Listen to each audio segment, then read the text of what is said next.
chỉ bếp than hồng ngày ủ chín hơi cơm, bát nước chè xanh nhẹ gối bước dồn thêm sức mạnh trên đường đi đánh Mỹ. Đôi lửa lên đi, đôi lửa lên đi, ánh trăng sáng người đưa ta vào chân đánh núi sông xanh, dồn dập bước quân hơi. Lửa bếp than hồng mang tình em rực sáng,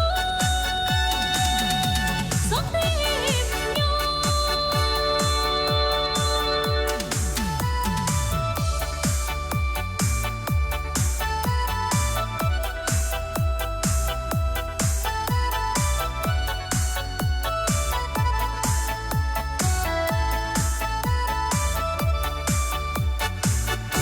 Đất nước tưng bừng nghe tiếng rừng thao thức, khơi ánh lửa hồng bên suối đàn trưng reo.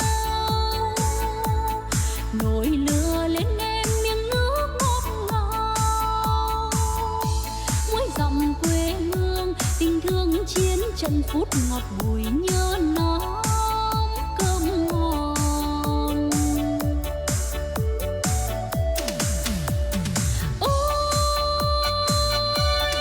Miền Nam mới những đêm trăng đuốc đèn, lửa trong tim rừng rực sáng trên đường. Alo, Đôi qua đề nghị các đồng chí trong ban tổ chức chúng ta mời các đồng chí lãnh đạo các đại biểu các doanh nghiệp chúng ta vào trường để chuẩn bị chương trình tập huấn bắt đầu.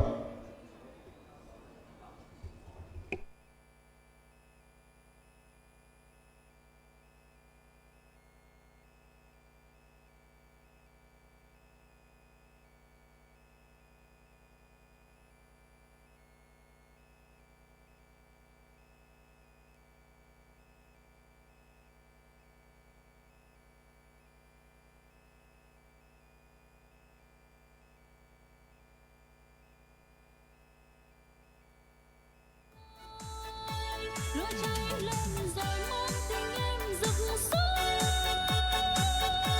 sáng quê hương.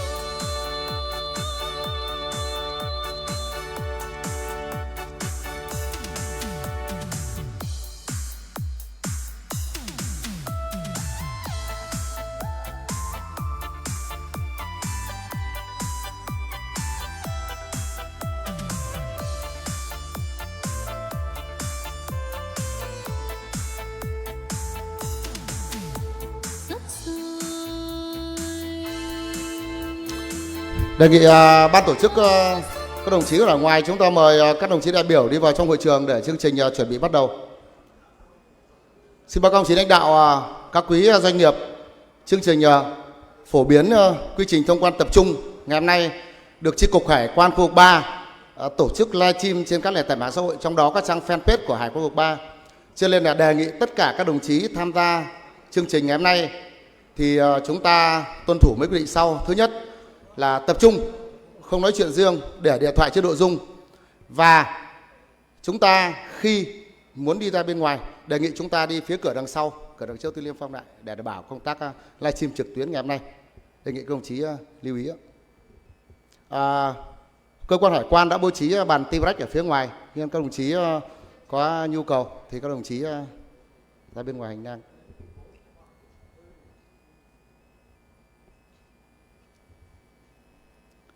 Đề nghị ban tổ chức chúng ta khép cái cửa mé bên trái hội trường lại và đón các đại biểu chúng ta đi vào phía đằng sau. Và nhắc lại các đồng chí, hôm nay là livestream trực tuyến cho nên các đồng chí lưu ý cái hướng dẫn của ban tổ chức.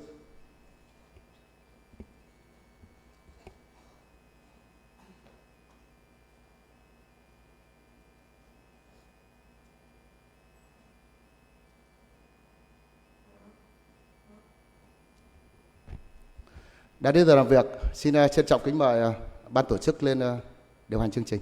Trân trọng kính mời ban tổ chức.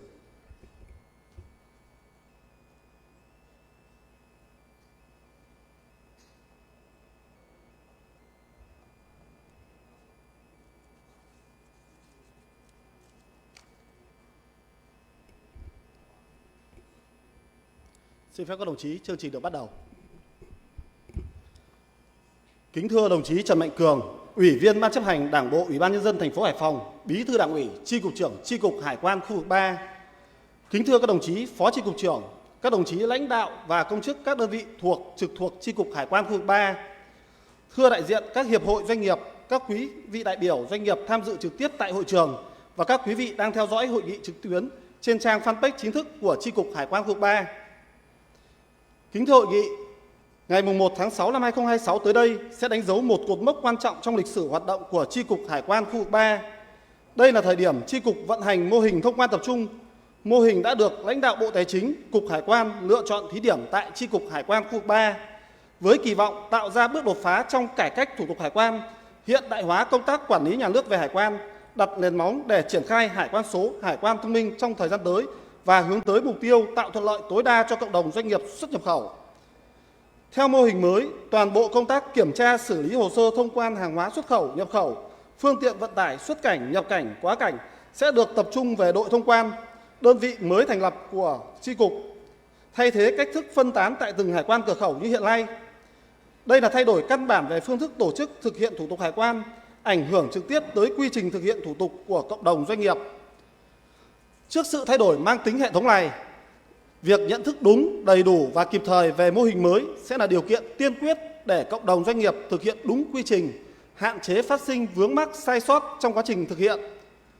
Với lý do đó, hôm nay, ngày 18 tháng 5 năm 2026, Chi cục Hải quan khu vực 3 long trọng tổ chức hội nghị phổ biến quy trình thông quan tập trung dành cho cộng đồng doanh nghiệp với các mục đích: giới thiệu mô hình thông quan tập trung, tổ chức bộ máy, chức năng nhiệm vụ của đội thông quan và các đơn vị khi triển khai thực hiện thông quan tập trung, phổ biến đầy đủ chi tiết về quy trình thủ tục hải quan đối với hàng hóa xuất khẩu, nhập khẩu theo mô hình thông quan tập trung, bảo đảm doanh nghiệp nắm vững và thực hiện đúng ngay từ ngày 1 tháng 6 năm 2026. Giới thiệu hệ thống trao đổi phần mềm, trao đổi thông tin và số hóa chứng từ, công cụ hỗ trợ kết nối giữa doanh nghiệp với cơ quan hải quan trong thực hiện thủ tục hải quan theo mô hình mới. Trao đổi giải đáp trực tiếp các vướng mắc, khó khăn của doanh nghiệp trước khi mô hình mới đi vào vận hành chính thức. Hội nghị hôm nay là sự kiện đặc biệt quan trọng, là minh chứng cho sự cam kết đồng hành của Chi cục Hải quan khu vực 3 với cộng đồng doanh nghiệp trong quá trình triển khai mô hình hải quan hiện đại. Thay mặt ban tổ chức, tôi xin trân trọng giới thiệu các đại biểu tham dự hội nghị hôm nay. Về phía Chi cục Hải quan khu vực 3, xin trân trọng giới thiệu đồng chí Trần Mạnh Cường, Bí thư Đảng ủy, Chi cục trưởng Chi cục Hải quan khu vực 3 chủ trì hội nghị. Trân trọng giới thiệu đồng chí Trương Bình An, Phó Chi cục trưởng. Trân trọng giới thiệu đồng chí Lại An Ninh, Phó Chi cục trưởng. Trân trọng giới thiệu đồng chí Đặng Công Thành, Phó Chi cục trưởng. Tham dự hội nghị còn có các đồng chí lãnh đạo và công chức của các đơn vị trực thuộc Chi cục Hải quan khu vực 3, đề nghị hội nghị nhiệt liệt chào mừng. Về phía cộng đồng doanh nghiệp, chúng tôi xin được nhiệt liệt chào mừng sự tham dự của gần 400 đại biểu đại diện cho hơn 300 doanh nghiệp tham dự trực tiếp tại hội trường và các quý vị đại biểu đang theo dõi qua trang fanpage, bao gồm Hiệp hội Doanh nghiệp, đại diện các doanh nghiệp có hoạt động xuất nhập khẩu qua địa bàn, đại diện các doanh nghiệp kinh doanh kho bãi cảng trên địa bàn, đại diện các doanh nghiệp kinh doanh dịch vụ logistics và đại lý hải quan. Xin trân trọng chào mừng. Đến dự và đưa tin về hội nghị hôm nay, ban tổ chức xin trân trọng giới thiệu các phóng viên của các cơ quan báo chí, truyền thông gồm Báo và Đài Phát thanh Truyền hình Hải Phòng, Thông tấn xã Việt Nam, Tạp chí Kinh tế và Tài chính, đề nghị hội nghị nhiệt liệt chào mừng. Thay mặt ban tổ chức, tôi xin thông qua chương trình hội nghị hôm nay. 1. Phát biểu khai mạc hội nghị. 2. Giới thiệu mô hình thông quan tập trung, tổ chức bộ máy, chức năng nhiệm vụ của đội thông quan và các đơn vị khi triển khai mô hình mới. 3. Phổ biến quy trình thủ tục hải quan đối với hàng hóa xuất khẩu, nhập khẩu theo mô hình thông quan tập trung. 4. Giới thiệu hệ thống phần mềm trao đổi thông tin và số hóa chứng từ. 5. Giải đáp các vướng mắc kiến nghị của doanh nghiệp. 6. Bế mạc hội nghị. Sau đây, thay mặt ban tổ chức, tôi xin trân trọng kính mời đồng chí Trần Mạnh Cường, Bí thư Đảng ủy, Chi cục trưởng Chi cục Hải quan khu vực 3 lên phát biểu khai mạc hội nghị. Xin trân trọng kính mời đồng chí.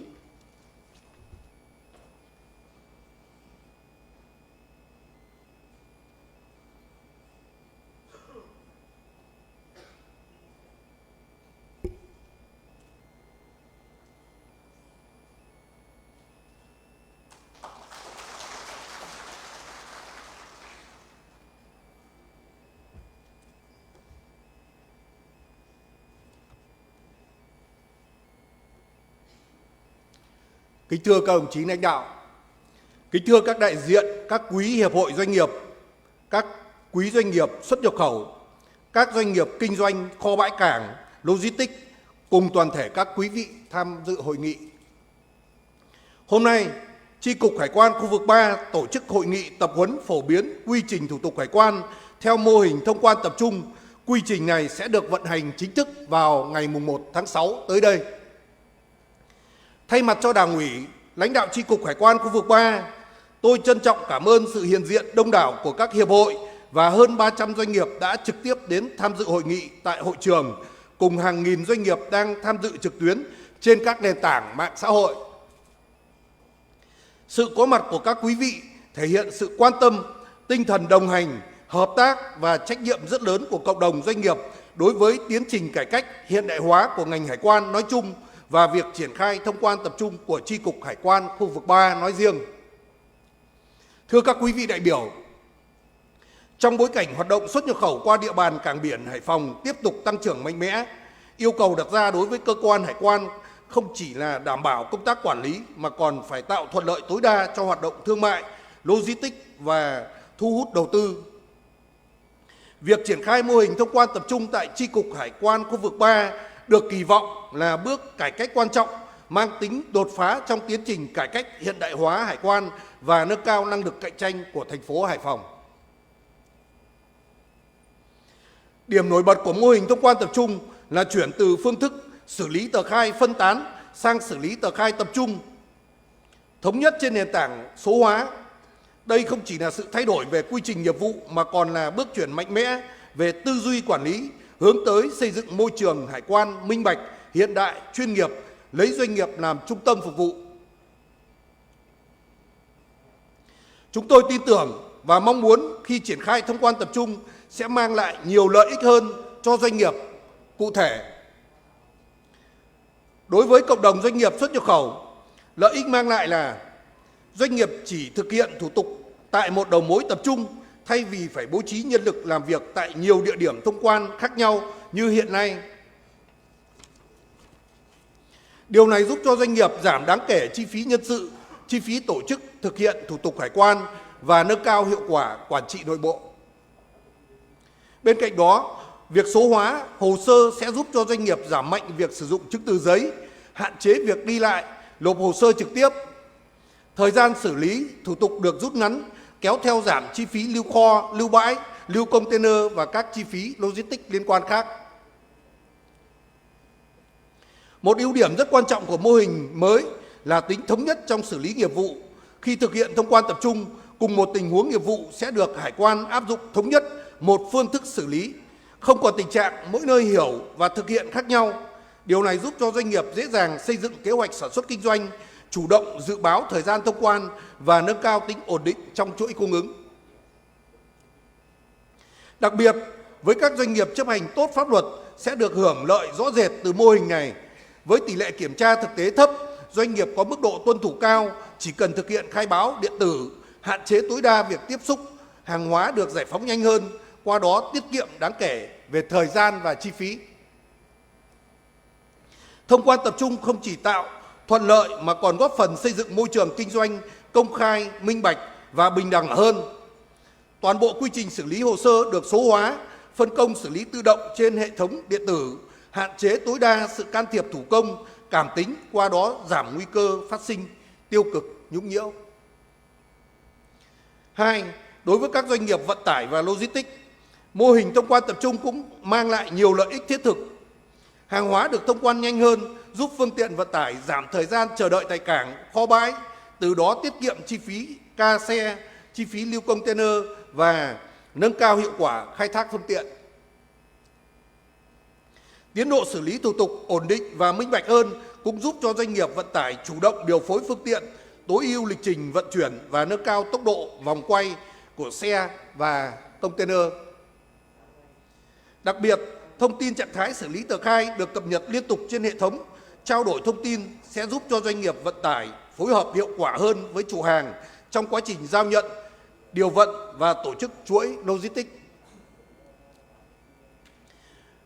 Đối với các doanh nghiệp kinh doanh kho bãi cảng và địa điểm kiểm tra, Mô hình thông quan tập trung sẽ tạo ra những tác động tích cực mang tính lâu dài.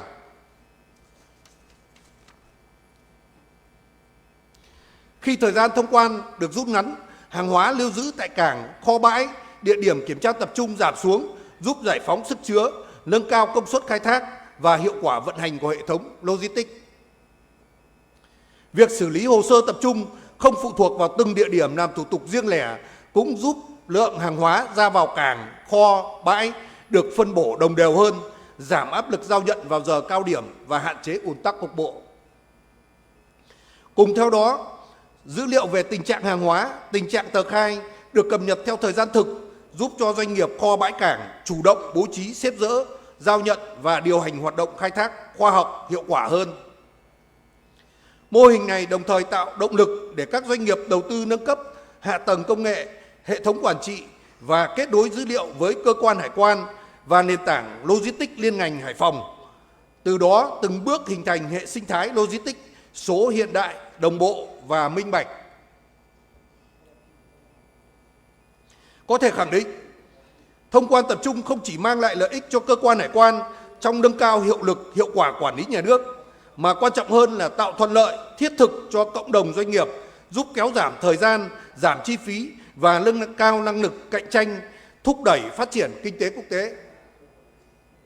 Đây cũng là bước đi quan trọng để thực hiện hiện thực hóa các chỉ đạo của Bộ Chính trị, Trung ương Đảng theo tinh thần nghị quyết số 57, 59, 66, 68, 79 và đề án của ngành hải quan hướng tới xây dựng hải quan số, hải quan thông minh, định hướng của thành phố Hải Phòng xây dựng Hải Phòng trở thành trung tâm logistics quốc tế hiện đại.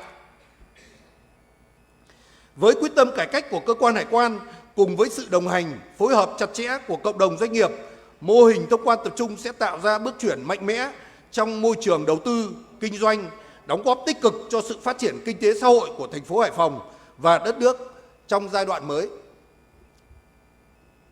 Thưa các quý vị đại biểu, một mô hình mới muốn thành công thì không thể chỉ dựa vào nỗ lực của cơ quan hải quan mà cần sự phối hợp chặt chẽ, đồng hành từ cộng đồng doanh nghiệp. Trong quá trình triển khai ban đầu, chắc chắn sẽ có những khó khăn, những điểm cần tiếp tục hoàn thiện và những tình huống phát sinh trong thực tiễn cần phải phối hợp xử lý. Vì vậy, Chi cục Hải quan khu vực 3 đề nghị các hiệp hội doanh nghiệp, các doanh nghiệp xuất nhập khẩu, logistics, các doanh nghiệp kho bãi cảng cần phối hợp chặt chẽ với cơ quan hải quan, chủ động nghiên cứu quy trình mới, chuẩn bị điều kiện kỹ thuật, tăng cường kết nối dữ liệu và phản ánh kịp thời các khó khăn vướng mắc phát sinh trên tinh thần xây dựng, với tổ giải quyết vướng mắc được công bố công khai tên, chức vụ, số điện thoại của Chi cục Hải quan khu vực 3 cũng như là tổ giải quyết vướng mắc của ngành hải quan. Tôi đề nghị các doanh nghiệp trao đổi thẳng thắn với cơ quan hải quan về các nội dung trên để cùng thống nhất cách làm, cùng tháo gỡ khó khăn và cùng hướng tới mục tiêu vận hành thông suốt ngay từ những ngày đầu triển khai chính thức. Tôi đề nghị các đồng chí giảng viên tập trung giới thiệu rõ những nội dung cốt lõi của mô hình mới, các điểm doanh nghiệp cần lưu ý trong quá trình thực hiện, đồng thời dành nhiều thời gian để trao đổi, giải đáp cụ thể các kiến nghị, đề xuất của các doanh nghiệp. Với tinh thần đổi mới, kỷ cương, đoàn kết, đồng hành cùng doanh nghiệp và phát triển, Chi cục Hải quan khu vực 3 cam kết sẽ tiếp tục đẩy mạnh cải cách thủ tục hành chính, chuyển đổi số, nâng cao năng lực phục vụ và xây dựng môi trường hải quan chuyên nghiệp, hiện đại, minh bạch, tạo thuận lợi tối đa cho hoạt động xuất nhập khẩu và các doanh nghiệp về làm thủ tục xuất nhập khẩu, đầu tư, kinh doanh tại thành phố Hải Phòng. Xin kính chúc các quý vị đại biểu, quý doanh nghiệp sức khỏe, thành công và phát triển bền vững. Chúc hội nghị của chúng ta thành công tốt đẹp. Xin trân trọng cảm ơn.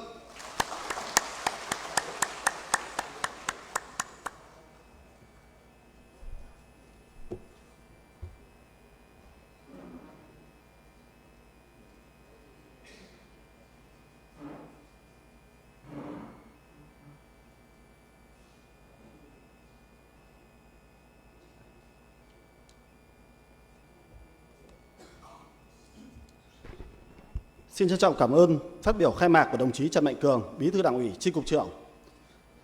Đề nghị bộ phận kỹ thuật cho hình ảnh mã QR. Kính thưa các đồng chí lãnh đạo, thưa toàn thể quý vị đại biểu doanh nghiệp tham dự hội nghị. Trước khi bước vào các nội dung chính của chương trình hôm nay, ban tổ chức xin trân trọng hướng dẫn quý vị kênh thông tin tiếp nhận câu hỏi và vướng mắc của hội nghị. Đối với các cộng đồng doanh nghiệp quan tâm đến mô hình thông quan tập trung, quy trình thủ tục hải quan theo mô hình mới và các nội dung hướng dẫn sử dụng liên quan hệ thống phần mềm hỗ trợ số hóa chứng từ, quý vị có thể quét mã QR trên màn hình.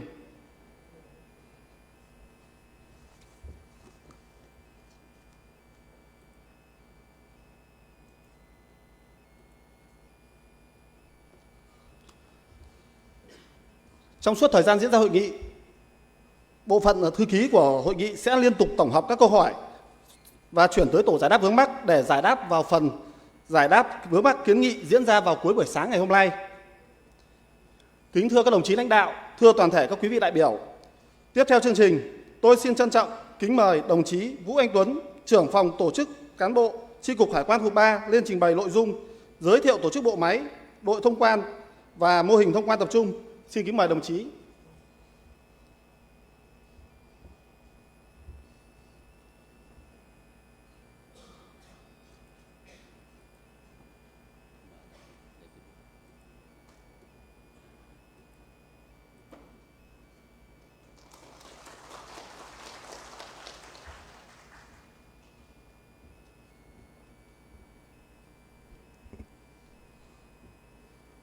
Kính thưa đồng chí Trần Mạnh Cường, Bí thư Đảng ủy, Chi cục trưởng. Kính thưa các đồng chí Phó Chi cục trưởng, thưa toàn thể các quý hiệp hội doanh nghiệp, quý doanh nghiệp có mặt tham dự hội nghị trực tiếp tại hội trường của Chi cục Hải quan khu vực 3 ngày hôm nay và các quý hiệp hội doanh nghiệp tham dự trực tuyến hội nghị qua nền tảng xã hội chúng tôi đang livestream. Kính thưa các quý vị đại biểu, được sự phân công của ban tổ chức thì hôm nay tôi Vũ Anh Tuấn, trưởng phòng tổ chức cán bộ, rất là vinh dự được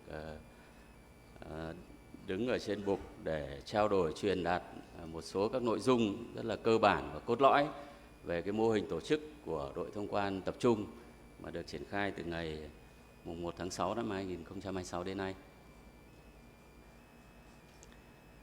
Kính thưa các quý vị đại biểu, về cái phần trình bày của tôi thì báo cáo đồng chí là chúng tôi chuẩn bị 5 cái nội dung cốt lõi cơ bản về cái mô hình thông quan tập trung. Thì phần thứ nhất thì báo cáo hội nghị là về tính cấp thiết, mục tiêu và lợi ích để triển khai mô hình thông quan tập trung tại thời điểm này. Nội dung thứ hai là triển khai mô hình thông quan tập trung tại Chi cục Hải quan khu vực 3. Thì trong đó có các quyết định của Cục trưởng Cục Hải quan để ban hành là cơ sở pháp lý để chúng ta triển khai.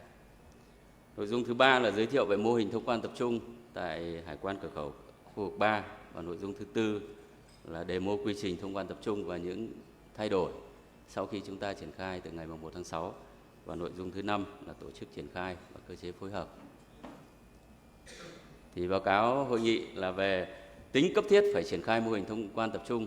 Thì thưa hội nghị là thực hiện nghị quyết 57 của Bộ Chính trị về việc là đột phá phát triển khoa học công nghệ và đổi mới sáng tạo, chuyển đổi số. Thì báo cáo đồng chí là đây là một cái nghị quyết mà một trong 4 nghị quyết cốt lõi của Bộ Chính trị ban hành vào cuối năm 2025 và đầu năm 2025, cuối 24 và đầu 25. Thì báo cáo đồng chí đây là một nghị quyết là cơ sở chính trị rất là quan trọng để ngành hải quan nói chung cũng như là Chi cục Hải quan khu vực 3 để triển khai về đổi mới sáng tạo để đáp ứng được yêu cầu phát triển của đất nước trong cái kỷ nguyên mới. Thứ hai là thực hiện chỉ đạo của đồng chí Tổng Bí thư Tô Lâm, Chủ tịch nước tại buổi làm việc với Ban Chính sách Chiến lược Trung ương vào đầu năm 2025. Thì trong đó có nội dung đồng chí chỉ đạo là việc các ngành, các nghề là cố gắng cắt giảm tối thiểu 30% về thủ tục hành chính, cũng như là cắt giảm tối thiểu 30% về chi phí logistics và chi phí tuân thủ. Thì đây là cái cơ sở mà chúng tôi để hiện thực hóa chỉ đạo của đồng chí Tổng Bí thư Chủ tịch nước bằng các mô hình cải tiến để đáp ứng yêu cầu phát triển. Thứ ba là như các đồng chí đã biết là sự phát triển của thành phố Hải Phòng trong cái nhiệm kỳ 25-30 này thì sự phát triển đặt ra rất là lớn, với cái chỉ tiêu mà tăng trưởng là phấn đấu là đạt từ mức 13,5% đến 14% trong cái nhiệm kỳ 25-30 của thành phố, và thành phố đã triển khai một loạt các dự án rất là lớn để phát triển kinh tế của thành phố, như là phát triển khu thương mại tự do thế hệ mới, mở rộng các bến cảng lạch huyện. Bây giờ là chúng ta có bến cảng từ 1 cho đến 6 và sẽ mở rộng từ 7 đến 12 trong cái nhiệm kỳ này. Và hình thành các khu công nghiệp, khu kinh tế mới và dự án đường sắt quốc tế Lào Cai, Hà Nội, Hải Phòng và nhà ga hàng hóa cảng hàng không quốc tế Cát Bi. Thì báo cáo đồng chí là với cái dư địa phát triển như vậy thì đòi hỏi cơ quan hải quan và đặc biệt là chi cục hải quan khu vực 3 chúng tôi là phải tích cực nghiên cứu, đổi mới, sáng tạo để làm sao mà có những cái mô hình mà đổi mới hiện đại để vừa đáp ứng yêu cầu phát triển của thành phố, vừa đáp ứng yêu cầu quản lý của cơ quan hải quan, cũng như là việc mà hỗ trợ sự phát triển của doanh nghiệp, của quý doanh nghiệp, cũng như là trong cái vấn đề mà đáp ứng cái nguồn nhân lực của chúng tôi hiện có. Và nội dung thứ tư thì báo cáo đồng chí là ngành hải quan có chiến lược phát triển của ngành hải quan đến năm 2030, và chiến lược này thì cũng đã được Thủ tướng Chính phủ phê duyệt vào năm 2022, và mục tiêu của chiến lược là phát triển ngành hải quan ngày càng hiện đại và tiệm cận với cái các mô hình của hải quan của các nước trên thế giới. Thì đây là mô hình thông quan tập trung mà ngành hải quan triển khai và thực hiện thí điểm tại chi cục hải quan khu vực 3 từ ngày 1 tháng 6. Thì đây cũng là một cái cụ thể hóa, hiện thực hóa cái chiến lược của ngành hải quan. Và báo cáo hội nghị là cái mô hình thông quan tập trung này cũng là cái tiền đề để cho ngành hải quan chúng tôi là triển khai tiến tới là hải quan số và hải quan thông minh trong những năm tới. Và mục tiêu cốt lõi và quan trọng của mô hình thông quan tập trung là như các đồng chí nghe từ bài phát biểu của đồng chí Chi cục trưởng Trần Mạnh Cường thì nêu rất rõ, thì từ là thông quan phân tán tại 4 hải quan cửa khẩu thì nay là giải quyết thủ tục hải quan tại một địa điểm, thì đảm bảo mục tiêu cốt lõi là phục vụ người dân doanh nghiệp, là giảm thiểu thời gian thông quan, giảm thiểu thời gian đi lại của doanh nghiệp, và là giảm cái chi phí logistics, chi phí tuân thủ trong quá trình thực hiện thủ tục hải quan. Thì báo cáo đồng chí là đây là cái mô hình mà chúng tôi triển khai là mục tiêu cốt lõi để hướng tới người dân và doanh nghiệp. Và bên cạnh đó thì cũng đảm bảo yếu tố quản lý của cơ quan hải quan của chúng tôi và góp phần nâng cao năng lực cạnh tranh quốc gia. Thì có thể nói là mô hình thông quan tập trung là giải pháp đột phá nhằm đáp ứng yêu cầu phát triển trong cái giai đoạn tới, trong cái kỷ nguyên mới, cũng như là đáp ứng cái yêu cầu tinh gọn bộ máy của cơ quan hải quan. Và trong quá trình xây dựng đề án để triển khai mô hình thì chúng tôi xác định là có 5 cái mục tiêu cốt lõi để mô hình phải hướng đến. Mục tiêu thứ nhất đó là phải tập trung hóa, có nghĩa là tôi vừa có trao đổi với các đồng chí, từ phân tán, xử lý tờ khai phân tán sang xử lý tờ khai tập trung, và là một đầu mối để xử lý tờ khai, đăng ký tờ khai cho các quý doanh nghiệp tại đội thông quan. Chút nữa chúng tôi cũng demo cái địa chỉ cũng như là cái địa điểm đội thông quan. Cái thứ hai là đảm bảo phải tính thống nhất. Khi một đầu mối xử lý tiếp nhận đăng ký tờ khai thì phải đảm bảo tính nhất quán trong cái việc mà áp dụng chính sách pháp luật của cơ quan hải quan đối với cả trong quá trình làm thủ tục, sẽ hạn chế và khắc phục cái tình trạng mà không còn một mặt hàng mà có thể áp mã các địa điểm hải quan cửa khẩu là áp mã khác nhau trong cùng một mặt hàng, hoặc là các thủ tục áp dụng khác nhau đối với cùng một mặt hàng, thì cái việc này là được giải quyết. Cái thứ ba là thuận lợi, thì từ việc tập trung hóa, thống nhất hóa thì sẽ đem đến cái sự thuận lợi cho người dân và doanh nghiệp. là giảm thời gian đi lại, giảm thời gian thông quan, giải quyết thủ tục, cũng như đặc biệt là giảm chi phí logistics, chi phí tuân thủ cho người dân và doanh nghiệp, và nâng cao năng lực cạnh tranh của doanh nghiệp. Và mục tiêu thứ tư là sẽ đem lại cái hiệu quả, là vừa hiệu quả quản lý của cơ quan hải quan, cũng như là đảm bảo thu đúng thu đủ thuế cho ngân sách nhà nước. Và mô hình này thì báo cáo các quý doanh nghiệp là sẽ được áp dụng, ứng dụng khoa học, công nghệ và phương pháp quản lý hiện đại là áp dụng tại triển khai mô hình này. Thì báo cáo đồng chí là chút nữa cái phần 2, phần sau thì là sẽ đồng chí trưởng phòng công nghệ thông tin cũng sẽ trao đổi rất là cụ thể. Thì khi triển khai mô hình thì chúng tôi cũng áp dụng là về số hóa chứng từ. Hiện nay là các quý doanh nghiệp là khai báo là các chỉ tiêu thông tin, sau đó là bản scan chứng từ lên hệ thống. Thế thì nó cũng gây ảnh hưởng đến cái tốc độ xử lý. Nhưng nay là số hóa chứng từ và là áp dụng cái công nghệ AI để hỗ trợ doanh nghiệp ở đầu khai báo, cũng như là hỗ trợ cơ quan hải quan trong cái quá trình mà xử lý.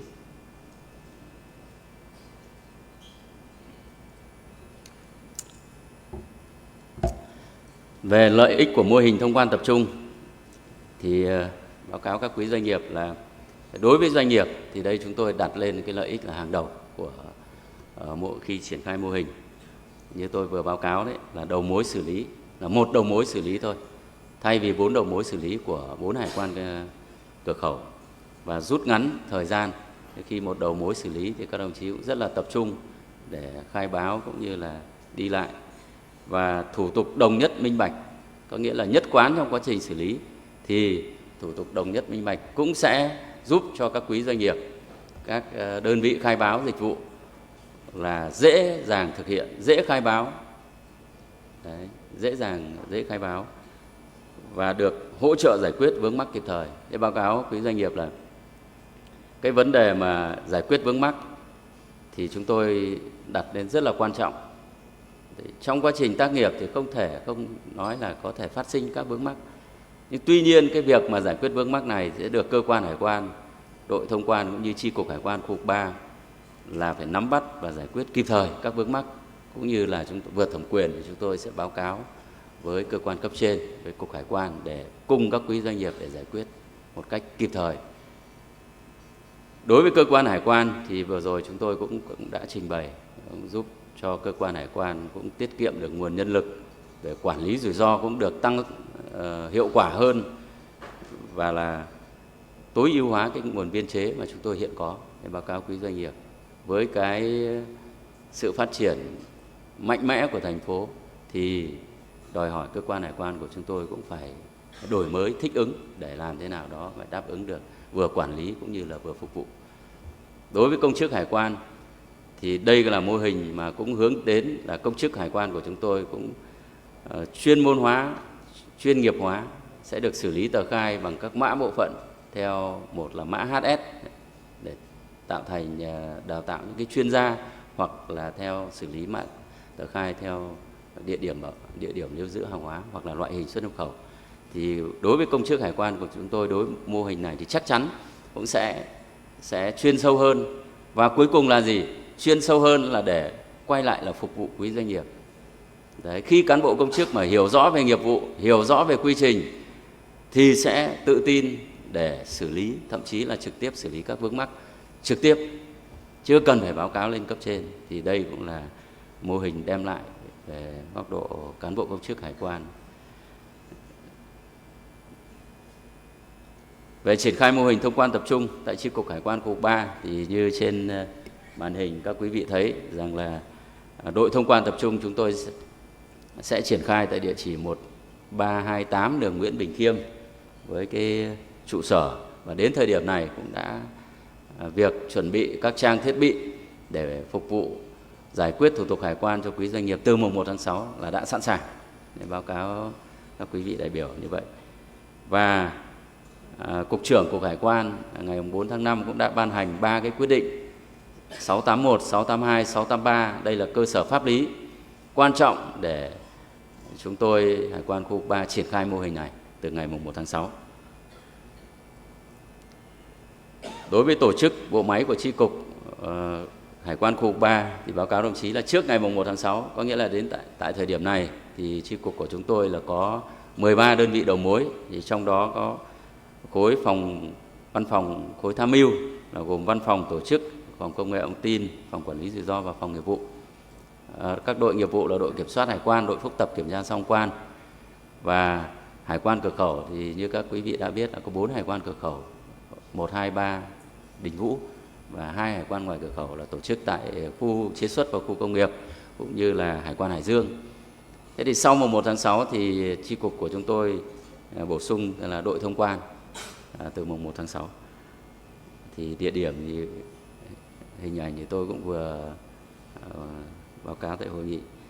Về tổ chức bộ máy đội thông quan thì báo cáo hội nghị là tổ chức bộ máy thì chúng tôi tổ chức là gồm 1 đồng chí đội trưởng và 3 đồng chí phó đội trưởng và các công chức hải quan.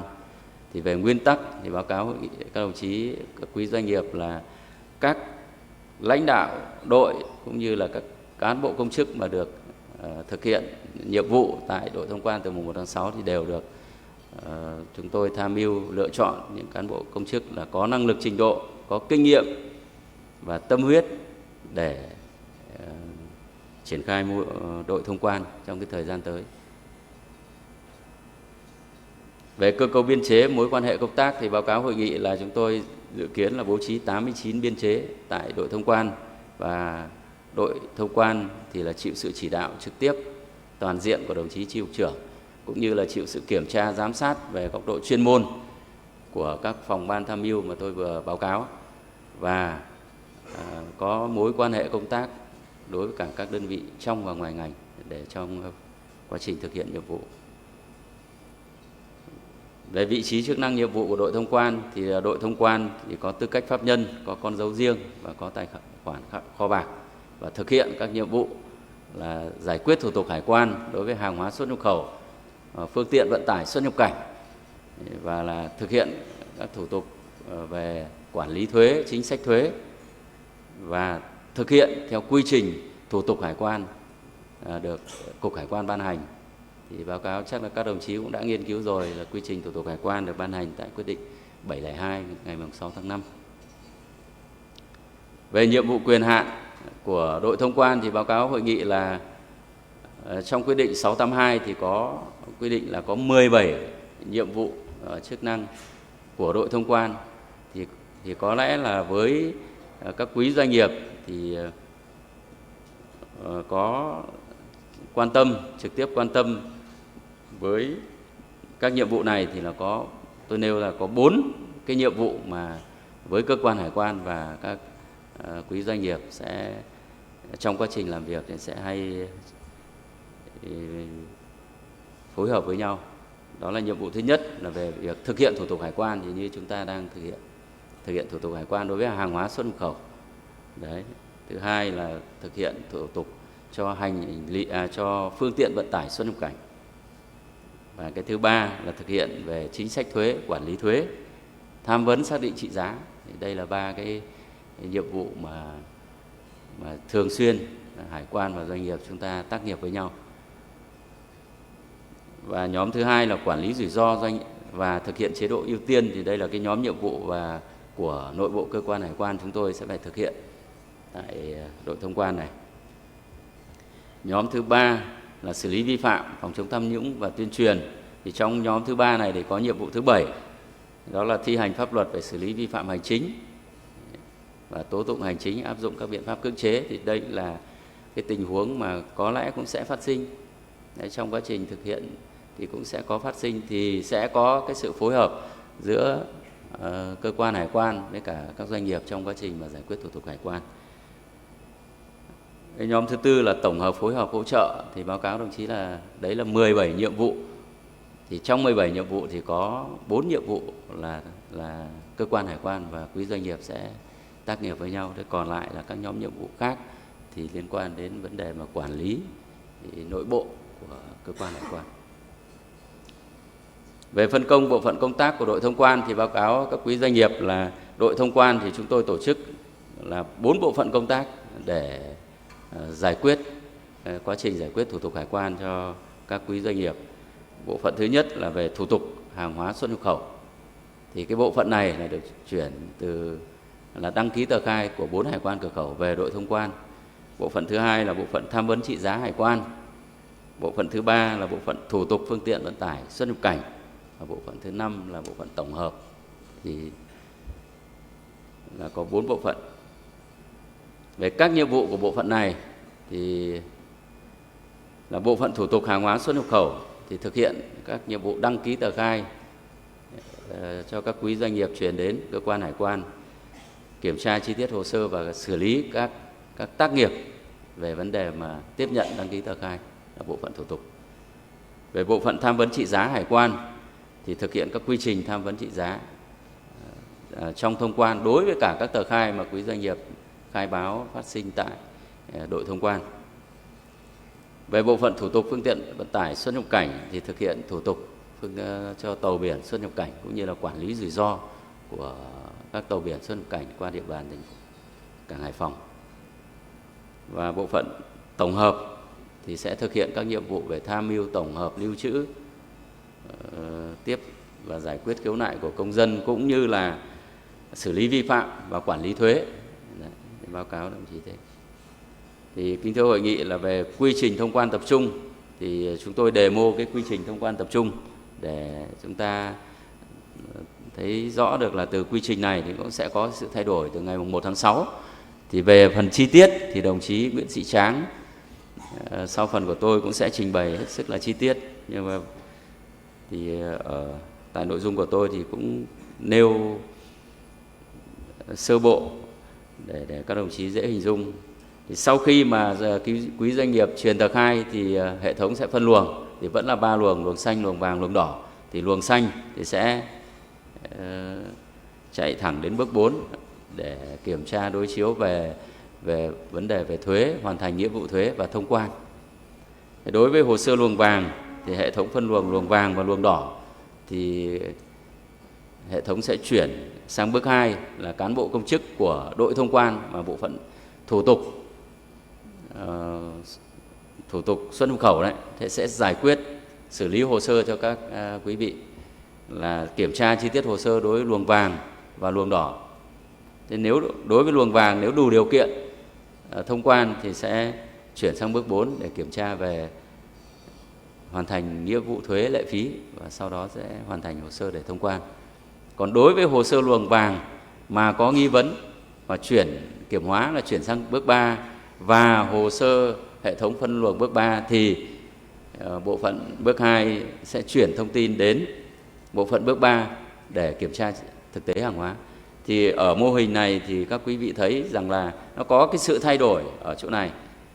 Có nghĩa là đội thông quan sẽ không thực hiện nhiệm vụ chức năng kiểm hóa mà các quý vị sẽ người khai hải quan sẽ thực hiện việc đăng ký kiểm tra thực tế hàng hóa cũng như là lấy mẫu tại hải quan cửa khẩu mà nơi lưu giữ hàng hóa của các quý doanh nghiệp.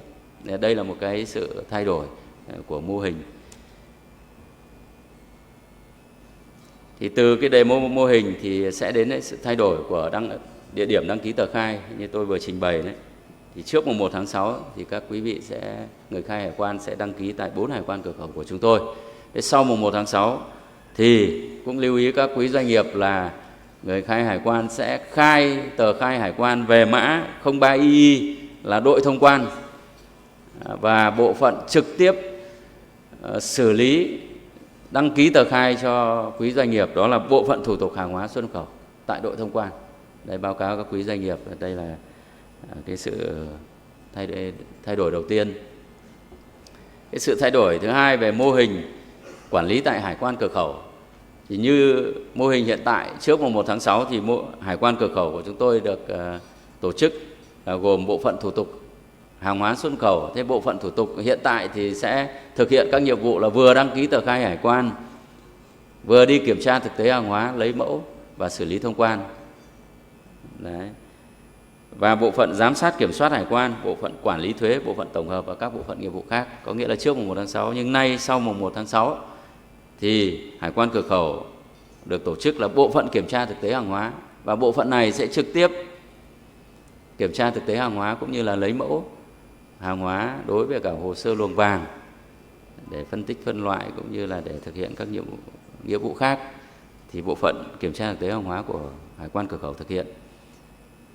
Và bộ phận giám sát kiểm soát hải quan, bộ phận tổng hợp và các bộ phận nghiệp vụ khác thì nó cũng giống như là mô hình cũ. Thế thì lưu ý là chức năng thủ tục hàng hóa xuất nhập khẩu thì tôi vừa trao đổi là sẽ chuyển về bộ phận đội thông quan, và bộ phận kiểm tra thực tế hàng hóa tại cửa khẩu thì sẽ thực hiện các nhiệm vụ kiểm tra thực tế như tôi vừa trao đổi. Về thay đổi về tham vấn trị giá trong thông quan thì báo cáo hội nghị là trước mùng 1 tháng 6 thì Chi cục Hải quan khu vực 3 tổ chức tham vấn là 2 cấp, là cấp chi cục thì được thực hiện tại phòng nghiệp vụ, và cấp hải quan cửa khẩu ngoài cửa khẩu thì thực hiện tại hải quan cửa khẩu và ngoài cửa khẩu.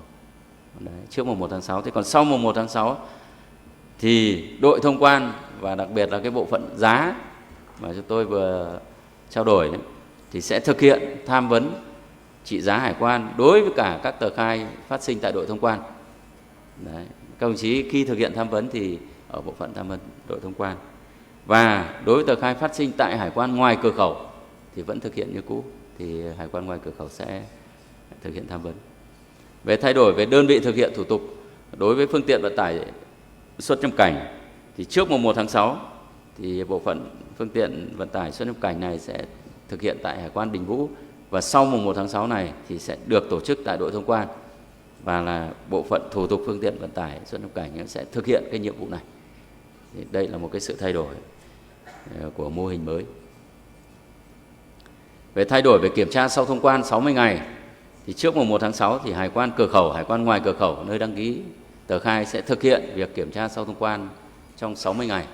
Thế sau ngày mùng 1 tháng 6 với mô hình mới thì cái việc kiểm tra sau thông quan trong 60 ngày đối với cả tờ khai mà phát sinh đăng ký tại đội thông quan thì sẽ được đội phúc tập và kiểm tra sau thông quan thực hiện kiểm tra sau thông quan 60 ngày.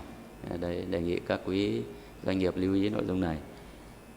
Và hải quan ngoài cửa khẩu thì vẫn thực hiện kiểm tra sau thông quan 60 ngày đối với cả các tờ khai phát sinh tại hải quan ngoài cửa khẩu. Về yêu cầu nguyên tắc khi triển khai thông quan tập trung thì báo cáo quý doanh nghiệp là quá trình triển khai thông quan tập trung như bài phát biểu ban đầu cũng như là trong quá trình xây dựng đề án thì yêu cầu chúng tôi đặt ra là đối với cơ quan hải quan là yêu cầu đầu tiên là trong quá trình triển khai mô hình mới thì phải đảm bảo được cái sự thuận lợi cho doanh nghiệp, là không được gây phiền hà sách nhiễu cho doanh nghiệp và đảm bảo kỷ cương kỷ luật. Đấy, nên là báo cáo các quý doanh nghiệp thì cái nội dung về quản lý nội bộ và đảm bảo kỷ cương kỷ luật là chúng tôi rất là chú trọng trong cái quá trình triển khai. Thứ hai là kiểm soát chặt chẽ trong cái quá trình mà tác nghiệp phối hợp với cả giải quyết thủ tục giữa cơ quan hải quan với doanh nghiệp, và chủ động xử lý các tình huống vướng mắc phát sinh.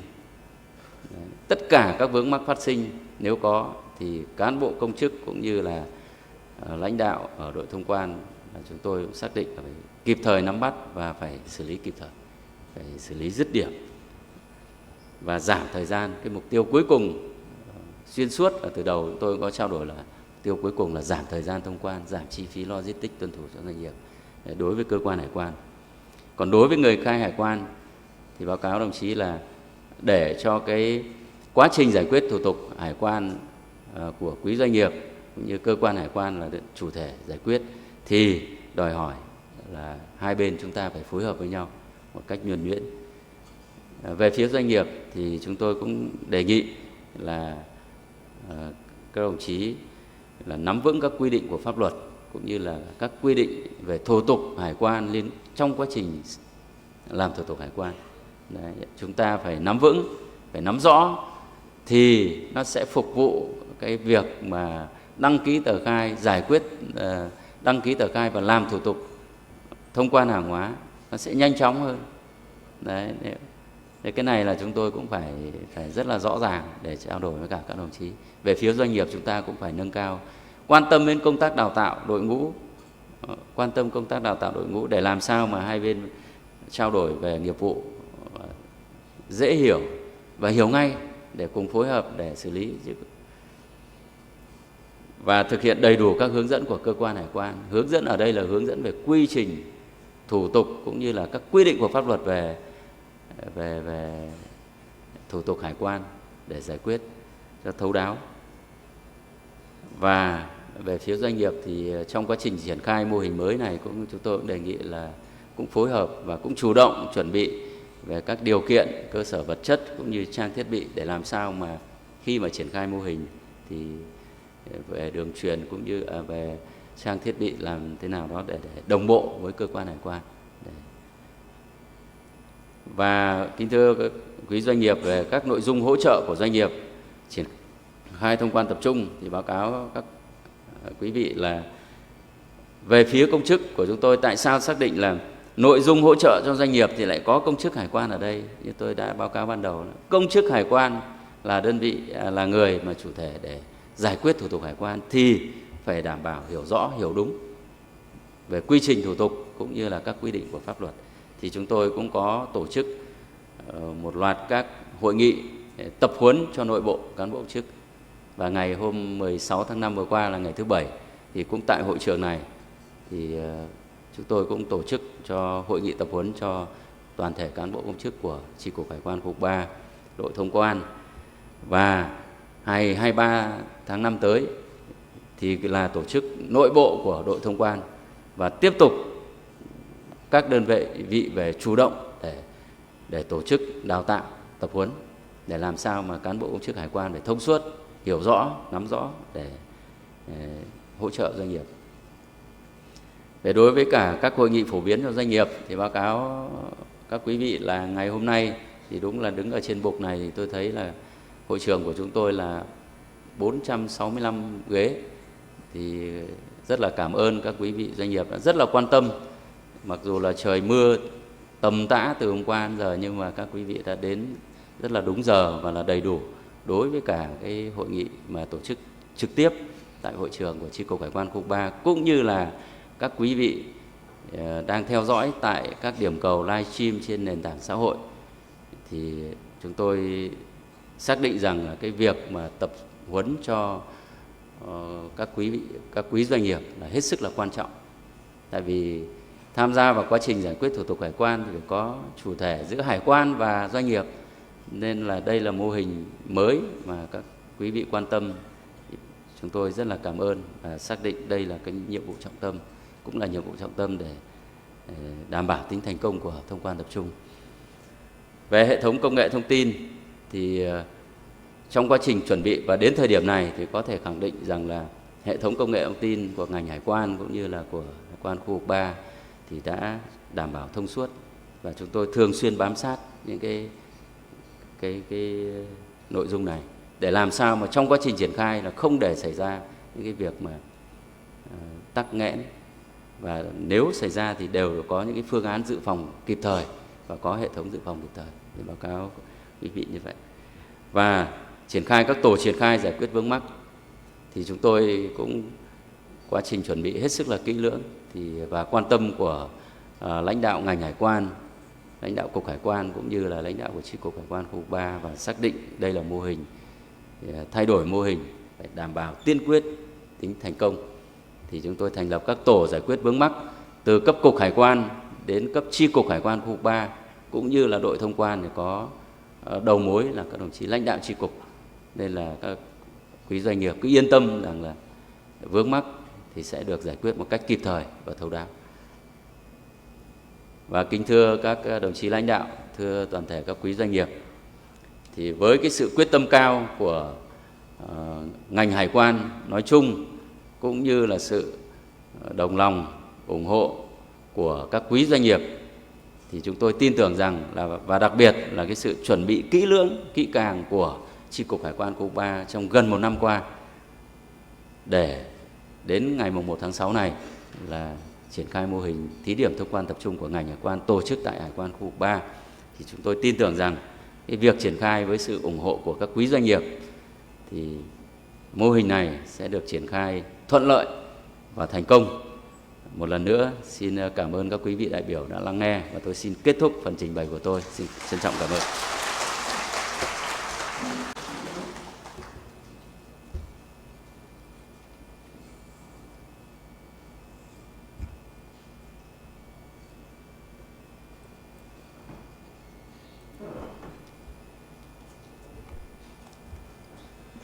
Xin trân trọng cảm ơn đồng chí Vũ Anh Tuấn, trưởng phòng tổ chức cán bộ.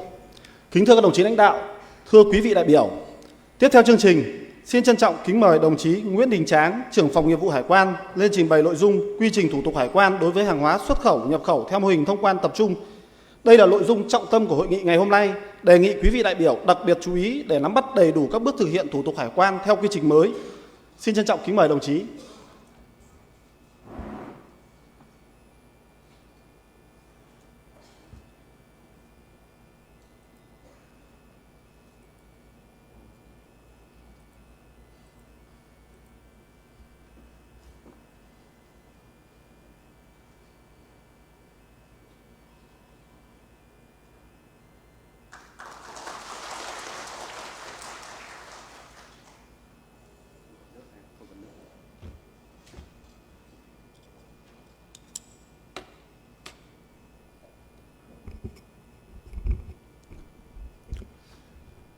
Kính thưa đồng chí Trần Mạnh Cường, Bí thư Đảng ủy, Chi cục trưởng. Kính thưa các đồng chí lãnh đạo. Kính thưa đại diện các hiệp hội, đại diện các doanh nghiệp xuất nhập khẩu. Kính thưa các quý vị tham dự tại hội trường ngày hôm nay. Kính thưa đại diện các doanh nghiệp, các hiệp hội đang theo dõi phát trực tiếp trên các nền tảng xã hội. Tôi là Nguyễn Đình Tráng, trưởng phòng nghiệp vụ hải quan thuộc Chi cục Hải quan Cảng Vụ 3. Theo sự phân công của tổ chức, hôm nay tôi xin phép được báo cáo, trao đổi với đồng chí một số cái nội dung liên quan đến quy trình thông quan tập trung ban hành kèm theo quyết định 702 của Cục trưởng Cục Quan vào ngày 16 tháng 5 năm 2026. Về nội dung trình bày của tôi gồm có hai phần. Phần thứ nhất là phạm vi, đối tượng áp dụng và bố cục của quy trình. Phần thứ hai là các nội dung chủ yếu của quy trình.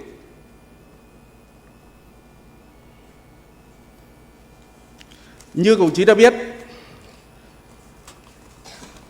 luật hải quan đã quy định rất rõ ràng và cụ thể, đó là thủ tục hải quan là các công việc mà người khai hải quan và công chức hải quan phải thực hiện theo quy định của pháp luật với hàng hóa xuất nhập khẩu, phương tiện vận tải xuất nhập cảnh.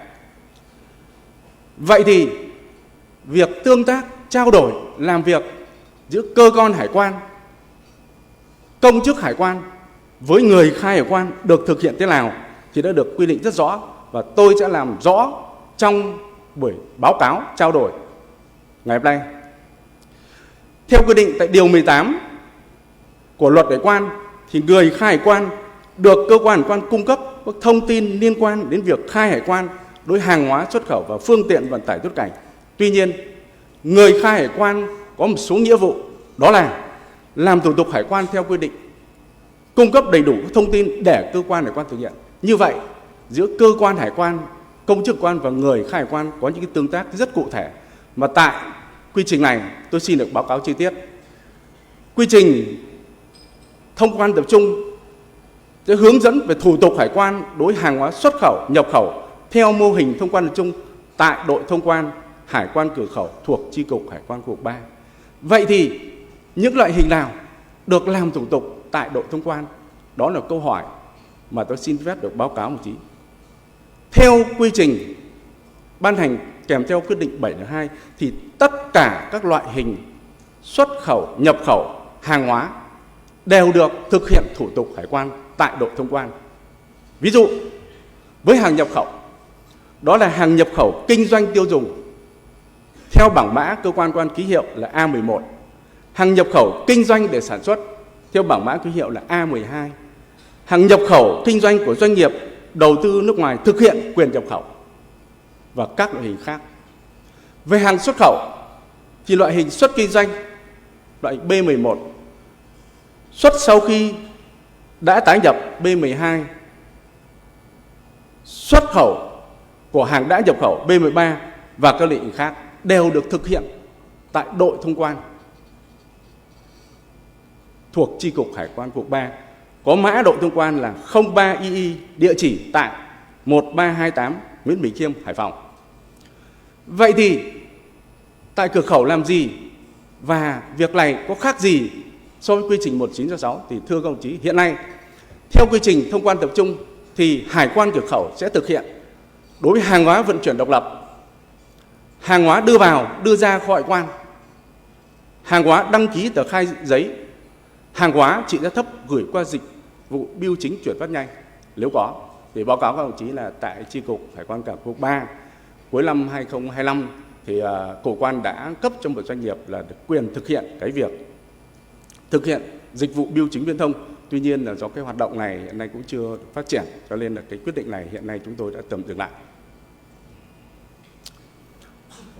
Về đối tượng áp dụng và hiệu lực thi hành thì kính thưa các quý vị là quy trình thông quan tập trung có hiệu lực từ ngày 1 tháng 6 năm 2026.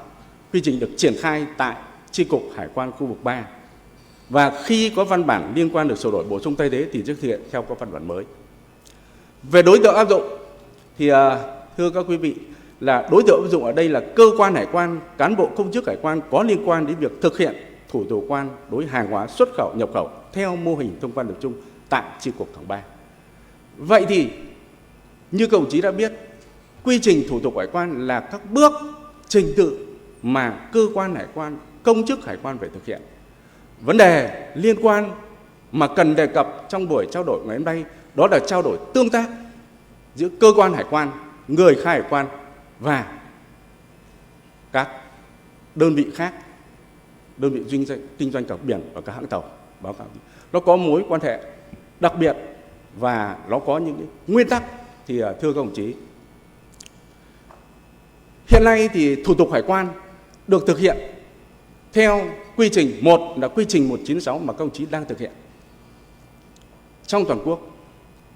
Từ ngày 1 tháng 6 năm 2026 thì tại Chi cục Cảng 3 sẽ thực hiện theo quy trình thông quan tập trung theo quyết định 702.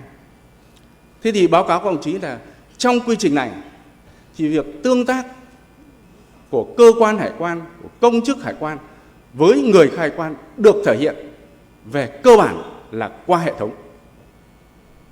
Tí nữa phần trình bày tôi ở từng chi tiết, từng nội dung tôi sẽ phân tích rõ điều này. Đó là một bước tiến mới và đó là thể hiện sự minh bạch của quy trình thủ tục quan và xác định rõ trách nhiệm của cơ quan hải quan, đội thông quan thực hiện cái gì, hải quan cửa khẩu thực hiện thế nào và người khai hải quan có quyền và trách nhiệm ra sao. Thì thưa các đồng chí như vậy. Thì phần 1 thì gồm có quy định chung gồm 2 điều, đó là phạm vi đối tượng điều chỉnh, điều 2 về nguyên tắc chung. Phần thứ 2 tôi sẽ báo cáo các đồng chí là quy trình thủ tục quan hàng xuất khẩu nhập khẩu. Điều này được quy định tại quy trình gồm 11 điều, bao gồm 5 bước và các quy định xử lý nghiệp vụ. Bước 1 quy định tại điều 3, tức là tiếp nhận, kiểm tra, đăng ký, phân luồng tờ khai. Bước 2 quy định tại điều 4 là kiểm tra hồ sơ hải quan. Bước 3 quy định tại điều 5 là kiểm tra thực tế hàng hóa. Bước 4 quy định tại điều 6 là kiểm tra hoàn thành nghĩa vụ thuế, phí và lệ phí. Bước 5 quy định tại điều 7 là hoàn chỉnh hồ sơ. Bước 8 từ điều 8 đến điều 13 chỉ quy định xử lý nghiệp vụ như kiểm báo hộ, đưa hàng về quản, giải phóng hàng, khai bổ sung hồ sơ hải quan, hủy tờ khai, xử lý phạm chính. Thì thưa các đồng chí thấy là theo biện trình bày của tôi thì về cơ bản quy trình thông quan tập trung không khác nhiều lắm so với quy trình 1966. Nhưng có cái điểm mấu chốt mà khác biệt ở đây thì báo cáo đồng chí là thủ tục hải quan thì ở quy trình 702 được thực hiện theo nguyên tắc xuôi chiều. Và việc tiếp nhận hồ sơ hải quan sẽ thực hiện tại đội thông quan. Việc kiểm tra thực tế hàng hóa cũng như việc lấy mẫu nếu có sẽ thực hiện tại hải quan cửa khẩu.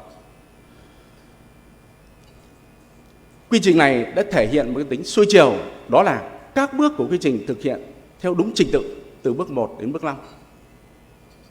Thủ tục hành chính phát sinh tại đơn vị nào thì đơn vị đó giải quyết, không luân chuyển hồ sơ ngược chiều.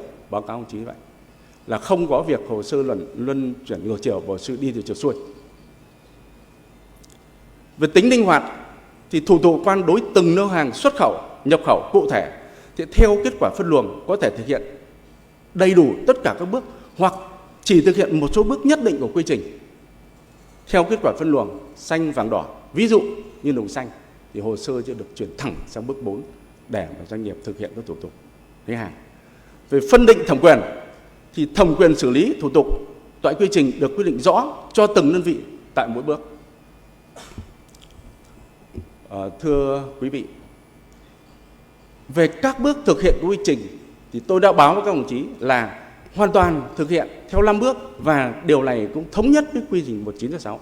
Nhưng thưa các đồng chí, quy trình 1966 quyết định 1966 được ban hành. Sau khi ban hành thì có rất nhiều văn bản sửa đổi, nghị định 167, thông tư 121, một số nội dung trong quá trình thực hiện, cơ quan hải quan cũng như các hiệp hội doanh nghiệp, các đại doanh nghiệp có ý kiến. Chúng tôi tiếp thu nhưng sẽ báo cáo để sửa đổi quy trình. Nay triển khai thực hiện mô hình thông quan tập trung theo quyết định 7/2.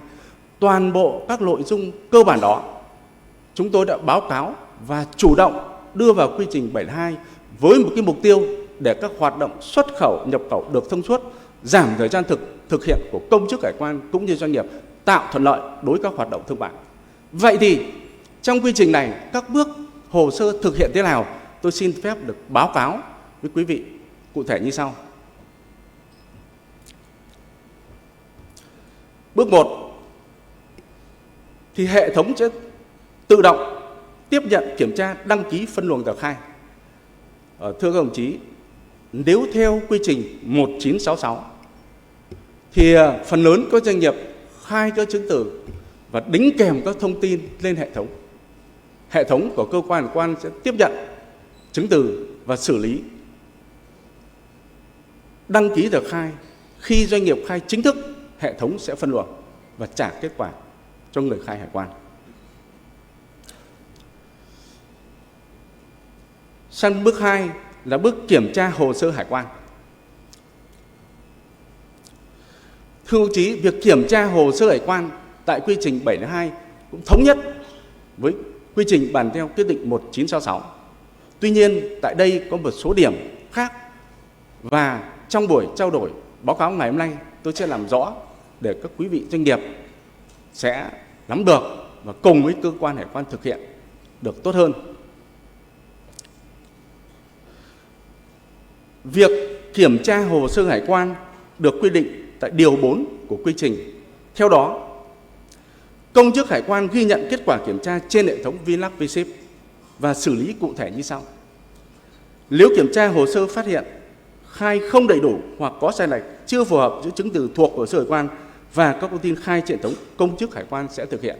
Thứ nhất là thông báo cho người khai hải quan khai bổ sung bằng chỉ thị của hải quan thông qua nghiệp vụ IDA 01 hoặc EDA 01 mã A thì người khai hải quan sẽ bổ sung. Nói đến đây tôi muốn đề cập đến cái việc là về doanh nghiệp khi thực hiện khai một bộ hồ sơ hải quan thì mong muốn và đề nghị các quý vị liên tục theo dõi tiến trình xử lý hồ sơ.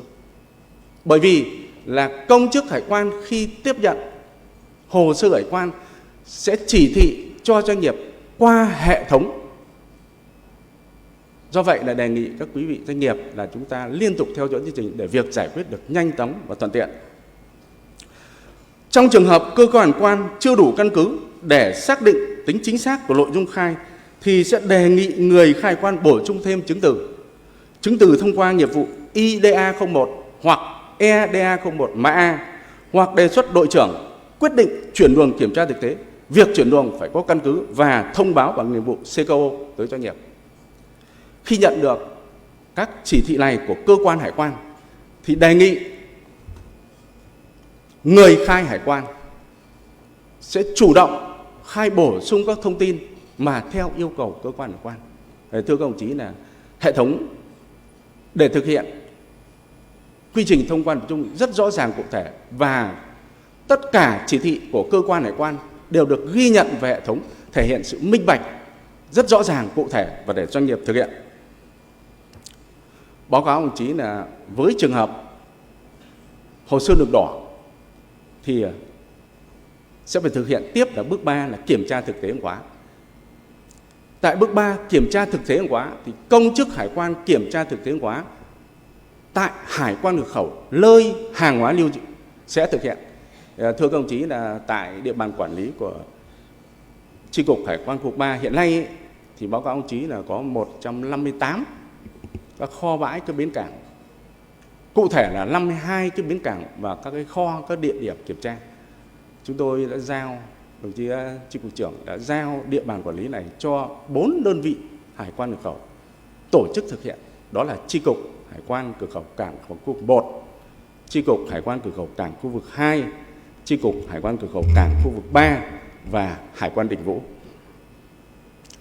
Thì thưa các đồng chí là tại bước này cái tương tác của cơ quan hải quan và doanh nghiệp thế nào thì xin được báo cáo đồng chí là công chức kiểm tra thực tế hàng hóa sẽ sử dụng nghiệp vụ CECO để thông báo cho người khai quan về hình thức, địa điểm, thời gian kiểm tra thực tế hàng hóa hoặc là việc chuyển luồng nếu có, theo nội dung chỉ đạo của đội trưởng hải quan. Báo cáo của chị vậy. Như vậy có thể nói là tại bước 3 này đã quy định rất rõ nhiệm vụ của công chức hải quan, đó là kiểm tra hàng hóa và thông báo cho người hải quan một số cái nội dung theo quy định phải thông báo. Và báo cáo ông chí là tiếp theo là đến bước 4 và bước về hoàn thành kiểm tra hoàn thành nghĩa vụ thuế lệ phí, và bước 5 là hoàn chỉnh hồ sơ. Đó là 5 bước cơ bản của quy trình thông quan tập trung ban hành kèm theo quyết định 702 mà tôi xin được báo cáo tới các quý vị. Về quy định thẩm quyền kiểm tra và xử lý kết quả kiểm tra, với hồ sơ luồng vàng thì đội trưởng đội thông quan sẽ tổ chức thực hiện. Đội trưởng đội thông quan tổ chức thực hiện việc gì thì báo cáo trong quy trình nêu rất rõ, rất cụ thể, đó là phân công kiểm tra hồ sơ hải quan cả luồng vàng và luồng đỏ, kiểm tra các tiêu chí như khai về tên hàng, về mã số, về thuế suất, kiểm tra tham vấn giá, xác định trị giá hải quan. Như phần báo cáo của đồng chí trưởng tổ chức vừa rồi là có thay đổi về cái việc tham vấn giá. Hiện nay thì việc tham vấn giá được do thẩm quyền của đồng chí trưởng được phân cấp cho 2 cấp, đó là cấp là phòng nghiệp vụ và hải quan cửa khẩu. Từ ngày 1 tháng 6 thì việc tham vấn giá cũng được phân cấp theo hướng là đội thông quan sẽ thực hiện tham vấn giá trong cái địa bàn quản lý cửa khẩu. Hải quan ngoài cửa khẩu sẽ phân cấp tham vấn giá đối với những trường hợp mà thuộc địa bàn quản lý.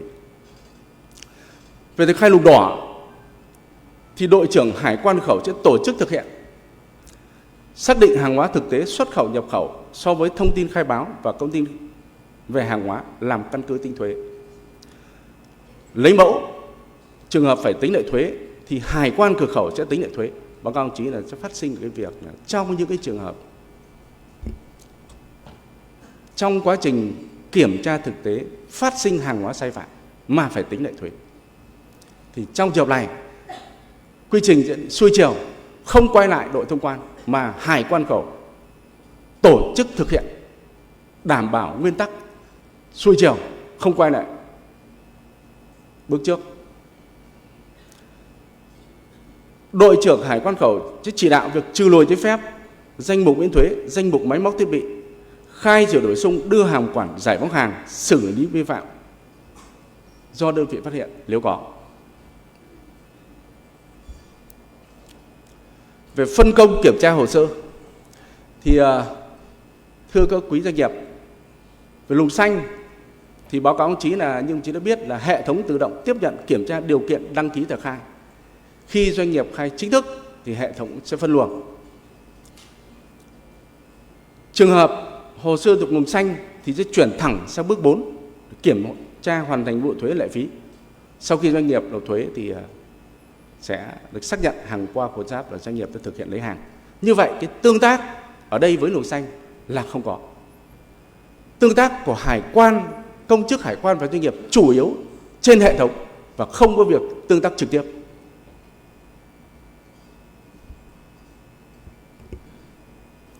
Về hồ sơ luồng vàng thì đội thông quan sẽ thực hiện phân công kiểm tra hồ sơ.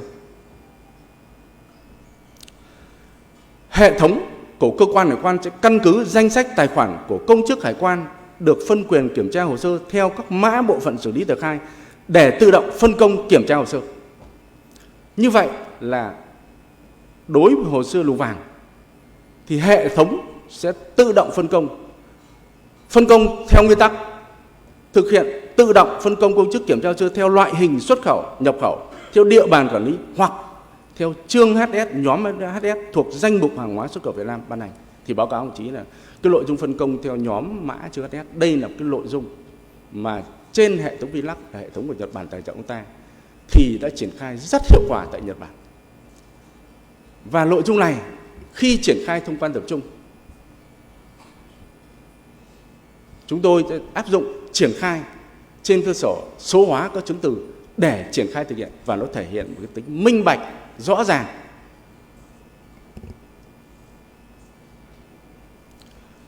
Tuy nhiên là trong thực tế thì phát sinh một số trường hợp cần phải thay đổi kết quả phân công tự động trên hệ thống. Đó là trường hợp tờ khai nhánh, trường hợp tờ khai trung công, thì báo cáo đồng chí là trường hợp này sẽ phân công cho một công chức thực hiện. Trong trường hợp đó thì đội trưởng đội thông quan sẽ chủ động điều chỉnh phân công để phù hợp với thực tế, đáp ứng yêu cầu kiểm tra cũng như tạo thuận lợi cho doanh nghiệp. Bởi vì là thưa các đồng chí là tại đội thông quan,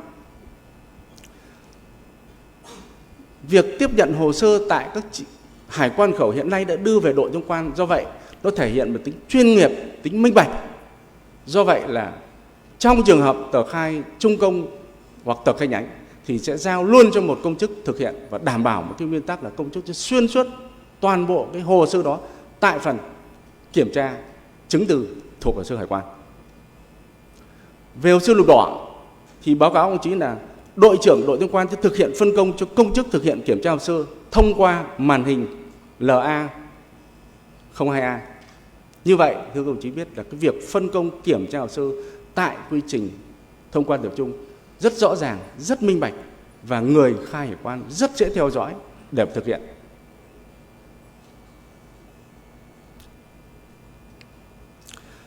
Vì việc trừ lùi danh mục miễn thuế máy móc thiết bị và giấy phép xuất nhập khẩu thì báo cáo ông chí là để đảm bảo cái tính xuôi chiều của quy trình thì đã quy định việc trừ lùi danh mục miễn thuế, danh mục máy móc thiết bị phân loại liên hợp hoặc tổ hợp máy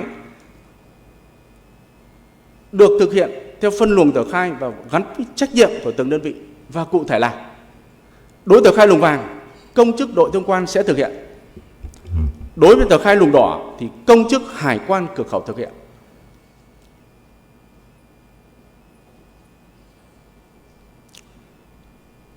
Về nội dung xử lý hồ sơ đề nghị miễn thuế, giảm thuế, không thu thuế thì báo cáo ông chí là trong quy trình quy định cụ thể, đó là thẩm quyền xử lý hồ sơ theo chức năng nhiệm vụ của từng đơn vị và thủ tục xử lý từng loại hồ sơ. Đối với hồ sơ miễn thuế thì đội thông quan sẽ thực hiện. Ở đây đội thông quan sẽ thực hiện theo quy định tại khoản 4 điều 16 và điều 105 của thông tư 38 và các hướng dẫn tại các quyết định của Tổng cục trưởng Tổng cục Quan và nay là Cục Hải quan. Về hồ sơ giảm thuế không thu thuế thì hải quan cửa khẩu sẽ thực hiện. Hải quan cửa khẩu sẽ thực hiện theo quy định tại điều 32 Nghị định 134 được sửa đổi bổ sung tại khoản 16 điều 1 Nghị định 18 của Chính phủ và các hướng dẫn theo quyết định của Tổng cục trưởng Tổng cục Quan nay là Cục trưởng Cục Hải quan. Về nội dung lấy mẫu, phân tích, phân loại, giám định, thử nghiệm với tờ khai lùng vàng thì báo cáo đồng chí là hiện nay thì một số tờ khai lùng vàng ở một số nơi thì có đặt vấn đề là chúng ta chuyển luồng sang luồng đỏ để xuống kiểm tra thực tế hàng hóa lấy mẫu. Tuy nhiên là trong quy trình thực hiện thông quan chung thì chúng tôi thống nhất một cái nguyên tắc mấu chốt, đó là phải tuân thủ cái nguyên tắc phân luồng của hệ thống, vì nó đảm bảo tính khách quan, tính minh bạch. Không chuyển luồng tờ khai để lấy mẫu trừ khi thông tin phạm. Trường hợp tờ khai lùng vàng phải lấy mẫu thì hải quan cửa khẩu sẽ phải thực hiện. Tuy nhiên thực hiện thế nào và thông báo doanh nghiệp thế nào thì báo cáo các đồng chí là nó rất rõ ràng cụ thể như này.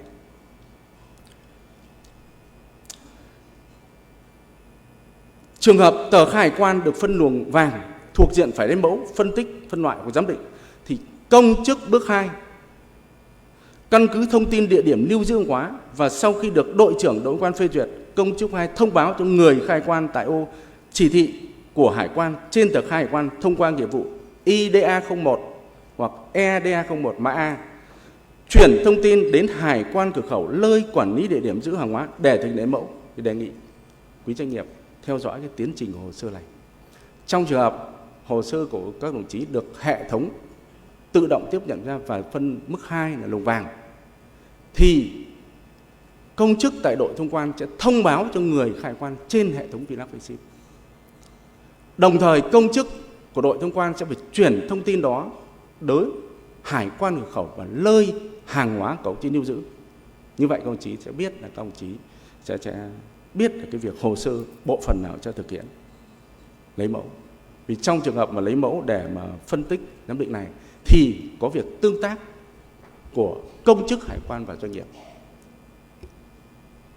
Cơ quan hải quan sẽ thực hiện lấy mẫu chứ sự chứng kiến của đại diện doanh nghiệp và hải quan cửa khẩu nơi quản lý địa điểm lưu giữ sẽ thực hiện việc lấy mẫu. Báo cáo đồng chí như vậy. Và căn cứ cái kết quả lấy mẫu của hải quan khẩu thì đội thông quan sẽ thực hiện xử lý giải phóng hàng theo đề nghị của người khai hải quan. Về hải quan cửa khẩu thì sẽ tổ chức việc lấy mẫu.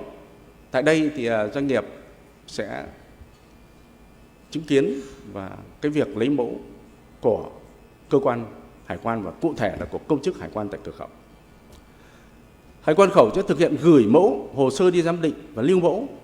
Trong trường hợp hồ sơ gửi đi lấy mẫu mà cần phải bổ sung các thông tin liên quan đến các loại hàng mà cần bổ sung thông tin mới có thể phân tích được, hoặc là trong thực tế thì các ông chí cũng đã thấy là có một số trường hợp là khi gửi đi phân tích phân loại đối với những mặt hàng rất khó, rất phức tạp, có máy móc thiết bị của trung tâm không phân tích được thì chúng tôi phải gửi đi các đơn vị khác. Thì trong trường hợp này hải quan cửa khẩu, công chức hải quan cửa khẩu tương tác với doanh nghiệp sẽ thực hiện tách mẫu, lấy mẫu và gửi đi đến đơn vị khác để giám định. Và các ông chí là quy định tại quy trình là như vậy. Về việc hoàn chỉnh hồ sơ thì như các ông chí biết là theo cái quy trình 702 này thì về cơ bản hồ sơ được gửi trên hệ thống. Và hồ sơ hải quan đến nay ấy, thì báo cáo ông chí là theo quy định tại luật hải quan, nghị định quy định rất rõ các chứng từ thuộc hồ sơ hải quan.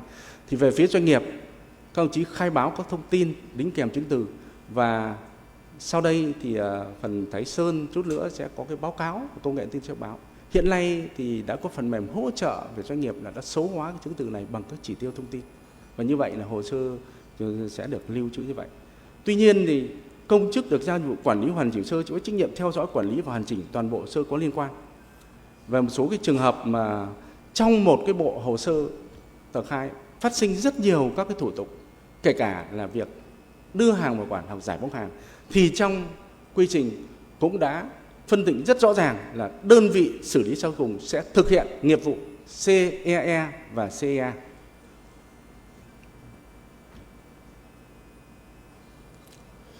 Trong quy trình cũng có đề cập đến một cái nội dung, đó là kiểm tra thực tế hàng hóa theo yêu cầu của chi cục hải quan vực nơi đăng ký tờ khai kiểm mẫu hộ. Thì báo cáo các đồng chí là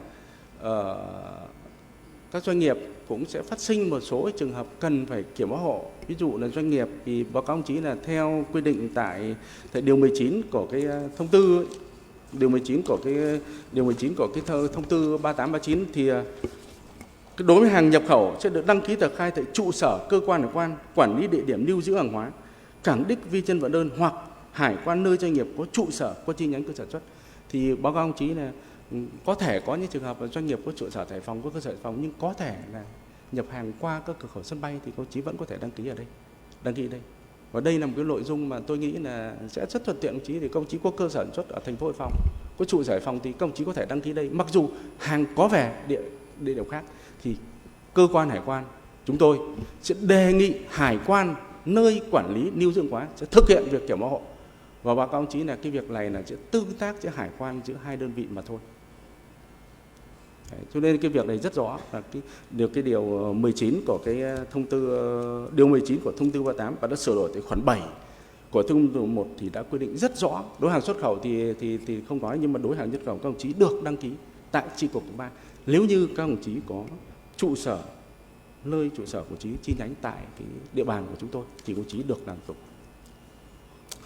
Đối với tờ khai hải quan được phân luồng đỏ hoặc chuyển luồng từ vàng sang đỏ mà hàng hóa được lưu giữ hoặc đưa về các địa điểm nằm ngoài địa bàn quản lý của hải quan khẩu thuộc chi cục 3, trong trường này thì chi cục hải quan sẽ đề nghị hải quan nơi quản lý địa điểm lưu giữ hàng hóa thực hiện kiểm hộ theo quy định khoản 9 điều 9 thông tư 38. Báo cáo chí là trong quy trình thì đã quy định rất rõ một cái điểm tại điều 8 quy trình, và điều này thì tôi cho rằng là rất thuận lợi cho doanh nghiệp. Nếu vì cái hoạt động xuất khẩu của ông chí thì thực ra thì báo cáo ông chí là thực hiện thủ tục quan ở đâu cũng được. Tuy nhiên là về doanh nghiệp thì nó cũng tạo ra một cái sự văn minh, sự minh bạch. Nếu chi cục hải quan khẩu 3 chúng tôi thực hiện tốt, quan hệ đối tác việc tốt, công chí lựa chọn thì công chí có điều kiện để thực hiện thủ tục hải quan tại chi cục hải quan 3 và cụ thể là tại đội thông quan. Về việc đưa hàng vào quản và giải phóng hàng thì báo cáo ông chí là trong quy trình đã quy định rất rõ tại điều 9 và điều 10. Về thẩm quyền quyết định đưa hàng quản giải phóng hàng được quy định cho từng đơn vị căn cứ theo phân luồng tờ khai, đảm bảo hồ sơ đang ở đơn vị nào thì đơn vị đó sẽ quyết định. Về hồ sơ luồng vàng thì đội trưởng đội thông quan sẽ quyết định cái việc đưa hàng vào quản hoặc giải phóng hàng. Về hồ sơ luồng đỏ thì đội trưởng hải quan cửa khẩu sẽ quyết định với cái nguyên tắc hải quan với cái nguyên tắc là trong trường hợp mà phải kiểm tra cái địa điểm bảo quản lần đầu thì thưa các đồng chí là theo quy định tại điều 32 của thông tư 101 thì đối với trường hợp mà đưa về bảo quản tại địa điểm bảo quản lần đầu thì địa điểm đấy phải được kiểm tra. Và trong cái trường hợp là hàng hóa nhập khẩu phải quản lý chuyên ngành và phải đưa về bảo quản ngoài cửa khẩu thì trong điều 32 có quy định là trong thời gian 30 ngày người khai hải quan phải nộp kết quả kiểm tra chuyên ngành, trừ trường hợp có lý do việc kéo dài do cơ quan kiểm tra chuyên ngành. Thì báo cáo ông chí là chỗ này thì trong toàn quốc cũng như tại trong toàn quốc thì cũng tương đối nhiều. Tuy nhiên ở chi cục hải quan 3 chúng tôi đôn đốc thì việc chậm nộp kết quả kiểm tra chuyên ngành trên lý do chủ quan của người khai hải quan thì không lớn. Tuy nhiên là cũng phải lưu tâm để người khai hải quan phải theo dõi cái tiến trình kiểm tra chuyên ngành của cơ quan chuyên ngành. Để sau khi có kết quả kiểm tra ngành thì các đồng chí phải gửi cho cơ quan hải quan để chúng tôi thực hiện các cái thủ tục tiếp theo như thông quan và giải phóng hàng. Còn việc kiểm tra địa điểm bảo quản hàng hóa cũng như kiểm tra khi mà hàng hóa quá 3 ngày chưa kết quả kiểm tra thì thực hiện thế nào? Thì báo cáo ông chí là theo quy trình 1966 ấy, trước ngày 1 tháng 6 ấy, thì ở tất cả các nơi trong toàn quốc và quy trình 66 đã quy định thì hải quan cửa khẩu sẽ thực hiện kiểm tra.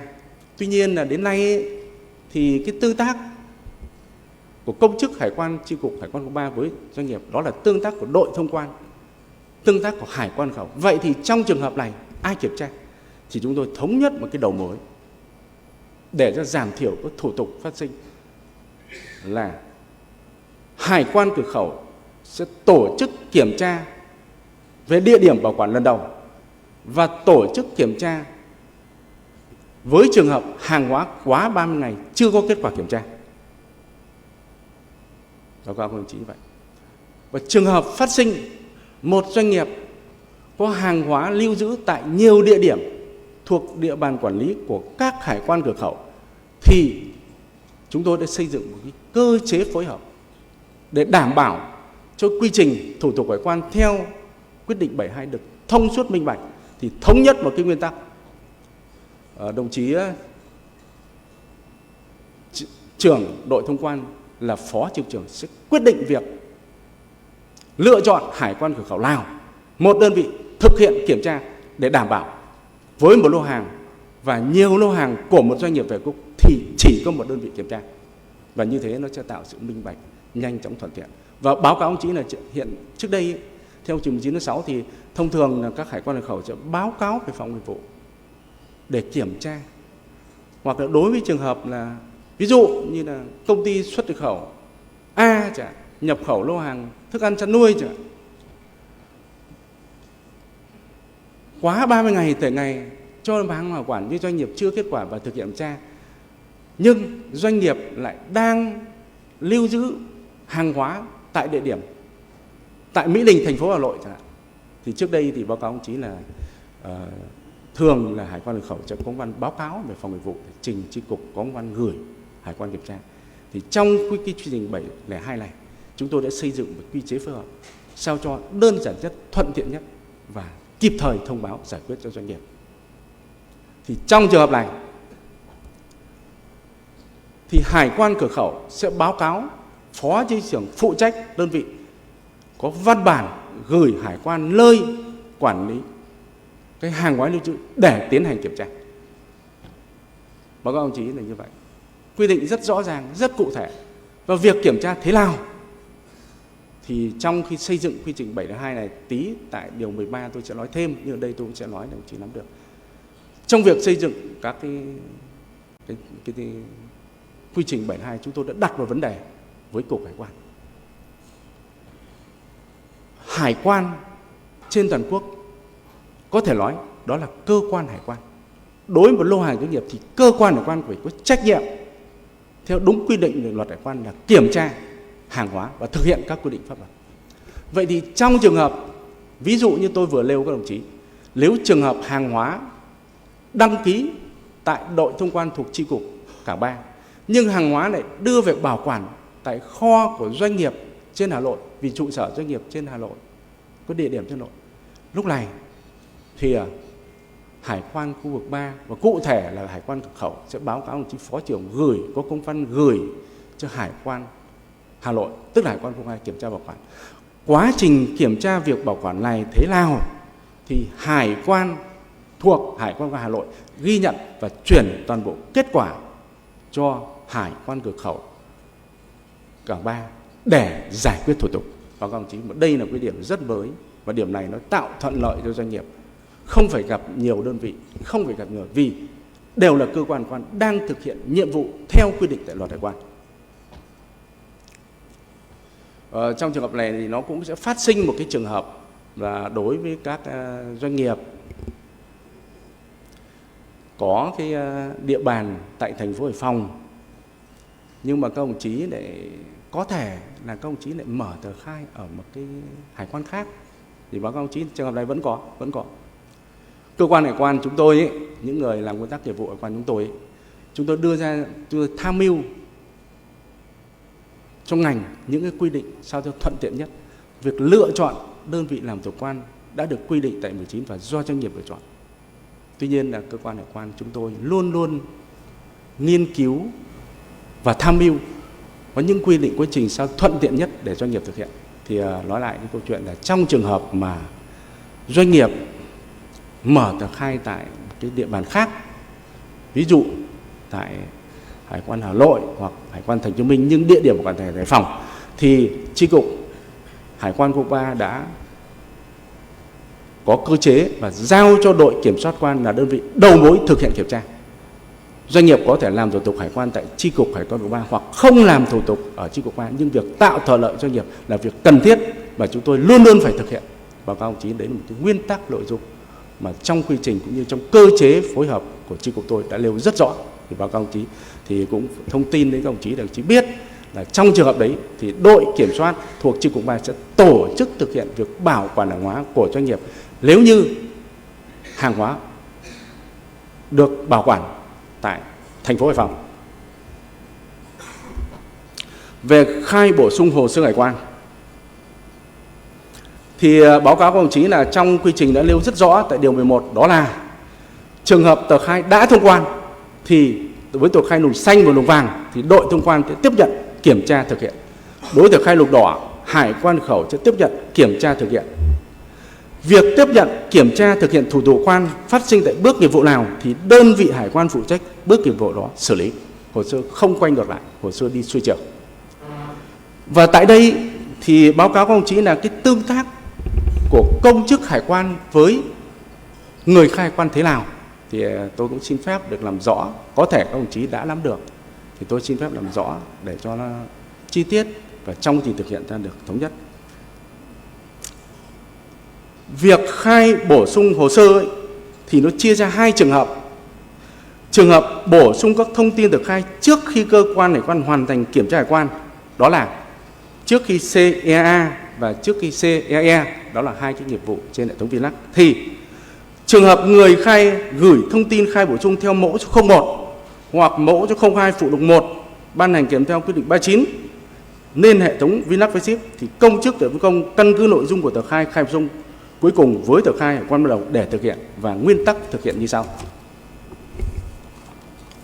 Nếu nội dung bổ sung hợp lệ thì tiếp tục thực hiện thủ tục quan theo quy định tại điều 4, điều 5, điều 9, điều 10 nếu có của quy trình.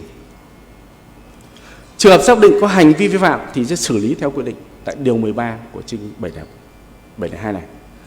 Nếu nội dung bổ sung không hợp lệ thì công chức sẽ đề xuất đội trưởng không chấp thuận tờ khai bổ sung trên hệ thống VNac với ship. Trên cơ sở quyết định của đội trưởng, công chức sẽ sử dụng chỉ thị của hải quan thông qua nghiệp vụ IDA 01 hoặc EDA 01 đối với từng loại hình xuất khẩu và nhập khẩu mã A trên hệ thống VNac với ship để yêu cầu người khai hải quan sửa đổi lại thông tin tờ khai và xử lý tiếp tờ khai theo quy định. Báo cáo chỉ là trong thực tế thì cũng không nhiều, nhưng mà nó có trường hợp là doanh nghiệp để khai bổ sung bằng cái mẫu số 05 phụ lục 1 ban hành kèm theo thông tư 39 thông qua hệ thống ECớt với 5 đấy. Thì báo cáo chí là trong trường hợp này thì công chức để phân công tiếp nhận và kiểm tra hồ sơ bổ sung theo quy định sẽ thực hiện theo quy định tại khoản 2 điều 20 thông tư 38. Trên cơ sở kết quả kiểm tra đề xuất đội trưởng chấp nhận hoặc không chấp nhận tùy theo chứng từ doanh nghiệp bổ sung. Sau khi đội trưởng phê duyệt hình thức bổ sung thì sẽ thực hiện như sau.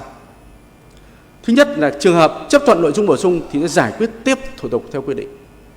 Trường hợp không chấp nhận nội dung khai bổ sung thì sẽ thông báo kết quả cho người khai hải quan bằng chỉ thị của hải quan thông qua nghiệp vụ IDA 01 đối nhập khẩu IDA 01 ở mã A. Và như vậy là các ông chí thấy là trong các phần trình bày tôi nói rất rõ cái tiến trình xử lý hồ sơ của cơ quan quan, bởi vì là thưa các ông chí là theo quy định tại luật hải quan, các ban hướng dẫn thì việc giải quyết thủ tục hải quan của công chức hải quan và cơ quan quan là có thời gian. Tất cả việc yêu cầu bổ sung các chứng từ hoặc chuyển luồng qua dịch vụ COD thì đều được thể hiện trên hệ thống. Và báo cáo ông chí là chúng tôi phải chịu trách nhiệm và chịu sự kiểm tra kiểm soát của các con khác về thời gian thực hiện. Do vậy là doanh nghiệp xuất đi. Tuy nhiên đến nội dung này thì tôi thấy là cần đề nghị với các cái quý doanh nghiệp là các ông chí phải liên tục, người khai hải quan phải liên tục theo dõi tiến trình của một bộ hồ sơ hải quan.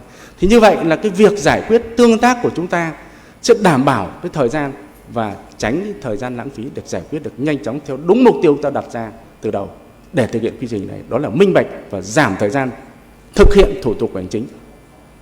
Tất nhiên là các thủ tục hành chính thì hiện nay là Thủ tướng Chính phủ đã có rất nhiều văn bản cắt giảm thủ tục. Trước hết là chúng ta giảm thời gian thực hiện thủ tục chính, và đơn vị tham mưu của chi cục chúng tôi đã tính toán là chúng tôi sẽ cố gắng phấn đấu để giảm cái thời gian này khoảng 30% với một lô hàng của doanh nghiệp, để cho một cái việc hoạt động xuất khẩu doanh nghiệp thuận tiện hơn, đảm bảo hơn.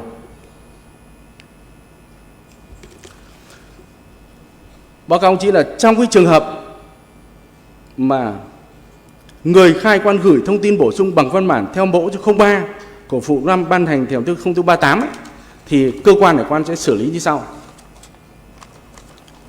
Một là công chức được phân công tiếp nhận kiểm tra hồ sơ sẽ thực hiện theo khoản 2 điều 20 của thông tư 38. Trên cơ sở kết quả kiểm tra đề xuất đội trưởng chấp thuận hoặc không chấp thuận việc khai bổ sung trên hệ thống, tuy nhiên là đều phải phản hồi trực tiếp cho người khai hải quan. Sau khi đội trưởng phê duyệt hình thức xử lý đối tượng khai hải quan thì công chức quan sẽ lưu lại và trả thông tin cho người khai hải quan. Báo cáo ông chí là quy định rất cụ thể như vậy. Thế thì đấy là báo cáo ông chí là đấy là cái việc mà khai bổ sung hồ sơ hải quan. Thì tôi báo cáo chi tiết các ông chí một số cái nghiệp vụ để các chú nắm được nghiệp vụ này, theo dõi cái tiến trình xử lý hồ sơ. Về hủy tờ khai hải quan,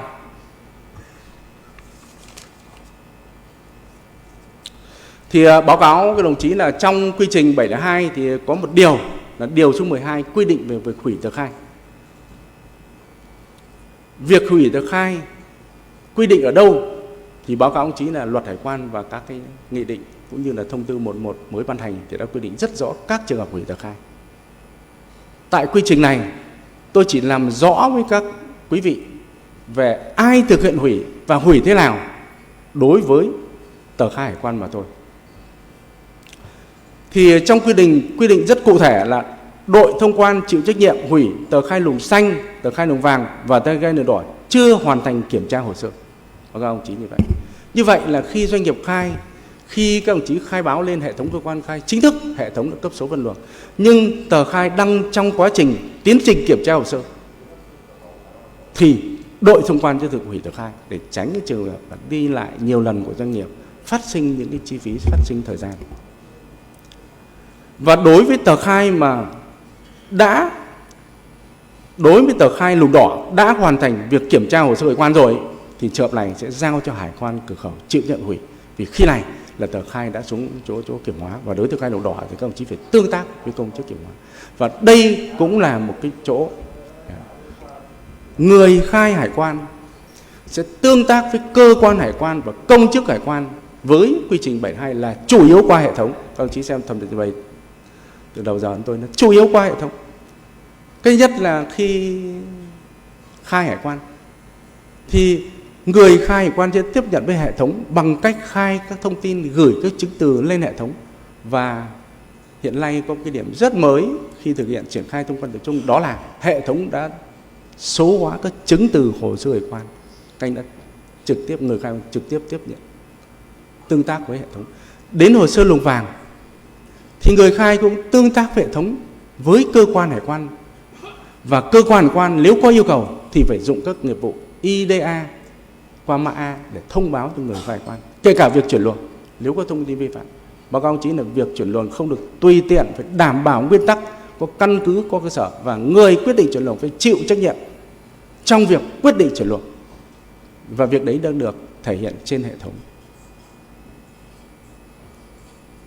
Đến tờ khai luồng đỏ thì nó phát sinh ngoài việc tương tác trên hệ thống với cơ quan hải quan cửa khẩu thông báo cho người khai hải quan về thời gian, địa điểm kiểm tra thực tế hóa, và nó sẽ có tương tác là khi kiểm tra thực tế hóa thì doanh nghiệp xuất trình hàng hóa để cho cơ quan hải quan. Đây là một cái nhiệm vụ của người khai hải quan.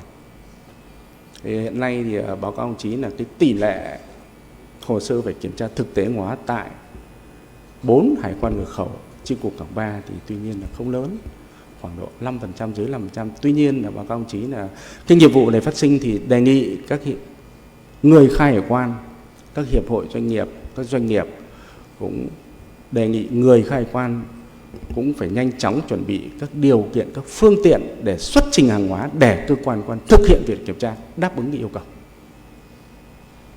Bởi trong rất nhiều trường hợp là báo cáo ông chí là, và thường là cái thời gian phát sinh sẽ phát sinh ở tờ khai luồng vàng và tờ khai luồng đỏ. Với tờ khai luồng vàng thì cơ quan hải quan chúng tôi đã có rất nhiều các biện pháp, rất nhiều các nghiên cứu để mà chúng tôi giảm cái tờ khai luồng vàng.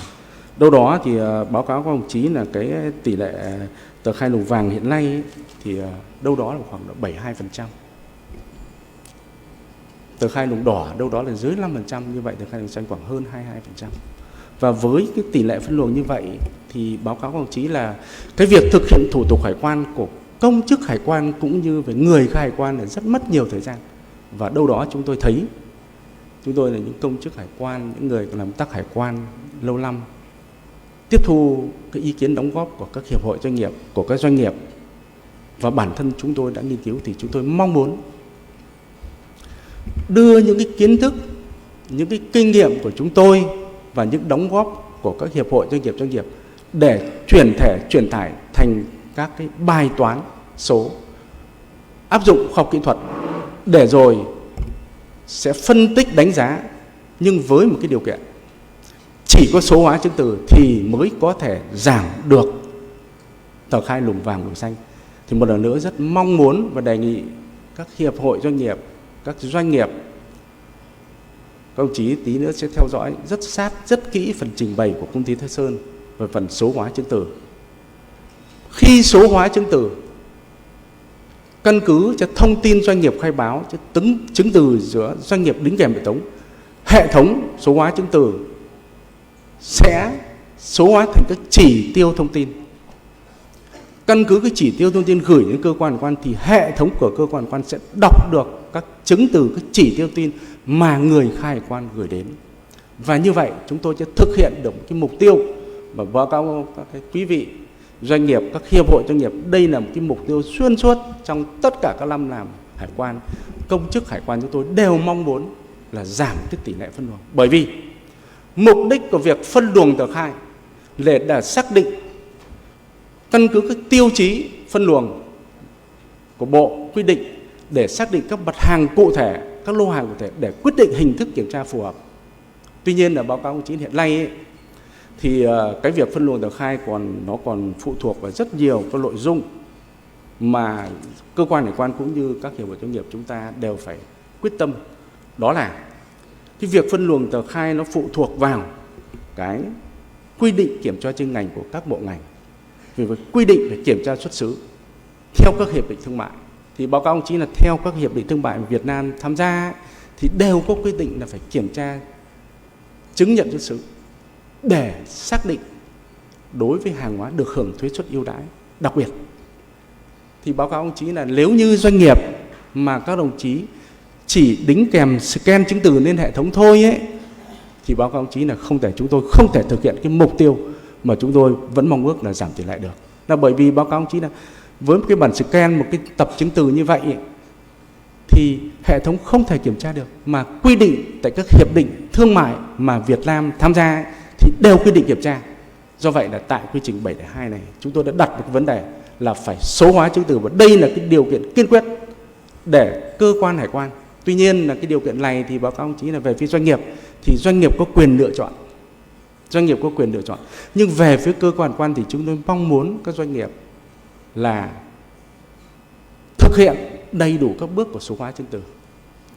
Để rồi cùng với cơ quan hải quan chúng ta sẽ thực hiện được với cái mục tiêu là giảm tỷ lệ phân luồng và sẽ xác định cụ thể các lô hàng cần phải kiểm tra, các lô hàng có dấu hiệu để kiểm tra và vi phạm. Và như vậy là cái dòng chảy thương mại xuất nhập khẩu mới đảm bảo nhanh chóng, thông suốt, đáp ứng cái mục tiêu mà như đồng chí chủ tổ chức tôi vừa trình bày là theo cái nghị quyết 57 của Bộ Chính trị, là chúng ta phải giảm thời gian thực hiện trong tất cả việc, nhất là thủ tục hải quan. Thì báo cáo của đồng chí là đấy là những cái nội dung mà trong quá trình thực hiện là chúng tôi thấy là hết sức cần thiết phải lưu giữ trách nhiệm. Và đây có thể nói là việc thực hiện cái quy trình thông quan theo quy định 7.2 ngày hôm nay, tôi được phép báo cáo trình bày công chí. Đây là một cái tiền đề để mà chúng ta sẽ thực hiện cái hải quan số, hải quan thông minh. Và báo cáo ông chí là trong những ngày qua thì cơ quan hải quan nói chung, công chức hải quan chúng tôi tham gia với Cục Hải quan để xây dựng mô hình hải quan số, hải quan thông minh và có phát trên một số chương trình hải quan vào buổi tối cuối tuần. Thì các ông chí thấy là cái mục tiêu ấy, để giảm thời gian thực hiện thủ tục hải quan ấy, đó là chúng ta phải tiến tới hải quan số, hải quan thông minh.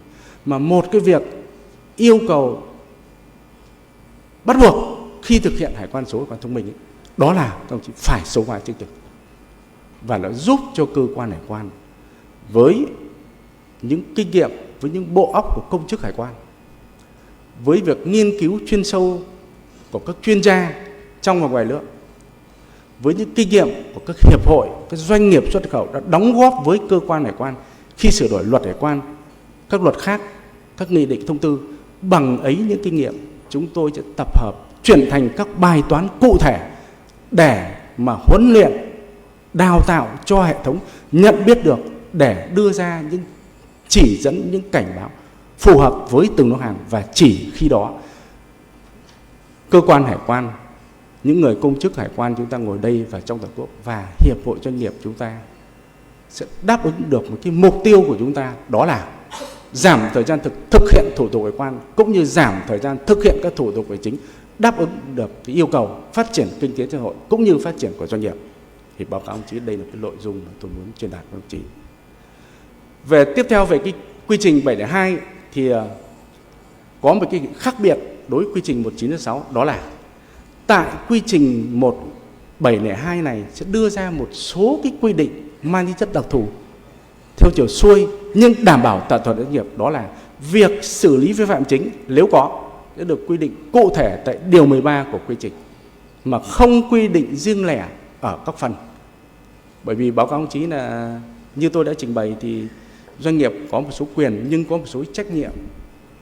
Khi doanh nghiệp đã gửi các thông tin chính thức lên hệ thống hải quan thì doanh nghiệp phải chịu trách nhiệm về khai báo. Nếu việc khai báo đó không đúng với quy định của pháp luật hoặc hàng hóa không đúng khai báo thì cơ quan hải quan sẽ thực hiện xử lý theo đúng thẩm quyền. Và điều đó đã được quy định tại điều 13 của quy trình 702. Quy định thế nào thì tôi xin báo cáo chi tiết các ông chí. Để mục tiêu chúng ta là làm đúng, làm đủ, tránh sai sót, tránh vi phạm. Thì điều 13 có quy định rất rõ về nguyên tắc, đó là thực hiện theo luật xử phạm chính và các văn bản hướng dẫn thi hành. Khi phát hiện hành vi vi phạm hành chính thuộc lĩnh vực quản lý của mình, người có thẩm quyền đang thi hành công vụ phải kịp thời lập biên bản vi phạm hành chính. Trường hợp xử phạt vi phạm hành chính mà hồ sơ liên quan đến nhiều đơn vị thì việc xác định và phân định thẩm quyền xử phạt không thực hiện theo quyết định 760 ngày 20 tháng 6 của Cục Trưởng quan mà thực hiện theo quy định tại khoản 2 quyển 3 của điều 13. Có nghĩa là báo cáo ông chí, quyết định 760 ban hành, khi ban hành thì khi triển khai mô hình thông quan chung chúng tôi thấy là có những điểm cần phải điều chỉnh bổ sung với nguyên tắc là kịp thời phát hiện và xử lý phạm chính, nhưng đồng thời cũng phải tạo thuận lợi cho doanh nghiệp. Chứ báo cáo có cái hiệp hội doanh nghiệp, các doanh nghiệp không phải là cứ vi phạm chính mà lại không tạo thuận lợi. Chúng tôi vẫn tạo thuận lợi theo quy định của pháp luật là xử lý đúng người, đúng việc, đảm bảo thời gian, tùy theo tính chất mức độ hành vi và có hình thức xử phạt theo đúng quy định. Thì tại quy trình này đã quy định rất rõ là đối với 2 trường hợp là không thực hiện theo cái quyết định 76, đó là đối với trường hợp mà kiểm hóa hộ và đối với trường hợp là kiểm hóa đối với việc mang hàng vào quản theo điều 32 mà tôi đã trình bày trên. Cụ thể là đối với trường hợp kiểm hóa hộ thì hải quan nơi kiểm hóa hộ sẽ ghi nhận tất cả các nội dung trong quá trình kiểm tra và gửi cho hải quan đề nghị kiểm hộ sẽ xử lý theo quy định. Trường hợp doanh nghiệp mở tờ khai tại đội thông quan của chi cục Cổng 3 nhưng mà hàng hóa lại về địa điểm khác, ví dụ tại thành phố Hà Nội, khi chúng tôi đề nghị hải quan Hà Nội và cụ thể là hải quan trục 2 kiểm hộ thì trường hợp phát hiện các sai phạm thì hải quan Nội sẽ chuyển thông tin cho hải quan khu vực 3 chúng tôi xử lý. Chúng tôi chỉ đúng trình tự thời gian và thẩm quyền, cũng như là cái việc kiểm tra, việc bảo quản. Thì hải quan nơi kiểm tra lưu giữ cái hàng hóa bảo quản cũng ghi nhận, chuyển các hồ sơ tài liệu để cho hải quan mà nơi đề nghị kiểm hộ sẽ xử lý theo đúng quy định. Thì báo cáo chí đây là cái điểm mới của điều 3. Quy định như vậy thì nó đảm bảo nguyên tắc nhưng đồng thời nó cũng tạo thuận lợi đối với hoạt động xuất khẩu là một đầu mối xử lý và xử lý theo đúng quy định của luật xử phạt hành chính. Thì báo cáo chí đây là cái nội dung, mà nội dung này là cũng tương đối mới trong cái quy trình 72 đã đề cập cụ thể tại điều số 13. Thưa các quý vị, thưa các hiệp hội doanh nghiệp, thưa các doanh nghiệp, thưa người dân doanh nghiệp tham dự tại các điểm cầu trực tiếp, thì toàn bộ phần trình bày của tôi đã trình bày cơ bản về quy trình thủ tục hải quan và tôi sơ đồ hóa quy trình thủ tục hải quan này theo một cái mô hình rất cụ thể, đó là tại bước 1 thì hệ thống tự động tiếp nhận cấp số phân luồng. Nếu hồ sơ luồng xanh thì tờ khai được chuyển thẳng sang bước 4 để doanh nghiệp nộp thuế và lấy hàng. Đối với tờ khai luồng vàng được chuyển sang bước 3. Trường hợp phải lấy mẫu thì công chức bước 3 sẽ thực hiện. Thì báo cáo các đồng chí như vậy. Và các quy định khác tôi đã trình bày ở trên, đó là việc kiểm mẫu hộ tại điều 8, đưa hàng quản điều 9, giải mẫu hàng điều 10, khai bổ sung tại điều 1 và hủy tờ khai tại điều 2, cũng như xử lý phạm hành chính số 13. Thì báo cáo các đồng chí là trên đây là toàn bộ các nội dung cơ bản tôi đã trình bày các đồng chí về quy trình thủ tục quan tập trung tại ban hành kèm theo quyết định 702 của Cục Hải quan. Thì thưa các quý vị hiệp hội doanh nghiệp, các doanh nghiệp, người dân doanh nghiệp đang tham dự trực tiếp các điểm cầu, thì tôi xin phép được báo cáo và trân trọng cảm ơn các đồng chí đã nghe, và tôi mong muốn cùng với cơ quan hải quan, với chi cục hải quan tổng 3 chúng tôi triển khai thành công mô hình thông quan tập trung này với một cái mục tiêu là đáp ứng cái hoạt động xuất khẩu được nhanh chóng, thông suốt và đảm bảo yêu cầu mà Đảng và Nhà nước quy định. Xin trân trọng cảm ơn tất cả các đồng chí.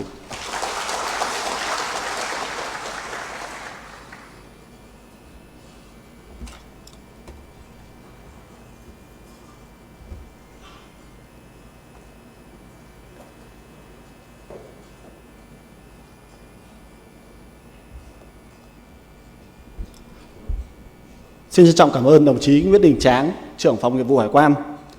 Kính thưa các đồng chí lãnh đạo, thưa toàn thể hội nghị, trước khi hội nghị chuyển sang nội dung chính tiếp theo, thay mặt ban tổ chức, tôi xin trân trọng kính mời toàn thể hội nghị nghỉ giải lao trong ít phút. Hội nghị sẽ tiếp tục vào lúc 10 giờ với phần hướng dẫn về hệ thống trao đổi thông tin và số hóa chứng từ. Trong thời gian nghỉ giải lao, đề nghị quý đại biểu doanh nghiệp tiếp tục gửi câu hỏi và vướng mắc qua mã QR hiện thị trên màn hình để bộ phận thư ký tổng hợp. Và kính mời các đồng chí tham dự hội nghị ra ngoài hội trường dự tea break. Xin phép.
Xin trân trọng kính mời quý vị đại biểu đang còn ở bên ngoài hội trường khẩn trương vào trong hội trường để chương trình được tiếp tục.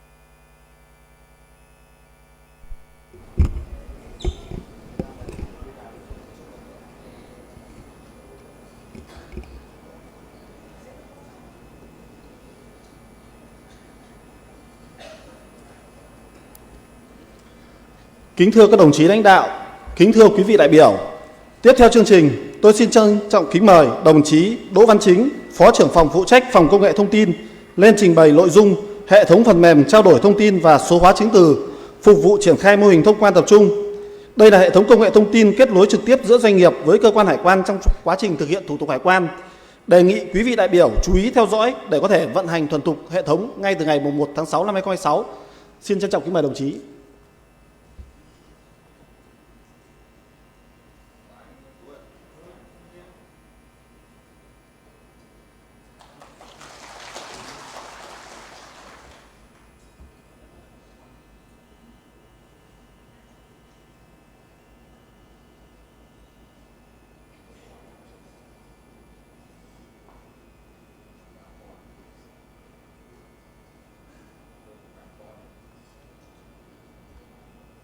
Kính thưa các đồng chí lãnh đạo Chi cục Hải quan khu vực 3, thưa toàn thể quý doanh nghiệp tham gia trực tiếp cũng như trực tuyến trên các điểm truyền hình.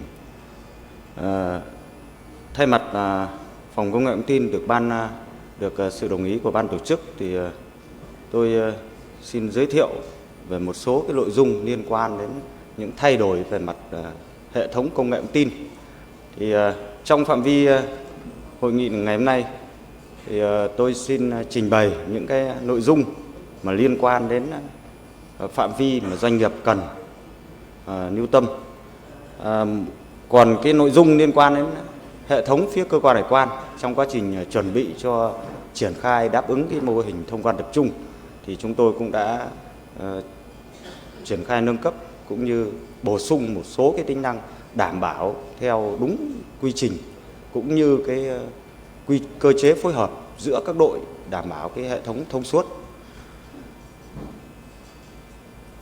Trước hết liên quan đến cái số hóa chứng từ thì ở đây như cộng đồng doanh nghiệp cũng đã biết, trước đây chúng ta sử dụng cái bản scan gửi lên hệ thống thì trong thời gian qua cũng có thời điểm mà hệ thống tiếp nhận cái chứng từ bản scan nó gây trục trặc. Thế thì mục tiêu đặt ra là chúng tôi sẽ phải thực hiện việc số hóa. Vậy số hóa như thế nào? Số hóa chứng từ, bộ chứng từ hải quan chính là chuyển đổi từ cái bản giấy thành các cái chỉ tiêu thông tin.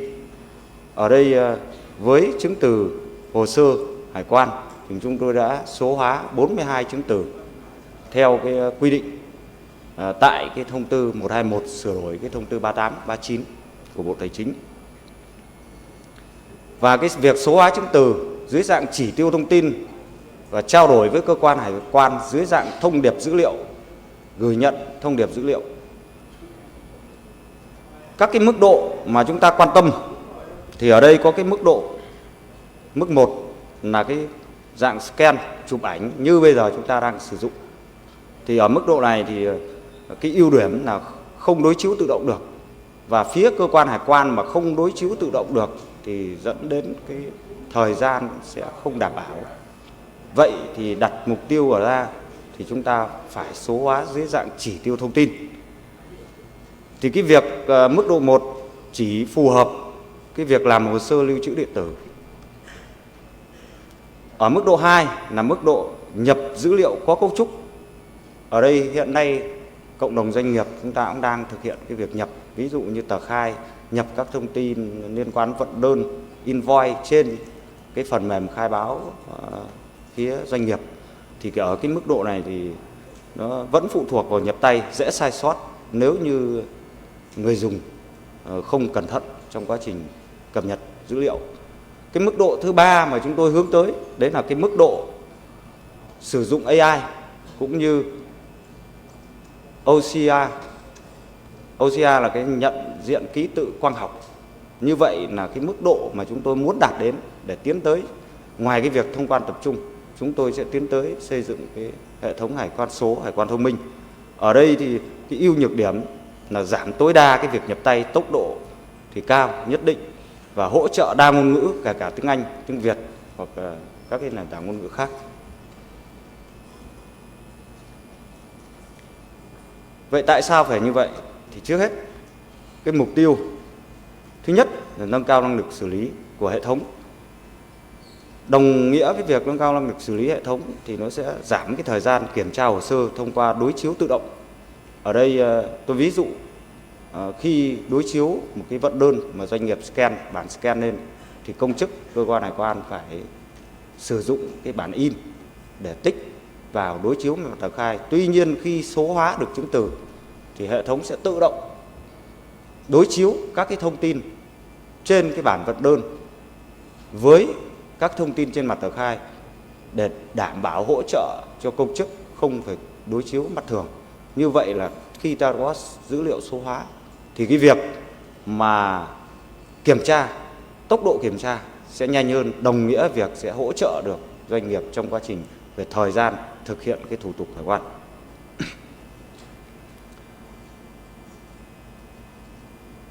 Cái mục tiêu thứ hai là tăng tính minh bạch. Ở đây tại sao vậy như vậy? Toàn bộ quy trình tiếp nhận tờ khai, phân công, kiểm hóa đến thông quan được ghi nhận điện tử, có ghi nhận cả cái lốc thời gian cũng như cái quá trình thực hiện của phía công chức để chúng tôi có cái đánh giá, có cái nhìn nhận cũng như ghi nhận cái thời gian người khai hải quan khai báo lên hệ thống. Cái thứ ba là nâng cao cái chất lượng quản lý rủi ro. Thì như phần trước trình bày liên quan đến quản lý rủi ro chỗ đồng chí Tráng đã trình bày với toàn thể quý vị doanh nghiệp, thì để đảm bảo được cái việc phân luồng chính xác, giảm tải cái việc thực hiện cái trên hệ thống sẽ có cái dữ liệu để phân tích, đánh giá, tích lũy cái dữ liệu theo thời gian để đảm bảo cung cấp nền tảng phân tích hành vi cũng như so sánh các lịch sử khai báo để làm cơ sở cho một trong các cái chỉ tiêu thông tin phục vụ cho đánh giá, cập nhật tiêu chí rủi ro. Cái thứ tư là phục vụ hậu kiểm và thanh tra. Như hồ sơ điện tử, kể cả phía doanh nghiệp cũng như phía cơ quan hải quan, khi đã lưu giữ dưới dạng hồ sơ điện tử thì nó sẽ đầy đủ thông tin về dữ liệu, bao gồm ai gửi, khi nào, nội dung gì, ai xử lý, kết quả ra sao, không thể làm giả hay thất lạc hồ sơ.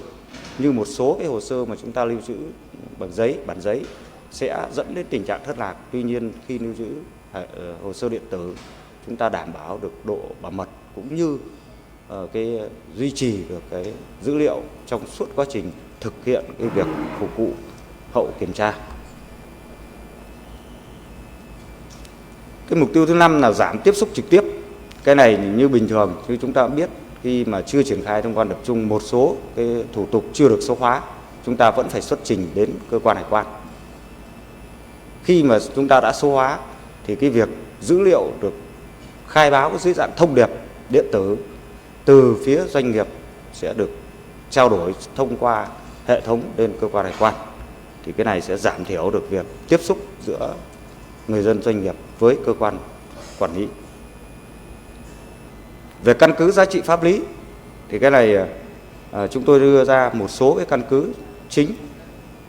Căn cứ thứ nhất là luật giao dịch điện tử, thì ở đây 5 điều kiện pháp lý đúng nguồn gốc, toàn vẹn nội dung, truy cập được, lưu trữ đúng khuôn dạng, có chữ ký số hợp lệ.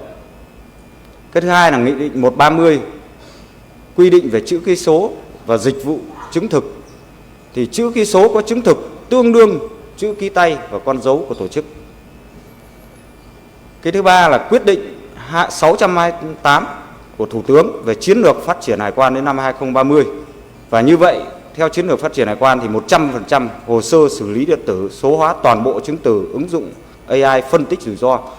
Tại sao tôi đặt vấn đề ở đây? Bởi vì chúng ta sẽ theo cái lộ trình này và doanh nghiệp cũng phải cần nắm được cái lộ trình của cơ quan hải quan để tiến tới cũng phải hoàn thiện cái hệ thống hạ tầng, cơ sở hạ tầng công nghệ thông tin tại phía đầu doanh nghiệp để tiến tới 100% hồ sơ xử lý được điện tử.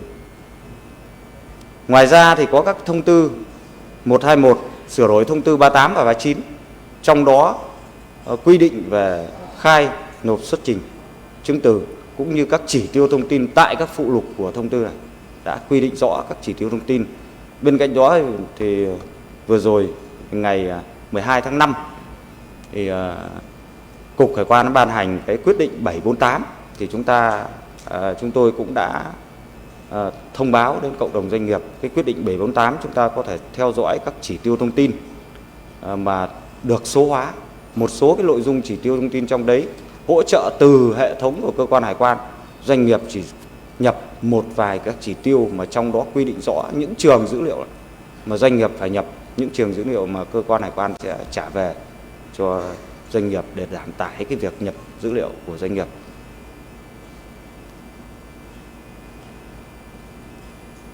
Dù căn cứ pháp lý thì trên cơ sở căn cứ pháp lý thì chúng tôi đã số hóa được 42 chứng từ theo quy định. Mặc dù vậy thì khi doanh nghiệp gửi chứng từ điện tử qua hệ thống hải quan, về mặt pháp lý doanh nghiệp phải tự chịu trách nhiệm về tính chính xác, trung thực và hợp pháp của toàn bộ nội dung. Cái này là quy định. Về kiến trúc tổng thể, ở đây ngoài cái hệ thống nghiệp vụ hải quan như chúng ta đang sử dụng bây giờ thì chúng tôi có xây dựng một hệ thống số hóa chứng từ để tiếp nhận dữ liệu từ phía người khai hải quan. Vậy người khai hải quan thì trên phần mềm khai báo hải quan sẽ bổ sung 2 chức năng. Một là chức năng liên quan đến chứng từ số hóa sử dụng công nghệ AI của phía doanh nghiệp. Và cái này thì chúng tôi đã phối hợp với công ty Thái Sơn để triển khai cái gói giải pháp hỗ trợ doanh nghiệp trong quá trình triển khai thực hiện. Về quy trình số hóa chứng từ phía doanh nghiệp, trước hết về bước 1 là chúng ta phải thu thập phân loại chứng từ. Thu thập phân loại chứng từ thì chúng ta sẽ phải tập hợp các cái đầy đủ bộ chứng từ theo từng lô hàng cụ thể, phân loại theo nhóm chứng từ bắt buộc, rồi thì chứng từ chuyên ngành, CO, giấy phép, rồi tài liệu kỹ thuật bổ sung nếu có, đặt tên file. Ở đây tôi cũng lưu ý đến các cộng đồng doanh nghiệp là chúng ta lên đặt tên file theo cái gợi ý của chúng tôi là số lô hàng, loại chứng từ và ngày, để sau này chúng ta tiện trong quá trình theo dõi cái chứng từ như vậy. Bước 2 là chuyển sang dạng điện tử. Chuyển sang dạng điện tử thì chứng từ gốc là file điện tử thì chúng ta sẽ không cần phải chuyển đổi, và chúng ta sử dụng luôn cái chứng từ gốc đó để sử dụng công nghệ AI thực hiện cái việc nhập liệu cho chúng ta. Còn chứng từ gốc là giấy thì chúng ta phải sử dụng bản scan, chúng ta sử dụng công cụ scan và sử dụng phần mềm e-code. Ở đây thì theo như trao đổi thống kê trên hệ thống mà khai báo từ phía người khai hải quan đến cơ quan hải quan thì trên 90% là sử dụng cái công nghệ cái phần mềm e-code của công ty Thái Sơn. Còn lại thì bên cạnh đó thì có một vài doanh nghiệp sử dụng của FPT, cũng có doanh nghiệp sử dụng CDS để khai báo. Thì ở đây trên cái phần mềm e-code thì upload file để AI tự động đọc cái dữ liệu đó thay cho chúng ta nhập vào tay.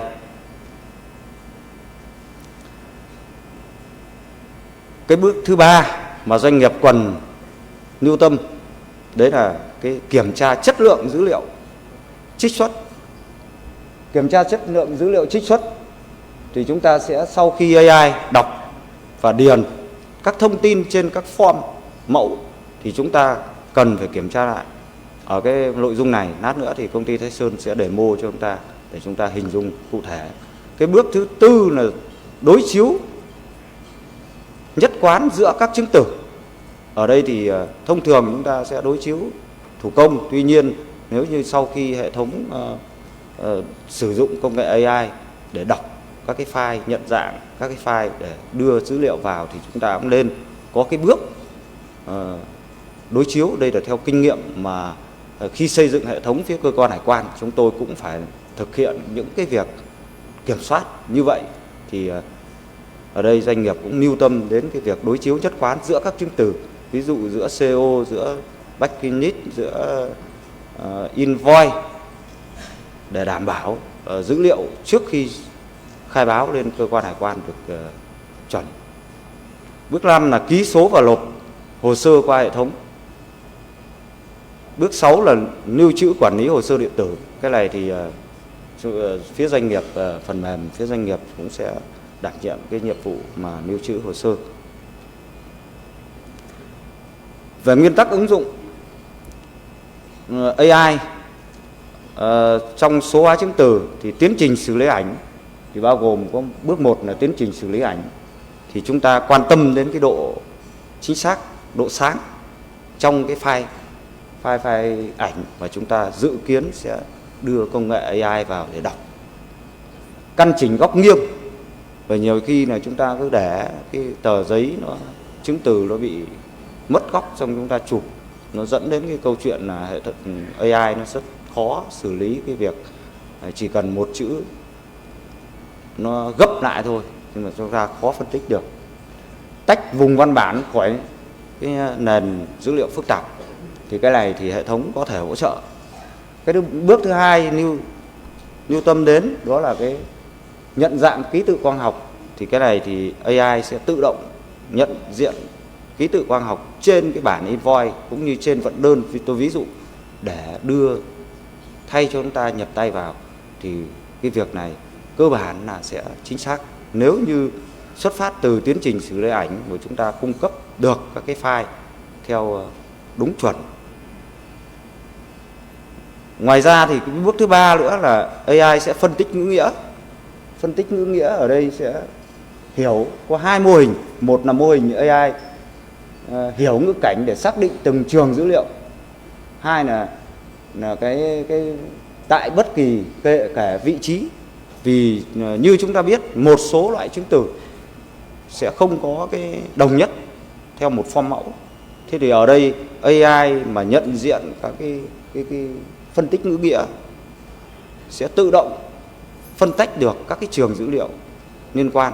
Nhiều cái chứng từ chúng ta cùng các đơn vị đối tác khác nhau có khi là xây dựng theo cái form mẫu khác nhau. Và cái bước thứ tư là ánh xạ dữ liệu vào tờ khai. Thì cái này thì phía doanh nghiệp chúng tôi cũng đặt vấn đề với công ty cung cấp phần mềm là phải hỗ trợ doanh nghiệp cái việc ánh xạ dữ liệu từ cái bảng số hóa chứng từ với tờ khai đầu doanh nghiệp trước khi khai báo lên cơ quan hải quan. Ở trên cơ quan hải quan chúng tôi cũng có cái việc ánh xạ dữ liệu như vậy. Thì nguyên tắc chúng ta cũng thừa hiểu là AI hay OCA là công cụ hỗ trợ, không phải là hệ thống kiểm tra tự động thay con người. Doanh nghiệp vẫn phải chịu trách nhiệm pháp lý với toàn bộ nội dung khai báo. Đây tôi nhắc lại cái nội dung để chúng ta lưu tâm. Về yêu cầu kỹ thuật, cái thứ nhất là máy tính đường truyền thì khuyến cáo là sử dụng Windows 10 trở lên và Internet lớn hơn 10 MB, ổn định, không dùng 4G làm kết nối chính. Cái này thì thông thường doanh nghiệp chúng ta cũng đã có cái chuẩn bị rồi, và đến thời điểm hiện nay thì cơ bản là doanh nghiệp cũng hệ thống cũng đã phần mềm phía doanh nghiệp máy tính đường truyền cũng đã đáp ứng. Cái thứ ba là phần mềm khai báo, thì cái này chúng tôi khuyến cáo doanh nghiệp phải theo dõi sát cái lịch nâng cấp. Ở đây thì các công ty cung cấp phần mềm phía doanh nghiệp người ta cũng đã đặt các cái lịch gọi là nâng cấp tự động, thì chúng ta cần phải nâng cấp. Cái này thì phải bắt buộc chúng ta phải nâng cấp theo phiên bản mới mới đáp ứng được. Cái ba về tài khoản. Tài khoản thì hiện nay doanh nghiệp chúng ta có khai báo cơ quan hải quan đều có tài khoản cả. Tuy nhiên trong cái hội nghị như ngày hôm nay thì tôi cũng khuyến cáo doanh nghiệp là thường xuyên là phải lưu tâm đến cái chữ ký số chúng ta phải gia hạn trước cái thời gian hết hạn tầm 3 ngày. Nhiều doanh nghiệp là chúng ta để quá thời hạn đó, dẫn đến câu chuyện là đến khi gia hạn lại phải can thiệp vào hệ thống, và như vậy theo quy định thì chúng ta phải gửi hồ sơ đến Cục Hải quan. Nếu chúng ta gia hạn chữ số trước 3 ngày trước thời điểm hết hạn thì chúng ta chủ động được việc chúng ta thực hiện trên cái cổng website của cơ quan hải quan để chúng ta chủ động. Chữ số đăng ký với cơ quan hải quan với các cái đơn vị cung cấp chữ số thì cái này thông thường các cái đơn vị bây giờ thì đều có chữ số cả. Thiết bị scan chúng ta cũng có, nhưng nếu như có chất lượng cái máy scan lớn hơn 300 dpi màu thì nó sẽ đảm bảo được cái việc sử dụng các cái số hóa chứng từ. Về hiệu quả thì tôi chỉ nhấn mạnh lại cái hiệu quả. Nếu như cho thời gian chuẩn bị hồ sơ mà chúng ta chuẩn bị hồ sơ giấy đấy thì sẽ mất khoảng 2 đến 4 giờ có khả năng theo tính toán của chúng tôi. Thì nếu sau số hóa thì upload file và ký số tầm mất khoảng 15 đến 30 phút. Nộp hồ sơ bổ sung thì phải đến trực tiếp cơ quan hải quan. Thì thay vì vậy nay số hóa chứng từ chúng ta sẽ có gửi qua hệ thống bất kỳ tại thời điểm nào ở đâu. Phát hiện sai sót thì công chức khi chúng ta gửi lên công chức phải đọc tay, sai sót phát hiện chậm. Cái này thì trong thời gian vừa qua chúng ta cũng đã chứng kiến rồi, cũng không tránh khỏi. Còn khi sau số hóa thì đối chiếu tự động, hệ thống trên phía cơ quan hải quan xây dựng cái việc tham chiếu tự động các cái trường dữ liệu thì nó sẽ cảnh báo ngay. Khi phía doanh nghiệp chúng tôi cũng đặt bài toán với đơn vị thiết kế phần mềm phía doanh nghiệp là phải cảnh báo ngay cho doanh nghiệp từ đầu doanh nghiệp. Còn khai lên đến cơ quan hải quan chúng tôi sẽ cảnh báo một lần nữa và đánh dấu. Ví dụ như phía cơ quan hải quan chúng tôi đánh dấu tích xanh có nghĩa là trường dữ liệu đã được hệ thống kiểm tra là khớp. Còn đánh dấu đỏ thì lúc ấy công chức mới phải kiểm tra lại. Như vậy là các cái trường và tích xanh từ phía doanh nghiệp đã làm chuẩn rồi thì nên trên này công chức hải quan sẽ bớt đi cái phần kiểm tra, và như vậy thời gian thực hiện cái việc thông quan đối với tờ khai luồng vàng nó sẽ được nhanh hơn trong quá trình kiểm tra hồ sơ. Chi phí in ấn thì chúng ta cũng biết rồi. Giấy tờ thì chúng ta phải in ấn phục vụ giấy mực các thứ tài liệu. Tuy nhiên là sau số hóa thì cơ bản là gần bằng không. Nếu như chúng ta lấy các cái hồ sơ từ bên đối tác và chúng ta sử dụng luôn file PDF để chúng ta lưu trữ dưới dạng số hóa. Và tra cứu hồ sơ cũ thì trước đây chúng ta biết rồi, lưu trữ hồ sơ giống như một cái thư viện. Nếu chúng ta lưu trữ thư viện thì chúng ta tìm được lại một cái hồ sơ sau 5 năm phục vụ thanh kiểm tra thì rất là khó khăn. Thế tuy nhiên nếu số hóa thì chúng ta tìm kiếm theo từ khóa, tìm kiếm trên hệ thống nó rất nhanh. Và cái hiệu quả tiếp theo nữa là cái hậu kiểm và kiểm toán. Phải lục tìm từng hồ sơ trong kho thay vì chúng ta xuất báo cáo trên hệ thống. Về nội dung thứ hai mà chúng tôi nâng cấp cái hệ thống do Chi cục Hải quan khu 3 triển khai thì đó là cái chức năng đăng ký kiểm hóa lấy mẫu. Tổng quan hệ thống thì hệ thống được xây dựng với mục tiêu hỗ trợ doanh nghiệp đăng ký thời gian, địa điểm, xuất trình hàng hóa để cơ quan hải quan phân công bố trí công chức kiểm hóa lấy mẫu lô hàng, đồng thời giúp doanh nghiệp theo dõi trạng thái của lô hàng trong toàn bộ quá trình kiểm hóa lấy mẫu. Như vậy là chúng ta sẽ cái mục tiêu của cái chức năng này là để giúp doanh nghiệp cũng như cơ quan hải quan sắp xếp được thời gian phù hợp trong việc xuất trình hàng hóa để kiểm tra. Và hệ thống phía cơ quan hải quan cũng phân tích được để phân công công chức đảm bảo cái phù hợp với cái địa bàn kiểm hàng hóa tập kết. Để như vậy là chúng ta sẽ hỗ trợ được cái việc là phân công cho phù hợp, đảm bảo cái việc di chuyển ngay từ địa bàn này sang địa bàn khác thực hiện công tác kiểm hóa, giúp doanh nghiệp nhanh hơn và cũng giúp cho doanh nghiệp, cộng đồng doanh nghiệp chuẩn bị được đầy đủ các cái tài liệu cũng như hàng hóa để xuất trình theo đúng cái thời gian mà chúng ta đăng ký. Thì ở đây chức năng có cái đăng ký và xử lý kiểm hóa lấy mẫu.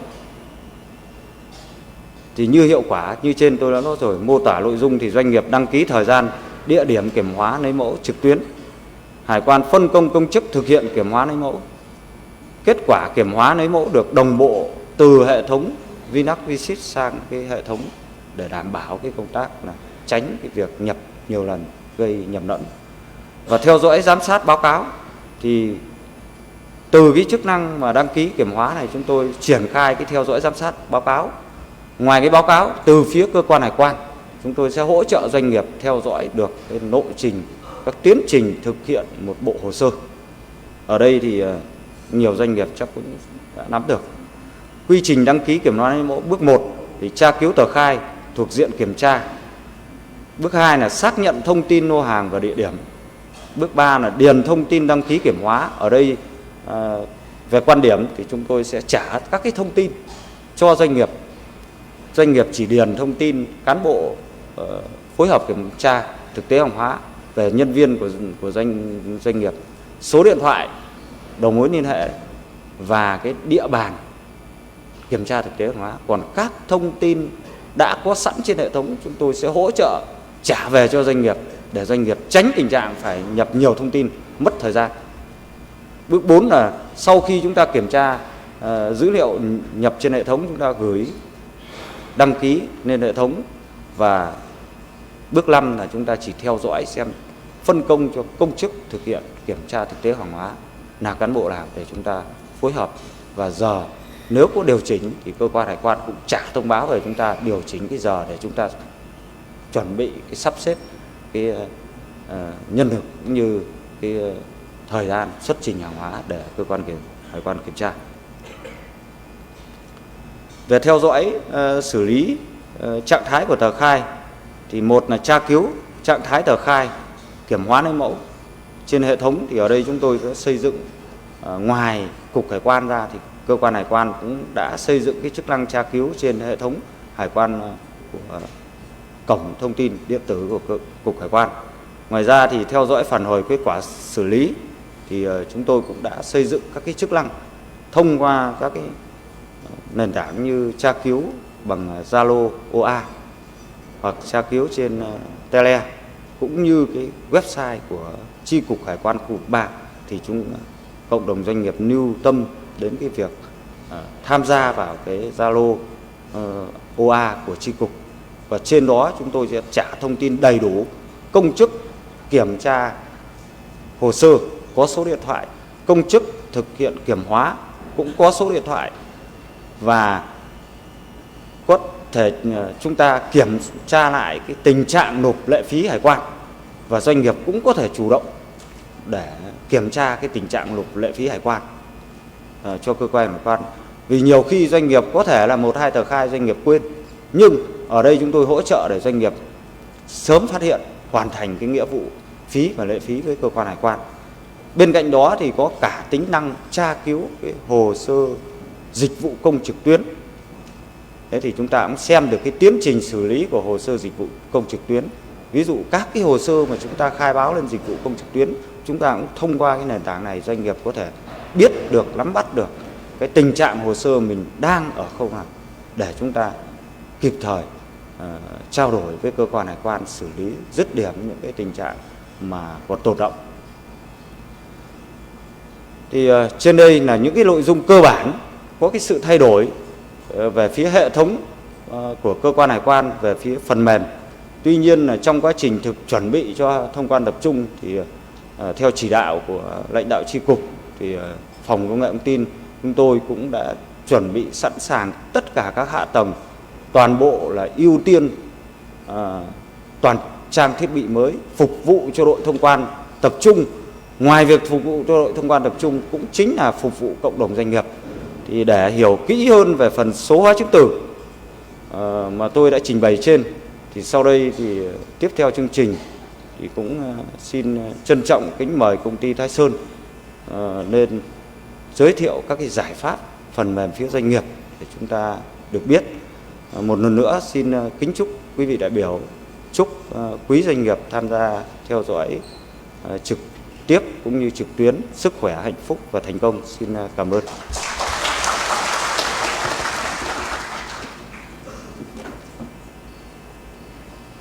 Xin kính chào các anh chị. Các anh chị vui lòng cho em 1 phút để em chuẩn bị máy móc.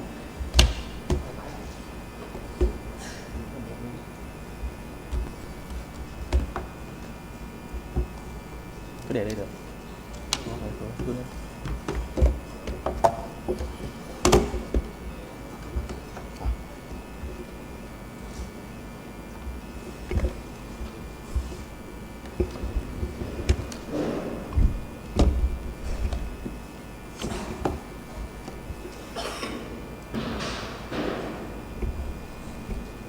Vâng, em xin phép được tiếp tục chương trình.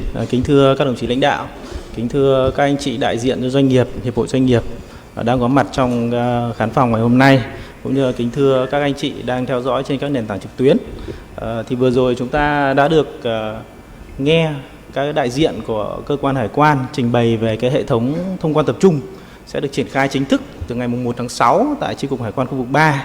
Thì để triển khai được cái hệ thống thông quan tập trung này, nó có một cái nội dung khá là quan trọng và ảnh hưởng trực tiếp đến các anh chị doanh nghiệp mà những người đang làm khai báo. Đấy là cái liên quan đến công tác số hóa chứng từ. Theo như cái quy trình hiện nay ấy, thì các anh chị chỉ cần khai báo tờ khai ra số, sau đó thì chúng ta sẽ thao tác một vài cái click chuột, chúng ta đính kèm chứng từ, sau đó ký số và khai báo lên, thế là xong. Đấy, tuy nhiên ấy, thì với hải quan số, hải quan thông minh theo chiến lược phát triển của ngành hải quan thì chúng ta sẽ phải thực hiện số hóa. Chúng ta hiểu đơn giản số hóa chứng từ là chúng ta chỉ tiêu hóa các chứng từ vào các cái tiêu chí mà cơ quan hải quan đã ban hành sẵn, sau đó chúng ta sẽ gửi lên, nó giống như cái tờ khai thôi ạ. Thì tính đến thời điểm hiện nay thì hệ thống đã số hóa được khoảng 42-43 cái chứng từ. Thì nếu như trong quá trình các anh chị làm mà phát sinh ra các chứng từ đấy thì các anh chị sẽ phải thực hiện số hóa. Nghe đến đây thì các anh chị chắc là cũng hơi hoang mang, đúng không ạ? Và để các anh chị sau này đỡ hoang mang thêm ấy, thì theo lộ trình phát triển của ngành đến hết 2026, theo như chia sẻ của lãnh đạo Ban Công nghệ Thông tin ấy, thì đến 2026 là chúng ta sẽ số hóa 150 chứng từ, và đến 2030 toàn bộ các nghiệp vụ khai báo thì đều phải được số hóa hết, kể cả các anh chị nếu như có làm gia công, sản xuất khẩu và chế xuất. Sau này chúng ta sẽ không sử dụng cái báo cáo quyết toán cuối năm nữa, mà sau 2030 là các anh chị sẽ phải truyền số liệu theo thời gian thực, phiếu nhập, phiếu xuất kho, thì toàn bộ các thông tin đấy cũng đều phải thực hiện số hóa. Thế thì dựa trên cái nhu cầu thực tế cũng như là cái diễn biến thực tiễn của ngành, thì công ty Thái Sơn với tư cách là một bên cung cấp các cái giải pháp khai báo cho các doanh nghiệp khi mà thực hiện khai báo hải quan, thì hôm nay em xin đại diện công ty Thái Sơn được trình bày đến cho các anh chị về cái giải pháp. Giải pháp ở đây là bên em áp dụng AI vào trong cái phần mềm Ecert để hỗ trợ các anh chị thực hiện số hóa chứng từ. Khi mà nghe đến AI ấy, thì các anh chị có một vài các anh chị sẽ nghĩ rằng ông này đang chém gió, đúng không ạ? Mà cũng một vài anh chị thì sẽ lo sợ rằng là AI sẽ thay thế con người. Tôi áp dụng AI xong rồi thì tôi mất việc. Đấy, tuy nhiên thì hai cái lo sợ này của anh chị nó đến bây giờ, nếu mà trước đây khoảng 3-4 năm mà chúng ta nói các cái thuật ngữ về AI, về blockchain hay là về big data ấy, thì đúng là thuật ngữ chém thật. Thế nhưng mà với cái công nghệ phát triển hiện nay thì AI nó đang phổ biến quá rồi. Các anh chị, em chắc chắn là các anh chị đang ngồi đây đều đang sử dụng một con AI nào đó, tối thiểu có thể là ChatGPT. Trước đây thì chúng ta hay có cái câu là không biết thì lên hỏi ông Google, nhưng bây giờ thì thay đổi rồi. ChatGPT hết, ChatGPT biết hết, trả lời được hết. Đấy. Và cái thứ hai ấy, thì cái AI ấy, thì như ban đầu bên em định hướng xây dựng lên cái con Ecert AI này thì nó chỉ là một cái công cụ hỗ trợ, nó không phải là công cụ thay thế, và con người vẫn phải là cái yếu tố quyết định. Cái kết quả từ AI trả ra nó có được gửi lên trên hệ thống của cơ quan hải quan hay không là do các anh chị quyết định, chứ không phải là con AI quyết định. Đấy. Thế thì trong cái bài trình bày giải pháp của công ty Thái Sơn hiện nay ấy, thì bên em sẽ gửi đến các anh chị hai cái nội dung chính. Cái nội dung thứ nhất là em giới thiệu qua về cái giải pháp AI cũng như là cái màn hình, cái giao diện để các anh chị có thể nắm bắt được. Cái phần thứ hai ấy, là cái phần mà em sẽ demo trực tiếp ở trên cái phần mềm Ecert 5 Vnac. Thực ra thì về cái ứng dụng AI thì trên Ecert thì hiện tại là bên em đã có bản beta và đã public cho các doanh nghiệp sử dụng rồi. không biết là ở địa bàn Hải Phòng thì các anh chị đã sử dụng nhiều chưa hay thôi. Về cái giới thiệu chức năng Ecurt AI ấy, thì đơn giản là các anh chị cứ hình dung ấy, hiện trạng hiện nay ấy, là chúng ta đã có những cái file chứng từ xuất nhập khẩu. Các anh chị khi mà mở tờ khai ấy, thì em có đi thực tế một số các doanh nghiệp về logistics của các bên khai thuê ấy, là các anh chị sẽ để hai cái màn hình, một cái màn hình là chứng từ, một cái màn hình là mặt tờ khai. Các anh chị di chuột copy ra làm như thế thì nếu mà các anh chị nào mà làm nhiều, làm quen ấy, thì sẽ cũng không khó khăn gì lắm. Tuy nhiên thì đối với những cái bạn mới thì đọc chứng từ thôi đã mất thời gian rồi, chưa nói đừng đến copy. Đấy. Thế thì hiện trạng hiện nay là chúng ta đang làm hoàn toàn thủ công và nắm bắt được cái xu thế cũng như xu hướng về AI thì công ty Thái Sơn ấy, cung cấp một cái phiên bản gọi là phiên bản Ecurt AI. Thì cái này nó có thể hỗ trợ cho các anh chị là chỉ tiêu hóa các cái chứng từ, và khi mà chỉ tiêu hóa các chứng từ hay nói cách khác ấy, là số hóa chứng từ rồi, có các dữ liệu số hóa rồi, thì chúng ta sẽ đẩy các cái thông tin số hóa để hỗ trợ tạo tờ khai. Đó. Thì cái công nghệ này, hệ thống Ecurt AI này thì sẽ sử dụng cái khả năng xử lý chip của Nvidia, nó rất là nhanh, mạnh, và hiện nay thì Nvidia thì các anh chị cũng biết là công ty sản xuất và sở hữu chip số 1 thế giới rồi. Về cái quy trình thực hiện cái Ecurt AI ấy, thì nó cũng khá là đơn giản. Bên em cố gắng tối giản, gom nó lại thành 3 bước. Cái bước thứ nhất ấy, là các anh chị sẽ chuẩn bị các cái bộ chứng từ và đưa các chứng từ đấy vào trong cái phần mềm. Và bước thứ hai thì AI sẽ bắt đầu tiến hành phân tích. Khi mà có lệnh của các anh chị là tôi đưa chứng từ rồi đấy, ông phân tích đi, thì AI sẽ thực hiện bắt đầu phân tích. Và sau khi mà AI tiến hành phân tích xong thì nó sẽ trả ra kết quả, và doanh nghiệp sẽ sử dụng cái kết quả đó để tạo thành các cái chứng từ số hóa, cũng như là cái việc mà chúng ta tạo luôn cái tờ khai từ cái kết quả của cái chứng từ số hóa đó. Em xin phép được đi nhanh các cái bước, vì lát nữa thì khi mà vào trong cái phần demo thì các anh chị nhìn nó sẽ trực quan hơn. Cái bước thứ nhất ấy, là chúng ta sẽ thực hiện đính kèm chứng từ. Thì đây là cái form mà để các anh chị đính kèm các chứng từ. Thì hiện nay thì Thái Sơn đã số hóa được hơn 43 chứng từ. Trong cái quy định của cơ quan hải quan ấy, thì có khoảng 43 cái chứng từ, nhưng tuy nhiên ấy, để phục vụ cho cái việc mà mở tờ khai ấy, thì Thái Sơn cũng có số hóa thêm một số các cái chứng từ khác để lấy các dữ liệu từ các cái chứng từ đấy để có thể mở được tờ khai.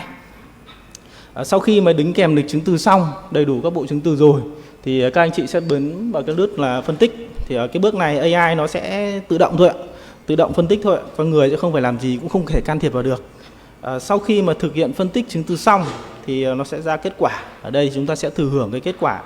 Kết quả thì các anh chị có thể AI thì nó sẽ căn cứ vào cái chứng từ của doanh nghiệp. Trong đó thì nếu như các cái chỉ tiêu đơn giản, ví dụ như tên hay là địa chỉ hay là số, thì cái đấy một cái công nghệ AI nó đọc thì nó không khó lắm. Cái mà em muốn nhấn mạnh ở đây ấy, đấy là căn cứ vào cái tên hàng thì AI sẽ đưa ra được cái mã HS gợi ý. Các anh chị có thể phân tích chuyên sâu thêm cái mã HS này xem nó kết quả nó có đúng hay không, hoặc là có phù hợp hay không.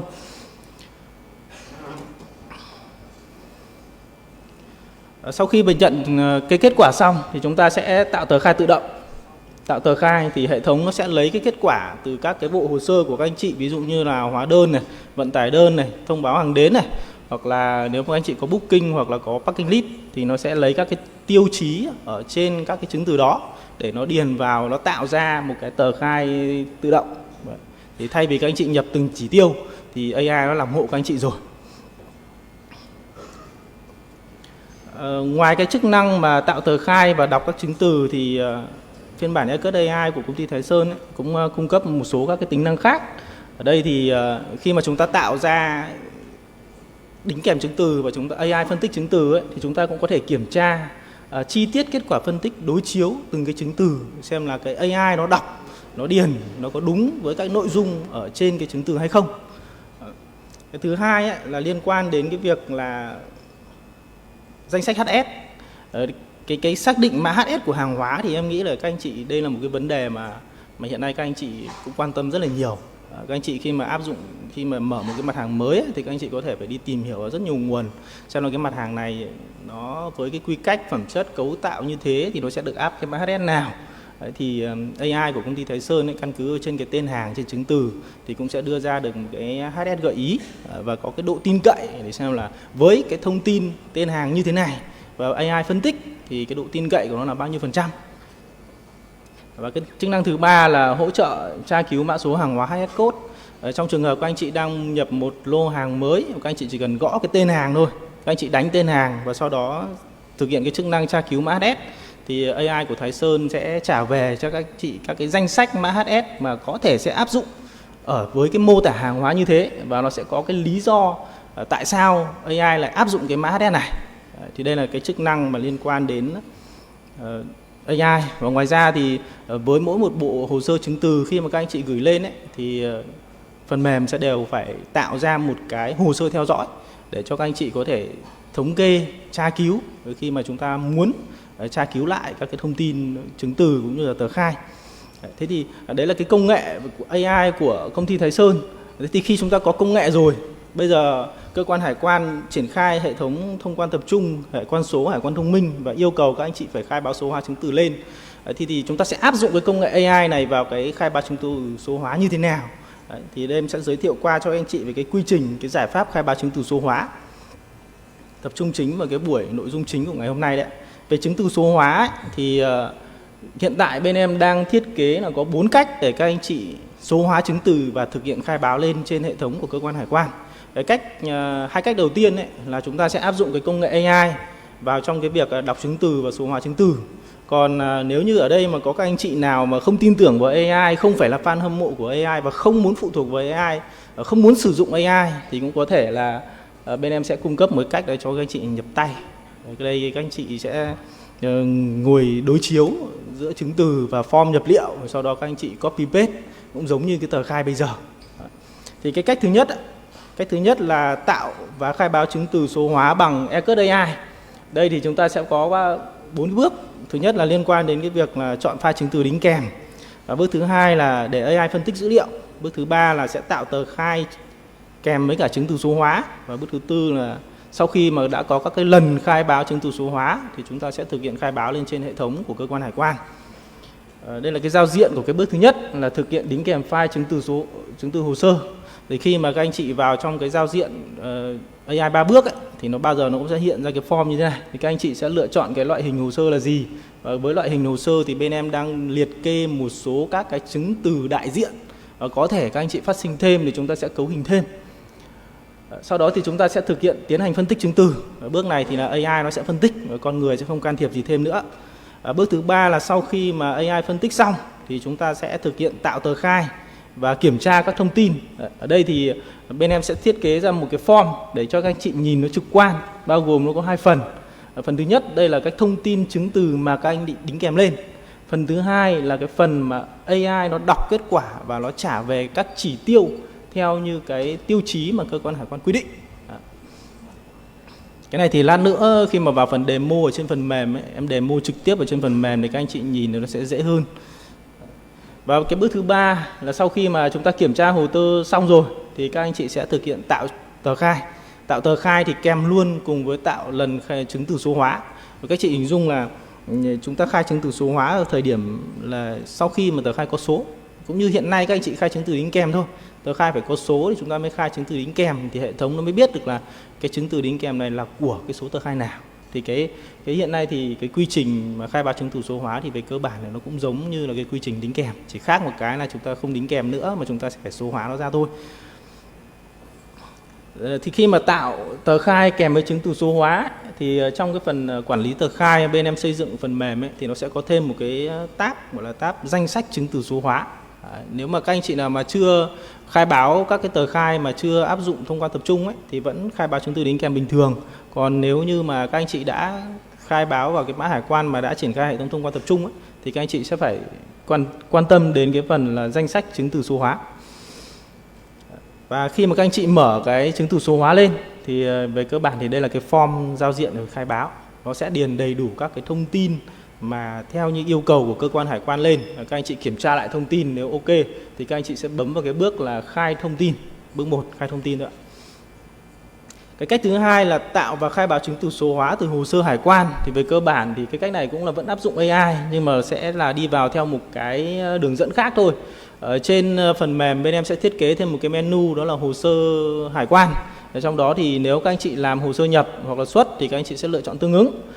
Và sau khi mà làm hồ sơ xong tạo được cái hồ sơ rồi thì về quy trình ấy, cơ bản thì nó cũng giống như cái cách thứ nhất là chúng ta sẽ phải lựa chọn file đính kèm. Sau khi lựa chọn file đính kèm xong thì thực hiện phân tích chứng từ. Phân tích xong thì nó cũng sẽ tạo ra nó cũng sẽ trả về kết quả. Và khi mà có kết quả rồi thì các anh chị cũng sẽ thực hiện kiểm tra lại kết quả, tạo tờ khai và tạo cái lần khai báo chứng từ số hóa lên.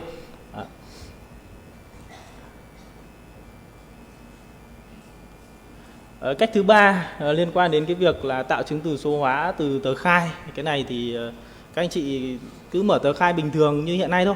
Sau đó thì chúng ta sẽ vào, sau khi khai tờ khai có số, tùy vào cái thời điểm mà các anh chị lựa chọn cái việc khai báo lên. Có những anh chị thì sẽ khai ngay tại thời điểm mà tờ khai được cấp số IDA. Nhưng cũng có những anh chị thì chúng ta cứ khai bình thường, đến kết quả phân luồng rồi chúng ta mới khai chứng từ đính kèm. Thì khi mà chúng ta khai báo chứng từ số hóa thì cũng vậy thôi ạ. Các anh chị cứ mở tờ khai báo bình thường. Khai báo tờ khai xong thì các anh chị sẽ vào cái tab quản lý tờ khai, nó sẽ có cái mục là danh sách chứng từ số hóa. Ở đây các anh chị sẽ thêm cái danh sách chứng từ số hóa vào. Chúng ta sẽ lựa chọn xem là cái chứng từ mà chúng ta muốn khai báo là gì và chúng ta sẽ thực hiện tạo mới. Cái cách này thì nó hơi thủ công một chút. Chúng ta sẽ đóng vai trò là cô tấm, chúng ta nhặt từng cái chỉ tiêu ở trên cái chứng từ và chúng ta điền vào các cái form nhập liệu mà theo cơ quan hải quan quy định. Sau khi nhập liệu xong chúng ta thực hiện ghi lại và chúng ta cũng khai báo thông tin lên. Đấy là cái cách thứ ba. Cách thứ tư ấy, là tạo và khai báo chứng từ số hóa từ danh sách. Thì khi mà chúng ta tạo danh sách số hóa thì phải có một cái phần là để quản lý. Thế thì quản lý ở đây ấy, chính là cái phần mà tạo chứng từ số hóa bằng cách là chúng ta vào trong cái hồ sơ, chúng ta tạo tay từng cái chứng từ. Thì về cơ bản ở cái bước này ấy, là các anh chị sẽ phải lựa chọn là cái chứng từ này của cái tờ khai nào.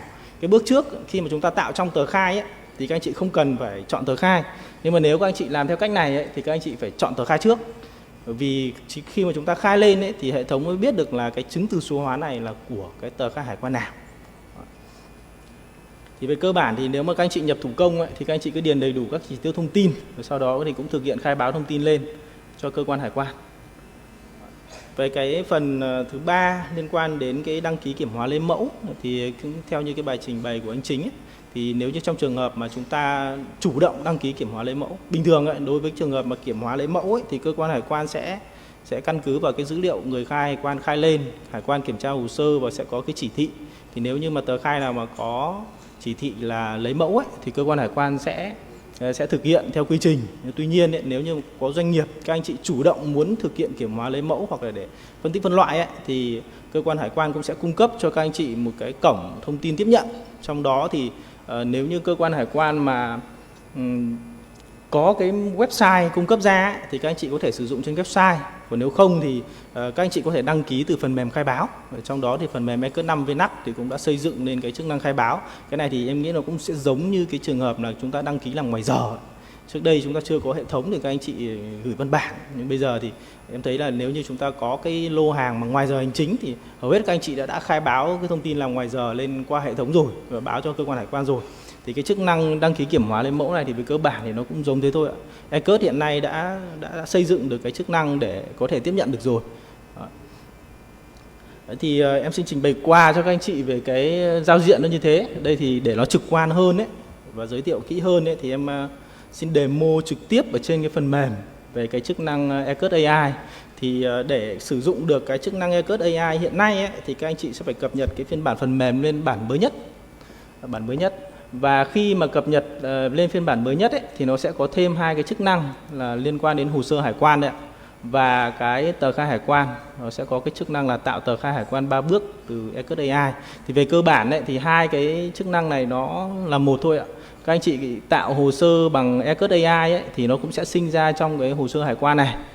Thì quy trình thực hiện thì nó sẽ như sau ạ. Đầu tiên là chúng ta vào phần tờ khai hải quan này, các anh chị tạo tờ khai từ ECRT AI.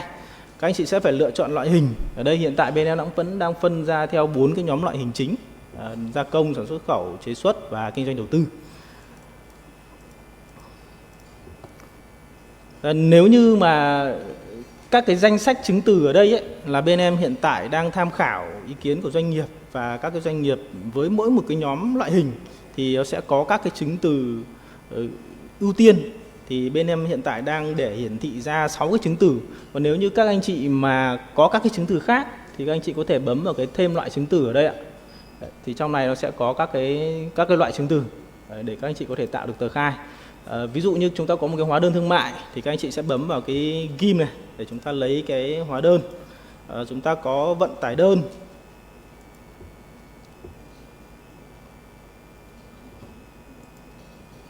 Chúng ta sẽ chọn cái vận tải đơn. Tương tự như thế mà nếu như chúng ta có hợp đồng mua bán này, có chứng nhận xuất xứ này, có thông báo hàng đến hoặc có phiếu đóng gói thì các anh chị sẽ đính kèm. Và nếu không thì chúng ta đã đầy đủ rồi thì các anh chị sẽ bấm vào thực hiện phân tích. Thì khi mà AI nó nhận được lệnh phân tích ấy, thì nó sẽ phân tích từng cái chứng từ và nó sẽ trả kết quả về. Kết quả ở đây thì các anh chị có thể xem cái kết quả phân tích xem là AI trả về kết quả đúng hay không bằng cách là chúng ta bấm vào cái con mắt đấy, con mắt ở đây đấy. Thì trên này ấy, nó sẽ có hai cái cửa sổ, nó phân ra làm đôi. Cái thứ nhất là cái bên này là cái chứng từ mà các anh chị đính kèm lên. Có người gửi hàng, có người nhận hàng, có số invoice, có ngày. Thì nó sẽ nó sẽ đọc thông tin và nó sẽ trả về thông tin trên cái hồ sơ chứng từ này. Về cơ bản thì bên em có tham khảo ý kiến của ban giám sát quản lý ấy, thì số hóa chứng từ thì hiện nay khi mà chúng ta điền vào trong tờ khai là các anh chị hầu như là đã quy chuẩn hết nó sang tiếng Việt rồi, đúng không ạ? Thế nhưng mà đối với chứng từ số hóa về cơ bản thì hiểu định nghĩa như hiện nay ấy, chứng từ số hóa là trên chứng từ thể hiện như thế nào thì chúng ta sẽ thể hiện như thế trên cái bản khai báo. Đấy. Thế thì ở đây thì AI nó sẽ thực hiện đọc thôi ạ.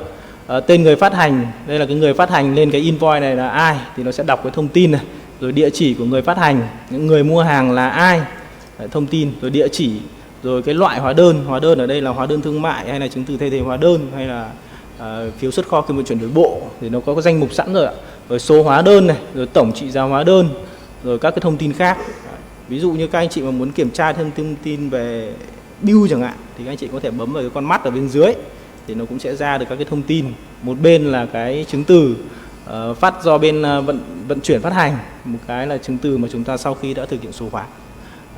Đấy thì các anh chị cũng không phải làm gì nhiều lắm, đúng không ạ? Chúng ta chỉ số hóa xong thì các anh chị kiểm soát lại thôi. Thế sau khi mà thực hiện ra thông tin rồi thì bên này nó còn có các cái thông tin để tạo tờ khai nữa. Thì các anh chị có thể bấm vào cái nút là tạo tờ khai. Thì khi mà tạo tờ khai ấy, thì nó sẽ có cái nút tích là tạo chứng từ số hóa khi thực hiện tạo tờ khai ấy. Thì các anh chị bấm tạo này. Ở trên đây thì nó sẽ có một cái chức năng cảnh báo là đối với các cái trường hợp mà doanh nghiệp gia công, sản xuất, khẩu, chế xuất ấy, thì các anh chị đã phải đăng ký cái danh mục hàng hóa với cơ quan hải quan trước khi các anh chị nhập tờ khai về. Thế thì chúng ta sẽ có cái mã hàng, chúng ta có tên hàng, có mã HS, có đơn vị tính. Và trong cái vận đơn hoặc cái hóa đơn này thì chúng ta chỉ lấy cái số lượng thôi. Đấy, thế thì phần mềm nếu như để nó đáp ứng được tối đa cho các anh chị ấy, thì nó sẽ có một cái chức năng là lựa chọn thông tin hàng hóa ở trên tờ khai các anh chị lấy từ đâu. Nếu như trong cái chứng từ của các anh chị mà nó có cái chỉ tiêu mã hàng thì phần mềm nó chỉ lấy mã hàng thôi và nó sẽ gọi vào trong cái danh mục mà các anh chị đã khai báo. Khi mà chúng ta đăng ký danh mục với cơ quan hải quan ấy, nó sẽ lấy ra các cái thông tin về tên hàng, về đơn vị tính, về mã HS và số lượng, về đơn giá và trị giá thì nó sẽ lấy ở trên chứng từ. Còn nếu như các anh chị mà không muốn lấy các thông tin đấy thì các anh chị sẽ bấm vào lấy thông tin hàng hóa trên chứng từ và tờ khai. Ở đây thì nó sẽ có một cái nút tôi đã hiểu và đồng ý. Ở đây là các anh chị sẽ phải lưu ý, em nhấn mạnh lại, AI là công cụ hỗ trợ cho con người chứ nó không phải là công cụ thay thế con người. Toàn bộ, đặc biệt là đối với các cái ngành nghề mang tính chất đặc thù như cái việc là hải quan chẳng hạn, thì chúng ta phải tìm ra một ai đứng chịu trách nhiệm khi mà sai chứ, đúng không ạ? Chúng ta không thể đổ lỗi cho AI được. AI nó có phải là một cá nhân cụ thể nào đâu. Thế nên là các anh chị phải lưu ý là chúng ta phải theo dõi cái chính sách và điều khoản các anh chị đồng ý, và khi chúng ta thực hiện xác nhận đó thì phần mềm nó sẽ tạo ra thừa hưởng cái kết quả từ cái phân tích và nó sẽ tạo ra cái tờ khai. Ở trên này thì nó sẽ điền đầy đủ các cái thông tin. Cái này thì bên em đã nghiên cứu và đã đẩy ra các cái thông tin này. Ở trong đó thì nó sẽ có các cái chứng từ số hóa. Các anh chị vào trong danh sách chứng từ số hóa đấy, rồi chúng ta sẽ tạo ra. Chúng ta có thể đính kèm thêm giấy báo hàng đến, thêm packing list. Tuy nhiên ấy, thì chứng từ số hóa chúng ta, phần mềm nó chỉ tạo những cái chứng từ mà chúng ta phải khai lên trên hệ thống thôi. Thì các anh chị có thể theo dõi cái chứng từ số hóa mà phần mềm nó tạo ra ở trong đây đấy. Thì sau khi các anh chị khai xong tờ khai ấy, thì nó sẽ có cái cột số tờ khai ở đây này. Đấy, thì nó sẽ tự điền cái số tờ khai vào, và lúc này thì các anh chị sẽ thực hiện khai thông tin lên. Ví dụ như em khai thông tin vận đơn chẳng hạn, khai và chọn chữ ký số. Vừa rồi em có test thì em đã chọn chữ ký số rồi nên nó không hiện lại cái bước chọn chữ ký số nữa. Còn khi mà khai ấy, thì sẽ trả về cái số tiếp nhận là thành công. Như thế này là chúng ta đã khai báo được một bộ chứng từ số hóa thành công lên trên hệ thống đấy. Nhanh hơn đúng không ạ? Các anh chị bớt hoang mang hơn rồi đúng không ạ? Cái cách thứ hai là chúng ta có thể tạo từ cái hồ sơ hải quan. Ở đây thì về quy trình, nếu như chúng ta có một bộ hồ sơ nhập khẩu chẳng hạn thì các anh chị sẽ thêm mới hồ sơ nhập khẩu. Và chúng ta cũng lựa chọn cái loại hình hồ sơ ở trong này, và chúng ta cũng thực hiện đính kèm. Về quy trình thì trong này thì chỉ tiêu nó sẽ nhiều hơn để chúng ta quản lý được chi tiết hơn. Còn đối với cái 3 bước kia là nó tạo nhanh ấy, tạo nhanh thôi ạ.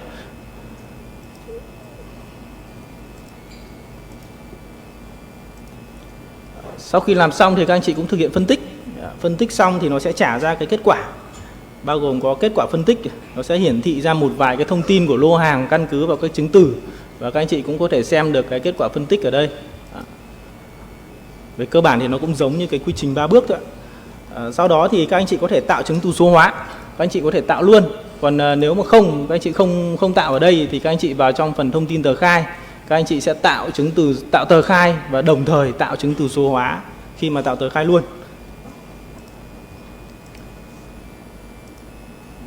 Với mỗi một cái bước mà thực hiện tạo các lần khai báo ấy, thì nó đều hiển thị ra cái thông báo này. Cái thông báo này có thể các anh chị sẽ thấy nó hơi bị lặp lại. Tuy nhiên ấy, thì đây là một cái bước cảnh báo quan trọng mà em vẫn nhấn mạnh đấy.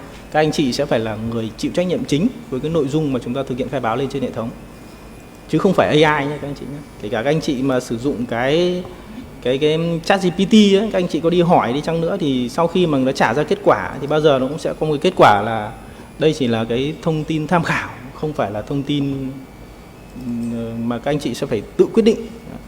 Thì sau khi tạo ra chứng từ số hóa thì các anh chị cũng có thể xem lại các thông tin và thực hiện khai báo khi mà chúng ta đã có tờ khai. Và nếu không thì các anh chị vào phần thông tin tờ khai ở đây ạ, các anh chị tạo tờ khai hải quan thì về cơ bản quy trình các bước thì nó cũng sẽ giống như cái bước ECUT AI 3 bước kia thôi. Sau khi nó tạo ra cái tờ khai thành công thì nó sẽ hiển thị ra cái bảng tờ khai, các anh chị sẽ kiểm tra và khai báo tờ khai. Sau khi khai tờ khai xong thì vào trong cái phần quản lý tờ khai chúng ta sẽ có cái danh sách chứng từ số hóa và chúng ta cũng thực hiện khai báo lên. Đương nhiên ấy, thì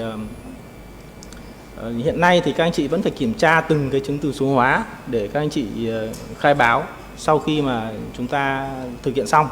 Còn nếu như sau này cái tiện ích phát triển hơn ấy, thì có thể nếu như AI nó đạt đến tỷ lệ chính xác 100% ấy, thì chúng ta sẽ có các cái hệ thống tự động khác. Cái đấy thì tùy thuộc vào cái mức độ phát triển thì bên em sẽ cung cấp thêm cho các cái tiện ích để giảm cái thời gian khai báo của các anh chị xuống. Còn nếu như các anh chị mà không thích sử dụng AI, các anh chị thích làm cô tấm nhặt từng hạt thóc, từng hạt đỗ thì các anh chị có thể vào trong cái phần hồ sơ hải quan chúng ta thêm mới chứng từ số hóa. Ở đây thì hiện tại bên em đang cung cấp là 46 các chứng từ, nhưng tuy nhiên thì hiện tại khai lên trên hệ thống của hải quan ấy thì chỉ có 43 chứng từ thôi. Đấy. Thế thì các anh chị mà là tài liệu chứng từ gì thì các anh chị vào tìm, chúng ta có thể tìm theo tên, chúng ta có thể tìm theo loại. Ví dụ như hóa đơn chúng ta sẽ tạo mới. Ở đây thì nó sẽ không có cái AI nào cả. Ở đây thì sẽ là do con người chúng ta tạo ra dựa trên các cái thông tin ở trên chứng từ thôi. Đấy, các anh chị cũng nhặt thông tin. Sau khi mà chúng ta điền đầy đủ thông tin, điền được số tờ khai thì chúng ta sẽ thực hiện khai báo thông tin lên trên hệ thống. Thực ra cái này thì chắc là chúng ta hạn chế sử dụng cái cách này thôi, đúng không ạ? Chúng ta đã có công nghệ rồi, không tội gì chúng ta phải áp dụng cái phương thức này. Còn đối với cái việc mà kiểm hóa lấy mẫu ấy, thì bên em coi cái chứng từ đấy nó như là một cái chứng từ số hóa thôi. Thì bên em sẽ tạo ra một cái chứng từ là số 47 là kiểm hóa lấy mẫu. Cái này thì khi mà các anh chị có nhu cầu yêu cầu cơ quan hải quan về kiểm hóa lấy mẫu ấy, thì các anh chị sẽ vào trong cái phần danh sách chứng từ đính kèm. Sau đó chúng ta vào phần kiểm hóa lấy mẫu, chúng ta tạo mới và chúng ta điền đầy đủ tất cả các cái thông tin, điền đầy đủ thông tin và sau đó chúng ta khai báo thông tin chứng từ lên. Thì khi mà khai báo thông tin chứng từ thành công ấy, thì cơ quan hải quan sẽ nhận được cái thông tin mà các anh chị khai báo và sau đó sẽ tiếp tục triển khai các cái nghiệp vụ liên quan đến cái nghiệp vụ kiểm hóa lấy mẫu. Đó. Thì đấy là hiện tại thì phần mềm đã đáp ứng được 43 chứng từ số hóa và cái phần mà khai báo kiểm hóa lấy mẫu. Thì chắc là thời gian của cái buổi hội nghị này nó cũng không còn nhiều, và để dành cái thời gian cho cái buổi mà các anh chị chắc là cũng rất là mong muốn, đó là cái ý kiến của các anh chị để cơ quan hải quan giải đáp thắc mắc về thông quan tập trung, về số hóa chứng từ. Thì cái buổi trình bày của công ty Thái Sơn em xin được phép kết thúc tại đây. Thì trước khi mà kết thúc thì em cũng xin được gửi lời chúc sức khỏe đến các lãnh đạo, đến các anh chị có mặt ở đây, và kính chúc cho hội nghị của chúng ta sẽ thành công tốt đẹp. Em xin trân trọng cảm ơn ạ.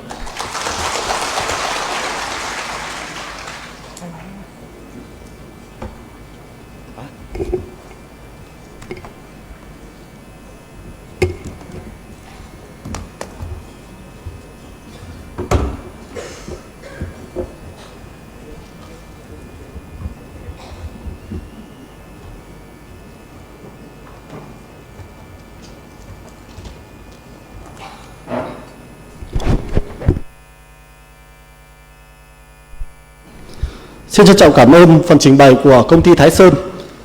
Kính thưa các đồng chí lãnh đạo, thưa toàn thể quý vị đại biểu, tiếp theo chương trình, ban tổ chức xin chuyển sang nội dung giải đáp vướng mắc và kiến nghị của doanh nghiệp.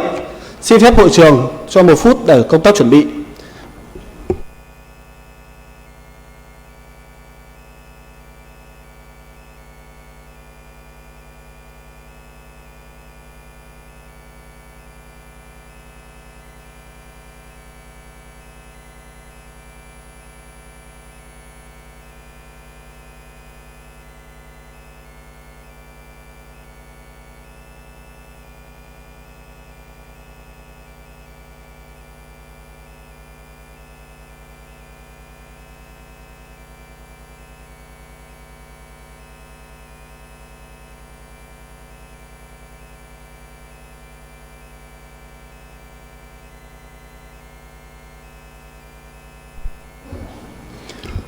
Kính thưa toàn thể hội nghị, trong suốt thời gian hội nghị, bộ phận thư ký hội nghị đã liên tục tổng hợp các câu hỏi vướng mắc của cộng đồng doanh nghiệp gửi qua mã QR và chuyển đến bộ phận giải đáp xử lý. Sau đây, ban tổ chức xin trân trọng kính mời tổ giải đáp vướng mắc của hội nghị lên làm việc. Xin trân trọng kính mời đồng chí Trương Bình An, Phó Bí thư Đảng ủy, Phó Chi cục trưởng, đồng chí Nguyễn Đình Tráng, trưởng phòng nghiệp vụ Hải quan, đồng chí Đỗ Văn Chính, Phó trưởng phòng phụ trách phòng công nghệ thông tin. Xin kính mời các đồng chí.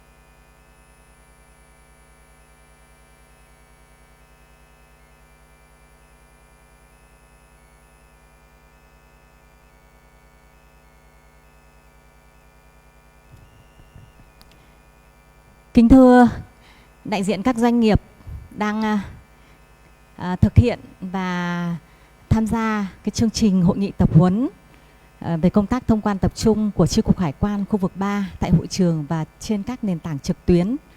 Các quý vị đã được nghe giới thiệu về tổ chức bộ máy, quy trình nghiệp vụ và hệ thống công nghệ thông tin cũng như các hướng dẫn của đơn vị cung cấp phần mềm là công ty Thái Sơn. Các doanh nghiệp thấy phần hướng dẫn của chúng tôi đã rõ ràng, dễ hiểu không ạ? Nếu được thì các quý vị dành một tràng pháo tay để cảm ơn các báo cáo viên của chúng tôi. Kính thưa quý vị, trong suốt thời gian trước khi tổ chức hội nghị, khi chúng tôi mời và chuẩn bị công tác kết nối để tổ chức hội nghị ngày hôm nay, thì tuần trước chúng tôi đã tổ chức một hội nghị tập huấn cho cán bộ công chức cơ quan, cũng như tiếp thu ý kiến chỉ đạo của lãnh đạo Cục Hải quan. Trong khoảng thời gian từ trước và đến hôm nay khi tổ chức hội nghị tập huấn cho doanh nghiệp, chúng tôi cũng đã tiếp nhận rất nhiều ý kiến, rất nhiều vướng mắc liên quan đến việc triển khai thông quan tập trung tại Chi cục Hải quan khu vực 3. Và để phục vụ cho hội nghị ngày hôm nay, chúng tôi đã có tổ giải đáp, tổ thư ký để tiếp nhận các thông tin trực tiếp tại hội nghị cũng như trên các nền tảng trực tuyến. Hội nghị do tổ thư ký do ông Phạm Văn Hiệu, Phó trưởng phòng nghiệp vụ Hải quan và công chức của các bộ phận để tiếp nhận thông tin. Thì trong cái quá trình từ sáng tới giờ trên các nền tảng trực tuyến cũng như thông qua các tin nhắn, thì chúng tôi đã tiếp nhận 22 ý kiến của các doanh nghiệp liên quan đến các vấn đề chủ yếu xoay quanh vấn đề về nghiệp vụ. Và từ nãy khi mà các doanh nghiệp được nghe phần hướng dẫn cũng như giới thiệu về phần mềm, về hệ thống của đại diện lãnh đạo phòng công nghệ thông tin và công ty Thái Sơn, thì chúng tôi cũng rất là mong được tiếp tục nhận thêm các ý kiến, và đặc biệt là hội nghị trực tiếp tại hội trường ngày hôm nay. Thì sau đây xin phép được nghe các ý kiến vướng mắc của các doanh nghiệp cũng như các kiến nghị của doanh nghiệp tại hội nghị ngày tại hội trường. Còn đối với lại các câu hỏi trên nền tảng trực tuyến thì bộ phận thư ký chúng tôi đã tổng hợp và tiếp tục tổng hợp để cũng xin được gửi cái phần giải đáp vướng mắc tới các doanh nghiệp. Sau đây xin mời bộ phận âm thanh chuẩn bị micro để cho các đại diện các doanh nghiệp có thể đặt câu hỏi cho chúng tôi được tiếp thu. Xin mời ạ.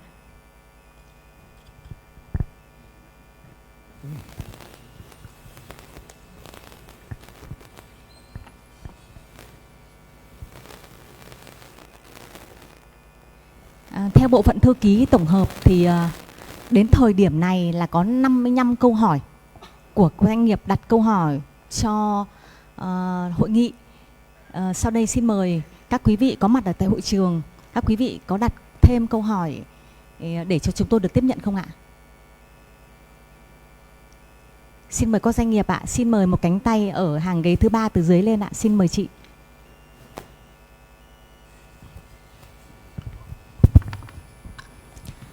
Kính thưa các vị lãnh đạo, thưa quý doanh nghiệp có mặt tại hội nghị ngày hôm nay. Tôi đến từ công ty Regina Miracle International Việt Nam. Công ty chúng tôi thì hiện tại với số lượng tờ khai rất là lớn, thì qua cái hội nghị này thì tôi cũng thấy rằng là cái mục tiêu của chúng ta là để làm sao mà thuận lợi cho doanh nghiệp nhất có thể. Thế thì với một cái lượng tờ khai rất là lớn và tất cả đều qua cái hệ thống và thông quan tập trung tại một địa điểm, thì trong trường hợp nếu như mà mạng có vấn đề thì lúc đấy thì chúng ta sẽ giải quyết như thế nào, cái phương án như thế nào ạ? Bởi vì hiện tại thì rất là nhiều lần cái việc mà lấy mã vạch hay là khai báo cái hồ sơ container ấy, mã container thì nó bị nghẽn rất là nhiều và chúng tôi phải chờ rất là lâu.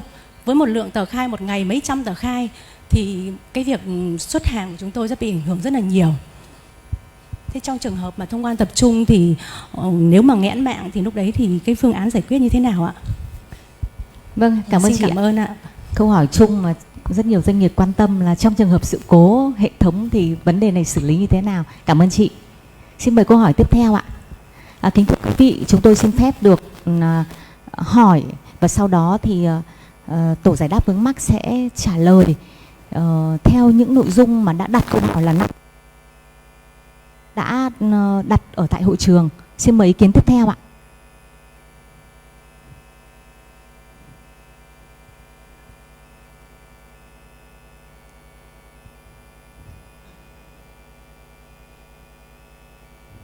Vâng ạ, xin mời anh. Anh ở hàng thứ 4 từ dưới lên. Rồi em xin phép em ngồi cũng được.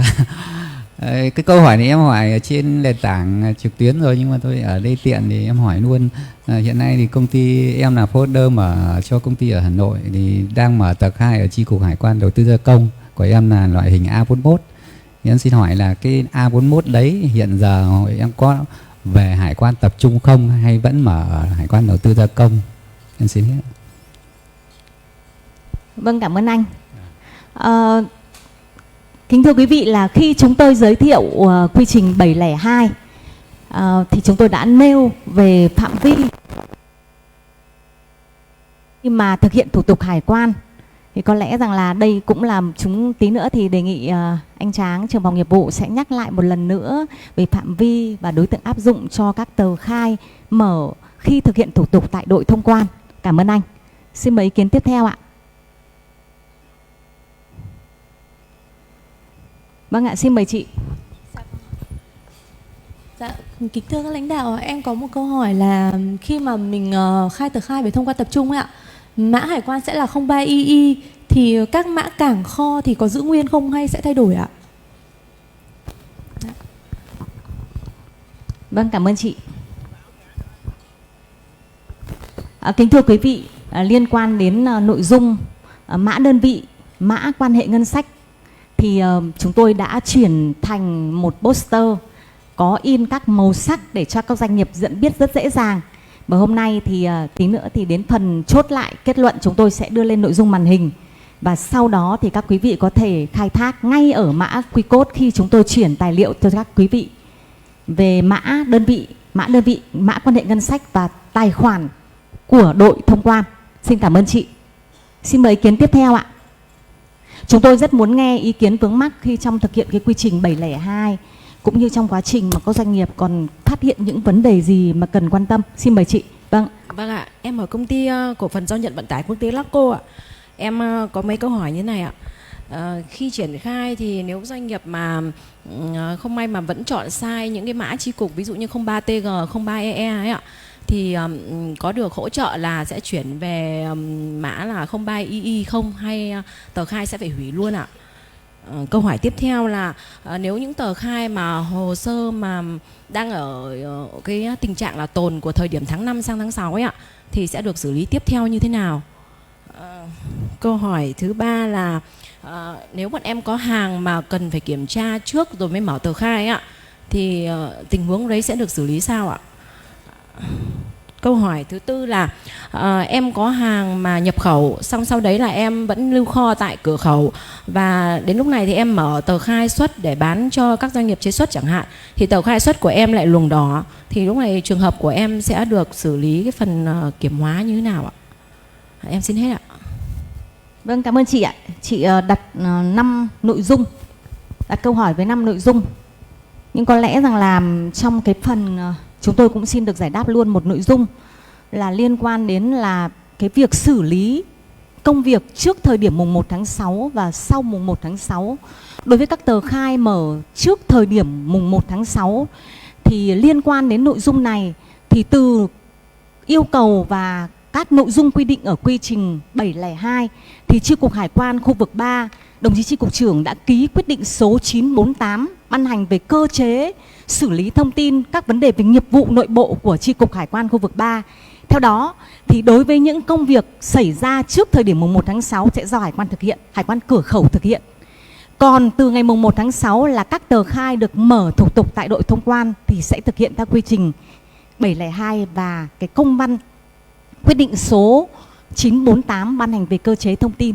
Còn các nội dung khác liên quan đến xử lý tờ khai tồn, xem hàng trước, hàng lưu tại cửa khẩu và liên quan đến vấn đề chọn sai mã là nội dung liên quan đến nghiệp vụ thì lúc nữa chúng tôi xin phép được tổng hợp, được giải đáp luôn. Xin mời ý kiến tiếp theo ạ. Vâng ạ, mời anh ạ. Hàng ghế thứ 3 từ trên xuống. Xin mời bộ phận âm thanh.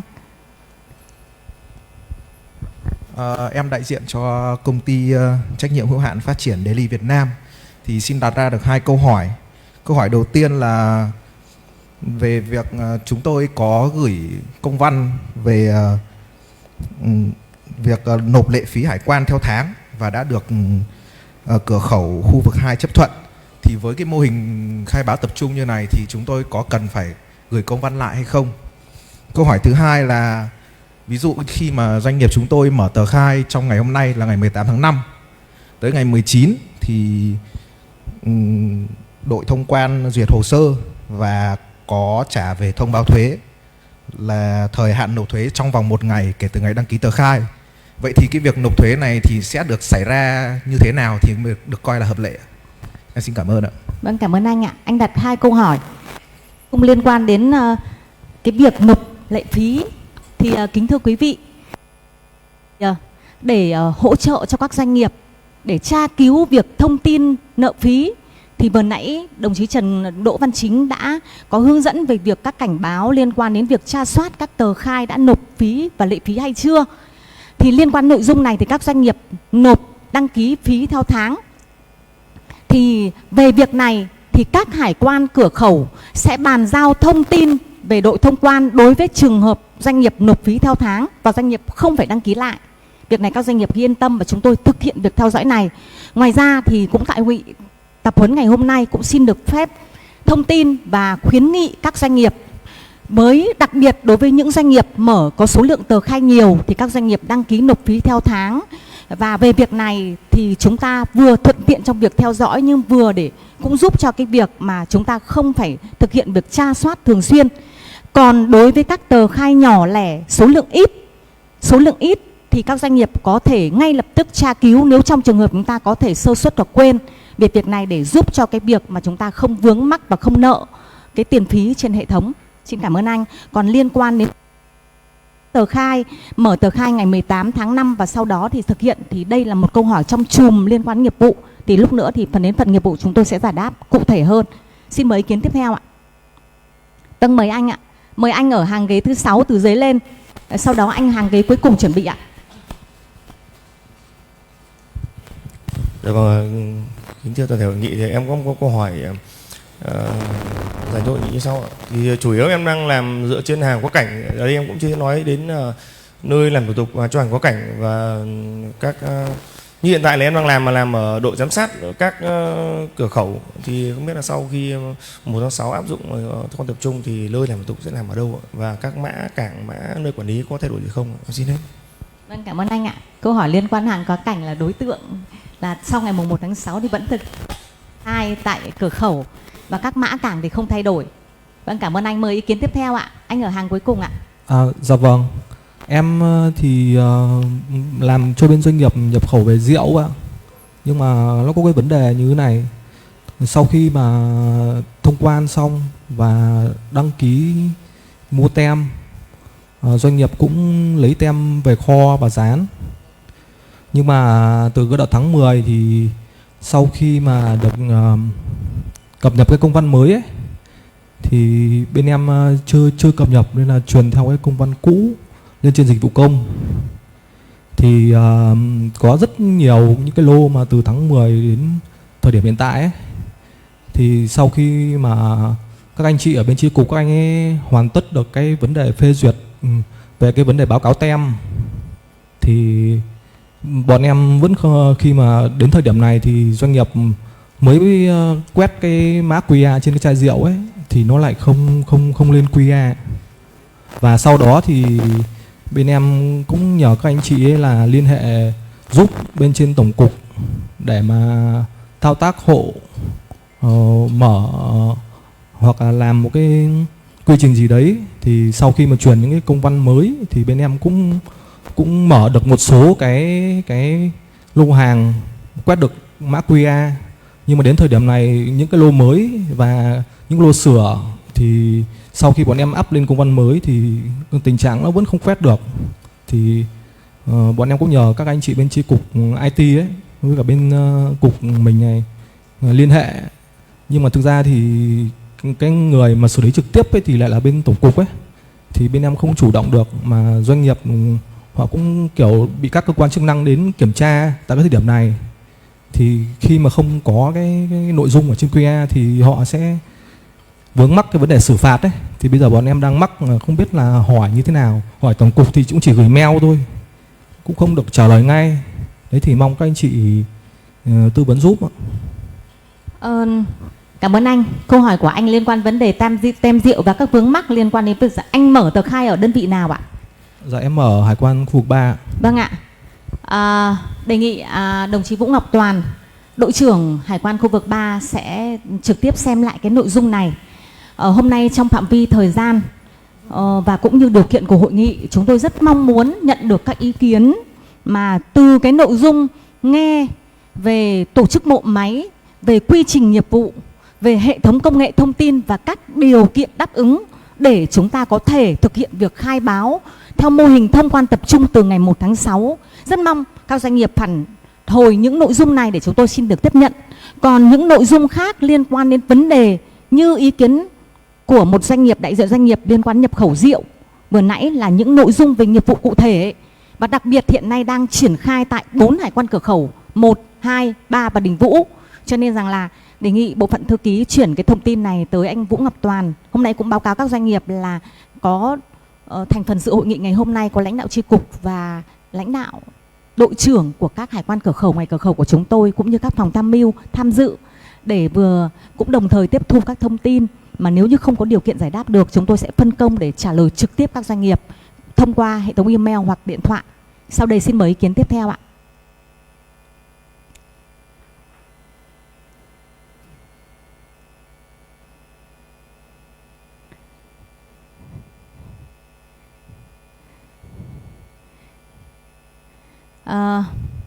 Kính thưa các doanh nghiệp, như vậy rằng là trên nền tảng trực tuyến chúng tôi đã tiếp nhận 55 câu hỏi liên quan đến nội dung tập huấn về quy trình thông quan tập trung, và tại hội nghị trực tiếp tại hội trường chúng tôi đã tiếp nhận 7 nội dung của 7 đại diện các doanh nghiệp.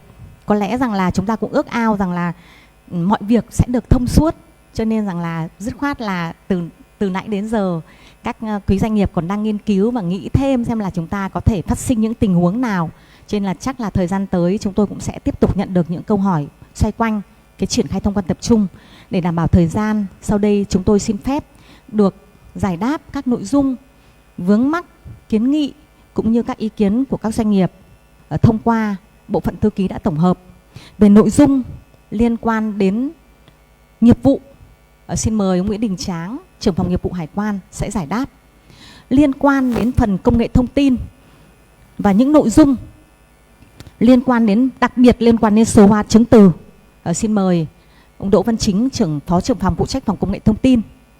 Và sau đó thì trên cơ sở đó thì chúng tôi cũng xin phép được gút lại một số nội dung căn bản quan trọng để cho các doanh nghiệp lưu ý và thực hiện trong thời gian tới. Sau đây xin mời ông Nguyễn Đình Tráng, trưởng phòng nghiệp vụ hải quan thực hiện nội dung liên quan đến nghiệp vụ.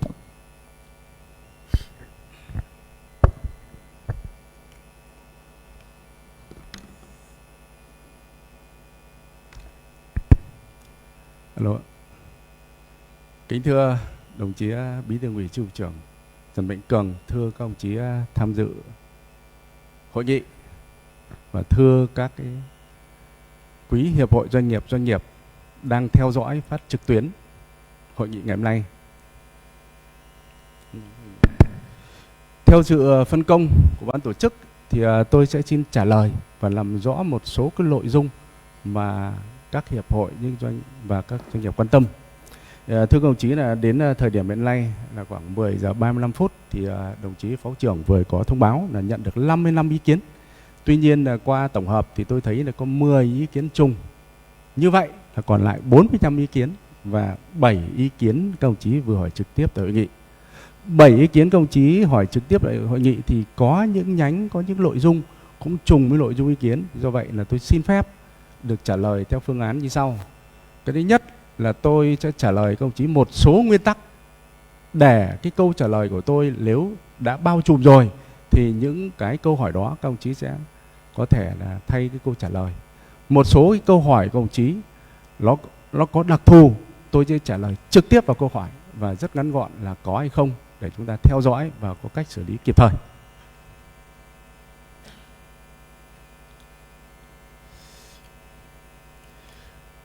Câu hỏi thứ nhất tại hội trường, các đồng chí có hỏi là doanh nghiệp đang đăng ký tại Chi cục Đầu tư công là A41 thì khi mở tờ khai bây giờ sẽ mở tờ khai ở đâu?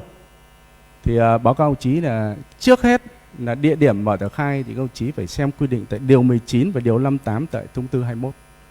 Điều 19 quy định rất cụ thể là doanh nghiệp sẽ mở tờ khai tại cửa khẩu và nơi doanh nghiệp có cơ sở, và cũng thống nhất với điều 58. Như vậy, nếu trong trường hợp doanh nghiệp đang mở tờ khai tại Chi cục Đầu tư công thì chi cục có thể tiếp tục được lựa chọn mở tờ khai tại Chi cục Đầu tư công hoặc hải quan khẩu. Tuy nhiên, nếu hàng hóa không về tại cửa khẩu thuộc địa bàn quản lý của Chi cục Hàng 3 mà thuộc địa bàn quản lý ở các đoàn khác thì phải thực hiện theo điều 19, là điều 19 được ưu tiên mở tờ khai đối với trụ sở doanh nghiệp, cơ sở sản xuất và cửa khẩu.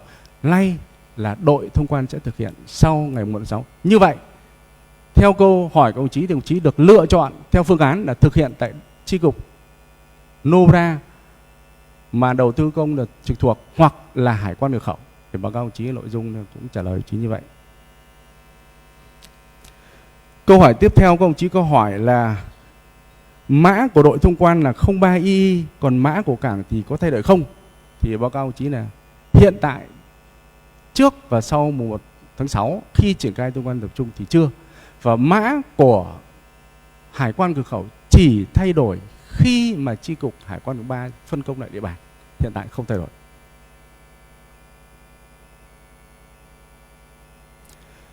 Các đồng chí có câu hỏi là khi doanh nghiệp khai mã 03Y thì cái mã của cửa khẩu khai thế nào? Và thì báo cáo ông chí là tôi vừa trả lời câu hỏi trên ấy, thì mã của cái đội thông quan thì với tờ khai mở sau ngày 1 tháng 6 thì công chí sẽ khai mã là 03YY. Còn đối với tờ khai mà đã khai trước 1 tháng 6 theo mã của Hải quan khẩu thì vẫn tiếp tục thực hiện. Và chính sách thủ tục sẽ thực hiện tại thời điểm đăng ký tờ khai. Tờ khai công chí đăng ký trước ngày 1 tháng 6 sẽ thực hiện theo quy định ngày 16 và nơi thực hiện thủ tục sẽ là Hải quan cửa khẩu. Và sau ngày 1 tháng 6 thì nơi thực hiện thủ tục sẽ là đội thông quan. Trường hợp tờ khai luồng đỏ thì sẽ được kiểm tra thực tế hàng hóa tại Hải quan nơi quản lý địa điểm. Và nó chỉ khác mỗi cái chỗ là trước đây thì có thể là các đồng chí mở tờ khai nhiều nơi, nhưng mà sau ngày 1 tháng 6 ấy, cái việc kiểm hóa thì sẽ thực hiện tại Hải quan nơi quản lý địa điểm lưu giữ hàng hóa. Các đồng chí có một cái câu hỏi liên quan đến nộp lệ phí theo tháng thì đồng chí Phó Chi cục trưởng vừa trả lời rồi. Tuy nhiên là tôi cũng làm rõ thêm là doanh nghiệp không phải thực hiện việc gì thay đổi khác cả. Việc thay đổi sau ngày 1 tháng 6 thì trong cơ chế xử lý vướng mắc của Chi cục đã nói rõ là Chi cục Hải quan Cảng Quốc Ba có cơ chế để xử lý tất cả vướng mắc này. Theo đó thì nếu đã đăng ký tại một chi cục thì chúng tôi sẽ chuyển về chỗ đội thông quan để thực hiện. Công chí có hỏi mấy câu hỏi liên quan đến nghiệp vụ. Câu hỏi này không phải liên quan đến cái quy trình 702 hôm nay, mà công chí có hỏi đến thời hạn nộp thuế. Thì báo cáo công chí là cái thời hạn nộp thuế thì tôi cũng trả lời rõ như này. Doanh nghiệp phải nộp thuế trước khi thông quan và giải phóng hàng. Báo cáo công chí về nguyên tắc doanh nghiệp phải thực hiện nộp thuế trước khi hàng. Trong trường hợp doanh nghiệp đã hoàn thành thủ tục CEA hoặc CEI nhưng chưa nộp thuế thì tờ khai chưa được thông quan hoặc giải phóng hàng. Báo cáo công chí đấy. Bởi vì việc nộp thuế, việc hoàn thành những thủ tục được thực hiện trên hệ thống thì doanh nghiệp thông quan. Còn trong trường hợp mà đã phát sinh sau cái thời điểm thông quan giải phóng hàng thì doanh nghiệp sẽ phải tính bổ sung. Nhưng trước thời điểm đó thì không phải tính bổ sung. Doanh nghiệp có một câu hỏi thứ 6. Vừa rồi là cái mã cảng khi thực hiện quá cảnh. Thì thưa các quý hiệp hội doanh nghiệp, hàng quá cảnh thực hiện tại Hải quan cửa khẩu. Do vậy là mã cảng không có gì thay đổi. Việc đăng ký mua tem thì đồng chí Phó Chi cục trưởng vừa có chỉ đạo cho Chi cục Hải quan Cọc 3 trả lời rồi. Thì tôi cũng nói này. Như vậy là 7 câu hỏi trực tiếp tại hội trường tôi đã trả lời. Và tiếp theo là tôi sẽ trả lời các nhóm câu hỏi mà tôi nhận được qua cái đường trực tuyến.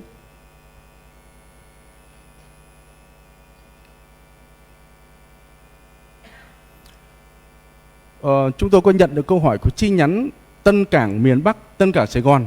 Câu hỏi là luồng đi của hàng hóa thực tế có thay đổi như thế nào khi áp dụng mô hình tổ chức thông quan tập trung? Đặc biệt hàng hóa từ các tỉnh Bắc Ninh, Bắc Giang, Hải Dương về cảng xuất tại Hải Phòng thì có được hạ trực tiếp ở cảng xuất hay không?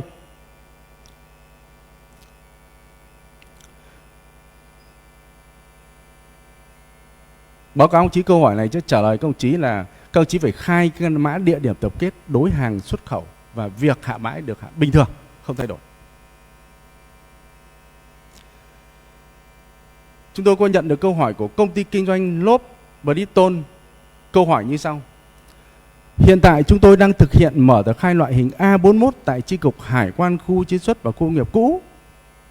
Vậy sau ngày 46 chúng tôi sẽ phải thực hiện khai báo tờ khai tại đội thông quan chung hay vẫn có thể thực hiện tại khu chế xuất công nghiệp? Thì câu hỏi này thì tôi vừa cũng trả lời rồi. Tuy nhiên là cũng trả lời rõ chính là thực hiện theo quy định tại điều 19 điều 88 thông tư 11 là doanh nghiệp được lựa chọn theo đúng nội dung tôi trả lời trên.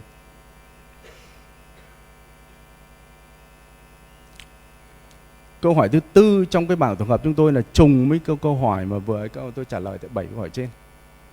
Câu hỏi thứ 5 là của công ty Henny này. Cho doanh nghiệp hỏi thông quan tập trung thời gian thông quan có chút ngắn hơn không khi tờ khai luồng vàng? Và nếu vướng mắc thì liên hệ có giống như trước không? Thì báo cáo ông chí là trong toàn bộ buổi sáng nay chúng tôi đã có 3 bộ phận báo cáo trao đổi với ông chí. 1 về mô hình tổ chức, 2 về công tác nghiệp vụ, 3 là về công nghệ thông tin. Thì tôi thấy một cái xuyên suốt trong cả quá trình trao đổi chúng tôi ở đây là chúng tôi áp dụng khoa học công nghệ, chuyển đổi số để thực hiện quy trình thủ tục hải quan. Việc thực hiện của doanh nghiệp theo các bước, không gì thay đổi, thực hiện hoàn toàn như quy trình 196. Tuy nhiên, việc thực hiện tại cơ quan hải quan thì có quy định chi tiết cụ thể tại đội thông quan và hải quan khẩu. Và thưa các đồng chí là trong cái đề án mô hình thông quan chúng tôi thực hiện thì chúng tôi có thể khẳng định với các đồng chí là việc làm thủ tục hải quan sẽ thuận tiện hơn, nhanh chóng hơn và sẽ giảm thời gian thông quan đối với hàng hóa xuất khẩu.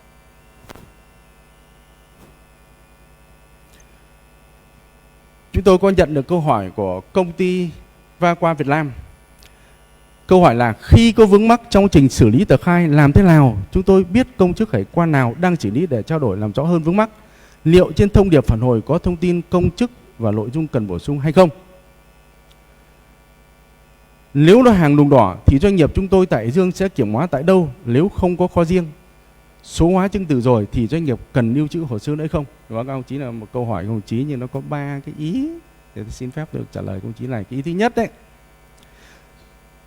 tại phần trao đổi nghiệp vụ sáng nay ấy, thì tôi có trao đổi với chí là tất cả cái yêu cầu của công chức hải quan đều thể hiện trên hệ thống và thông qua nghiệp vụ IDA và IDE mã A. Việc chuyển luồng hồ sơ phải thực hiện thông qua phải SEGO thông báo cho doanh nghiệp và được chỉ đạo của đội trưởng hải quan.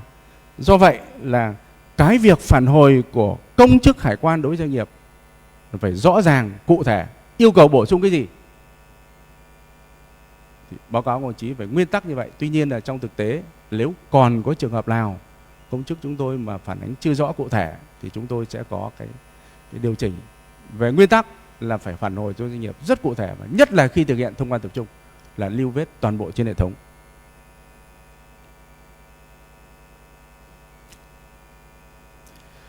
Còn câu hỏi là lô hàng chúng tôi đăng ký riêng sẽ kiểm hóa tại đâu? Nếu không có dây riêng thì báo cáo ông chí là các ông chí kiểm hóa tại cảng thôi. Nếu không có riêng thì kiểm hóa tại cảng. Hoặc anh có thể kiểm tra tại địa điểm kiểm tra tập trung. Và tại thành phố Hải Dương cũ và nay là thuộc Hải Phòng thì có địa điểm kiểm tra, các ông chí thể kiểm tra được ở đấy. Còn cái ý là số hóa chứng từ rồi thì doanh nghiệp có cần lưu trữ hồ sơ gốc nữa hay không? Thì báo cáo các ông chí là cái này thực hiện theo luật. Theo điều 18 của luật hải quan là doanh nghiệp phải lưu trữ hồ sơ hải quan trong thời hạn 5 năm kể từ ngày đăng ký tờ khai. Và các ông chí là rất rõ ràng cụ thể như vậy.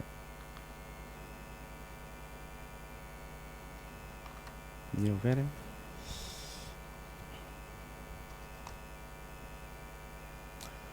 Chúng tôi có nhận được một câu hỏi của doanh nghiệp là công ty Kentsu. Câu hỏi của chính là từ ngày áp dụng mô hình mới, tất cả tờ khai xuất khẩu hiện đang đăng ký tại 6 đơn vị thuộc chi cục hải quan khu vực 3 thì sẽ chuyển sang xử lý theo mô hình thông quan tập trung thế nào? Trả lời câu hỏi này là báo cáo ông chí là mô hình thông quan tập trung để thực hiện với đội thông quan và hải quan cửa khẩu. Hàng hóa đang làm thủ tục tại 2 chi cục hải quan ngoài cửa khẩu, gia công sản xuất khẩu thực hiện tại chi cục Lô Đa và Hải quan Dương vẫn thực hiện bình thường, không gì thay đổi. Doanh nghiệp có hỏi là nếu chọn sai mã hải quan đăng ký trong giai đoạn chuyển đổi thì xử lý thế nào? Hủy tờ khai, sửa tờ khai hay khai hải quan hỗ trợ hay hải quan hỗ trợ chuyển xử lý nội bộ? Thì báo cáo đồng chí là sau ngày 1 tháng 6 thì các đồng chí phải chọn mã của đội thông quan là 03i.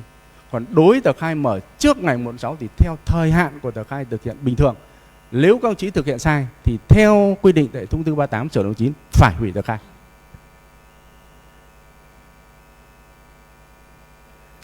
Trong câu hỏi của chú có một cái ý là trước trường hợp hồ sơ đã nộp tại hải quan cũ trước đây nhưng sau đó chuyển sang đội thông quan thì hồ sơ đang trí dở được bàn giao thế nào? Thì báo cáo đồng chí là nội dung này thì chi cục đã có một cái quyết định ban hành cơ chế xử lý về nguyên tắc.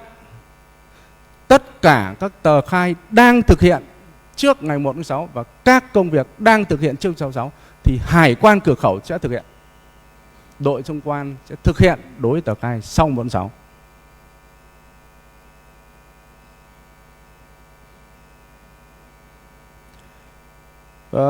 Câu hỏi số 13 chúng tôi nhận được là nếu tờ khai đồng đỏ hồ sơ chủ nhân hải quan khẩu làm tục kiểm hóa sau đó cho thông quan tại hải quan cửa khẩu hay chuyển ngược với đội thông quan thì báo cáo chí quy trình nói rõ rồi, tờ khai đồng đỏ thì hải quan cửa khẩu thực hiện.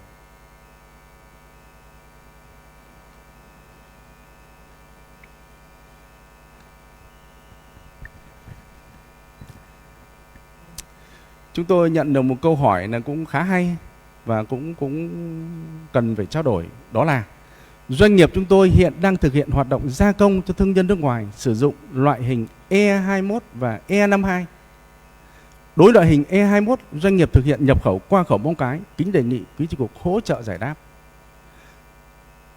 Trong trường hợp tờ khai nhập khẩu E21 phân vùng đỏ, doanh nghiệp sẽ thực hiện đăng ký kiểm hóa tại chi cục hải quan nào? Thì báo cáo đồng chí là câu này hỏi của đồng chí là cũng rất là rõ. Cái thứ nhất là báo cáo chỉ làm rõ là E21 là nhập gia công và E52 là xuất gia công. Việc nhập xuất gia công thì thông tư 121 đã quy định rất rõ về địa điểm làm thủ tục hải quan.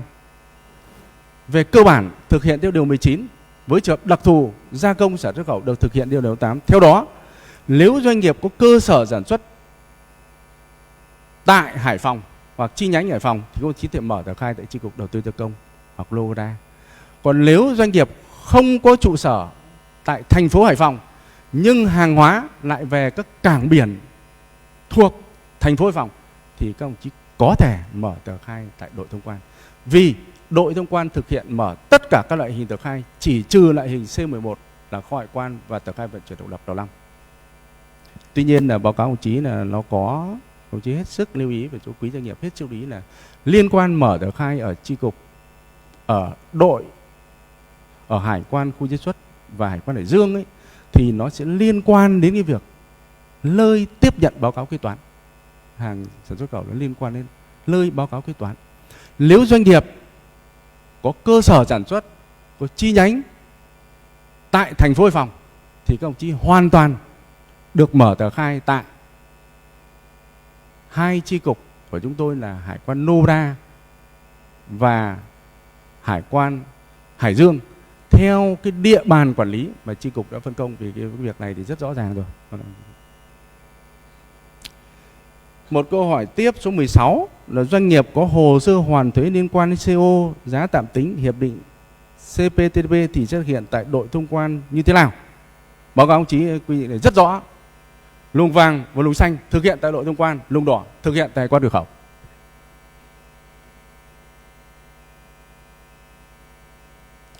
Một câu hỏi tiếp theo thì chắc là doanh nghiệp làm hàng thực hiện thủ tục hàng gia công. Câu hỏi là của công ty SG Sra tại Hải quan đầu tư công Hải Phòng, bộ phận Hải quan đầu tư có chuyển về Hải quan 03Y hay không? Trả lời công chí là không, hoạt động bình thường.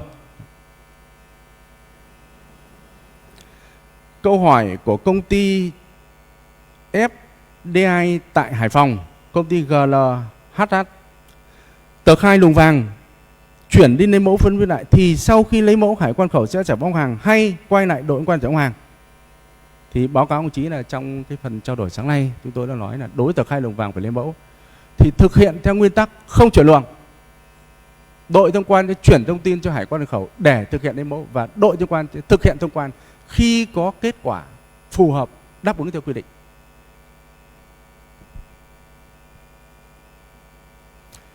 Doanh nghiệp có một câu hỏi liên quan vừa đến nghiệp vụ vừa đến hệ thống thì tôi xin phép được trả lời luôn các quý vị doanh nghiệp. Câu hỏi của công ty nội thất Táo Đỏ. Câu hỏi là công ty có câu hỏi nếu công chức hải quan doanh nghiệp phản hồi thông tin tờ khai hoàn toàn qua hệ thống không có sự tiếp thúc giữa doanh nghiệp và công chức quan thì công chức có phản hồi chi tiết tờ khai đang vướng mắc ở bước nào không? Khai sai mã nét không, tên hàng không, khai không đủ chi tiết hay không? Tại vì hiện nay một số tờ khai công chức quan phản hồi đề nghị doanh nghiệp xem lại chứng từ, tức là phản hồi chung, thì báo cáo ông chí về nguyên tắc ấy. Việc phản hồi của cơ quan hải quan được thông qua nghiệp vụ IDA và ID mã A. Việc phản hồi phải đảm bảo đầy đủ chính xác và đủ thông tin. Thì như tôi đã trình bày từ đầu, còn nội dung nào mà chưa phản hồi chính xác thì chúng tôi sẽ có cái điều chỉnh.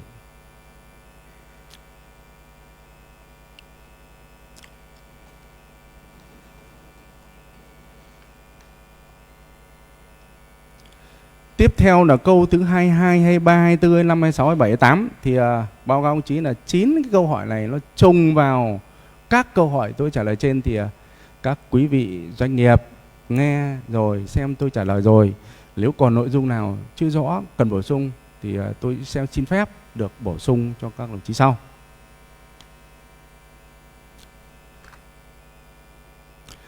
Tiếp theo của câu hỏi của công ty D và K. Doanh nghiệp chuyên hỏi các tờ khai đang mở tại khai khẩu mà đến hết ngày 31 chưa thông quan thì sang ngày 6 làm tiếp ở hải quan nào? Thì báo cáo ông chí là thực hiện tại hải quan cửa khẩu nơi các ông chí đã mở tờ khai.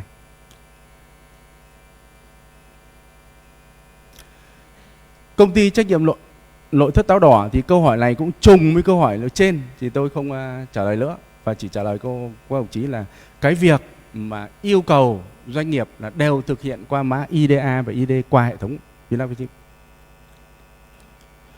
Công ty trách nhiệm dầu nhờn Inipetsu có trả lời là có câu hỏi là chi cục có thể chia sẻ đường link để tải liệu ngày hôm nay hay không? Ngày áp dụng mùng 36 là ngày dùng cho ngày tờ khai đúng không? Với những tờ khai trước mà chưa thông quan nếu công bác thì chúng tôi vẫn liên hệ với các bộ quan cửa khẩu xử lý tiếp không? Thì đúng rồi, các ông chí hiểu thế là rất đúng, và như vậy là có thể nói là hết sức vui là việc truyền đạt của chúng tôi buổi sáng nay đã được tiếp cận và đã đến doanh nghiệp, và đây là cái mong muốn tối cao của chúng tôi là làm sao mà cơ quan hải quan cũng như doanh nghiệp cùng thống nhất cách hiểu để thực hiện nó tốt hơn.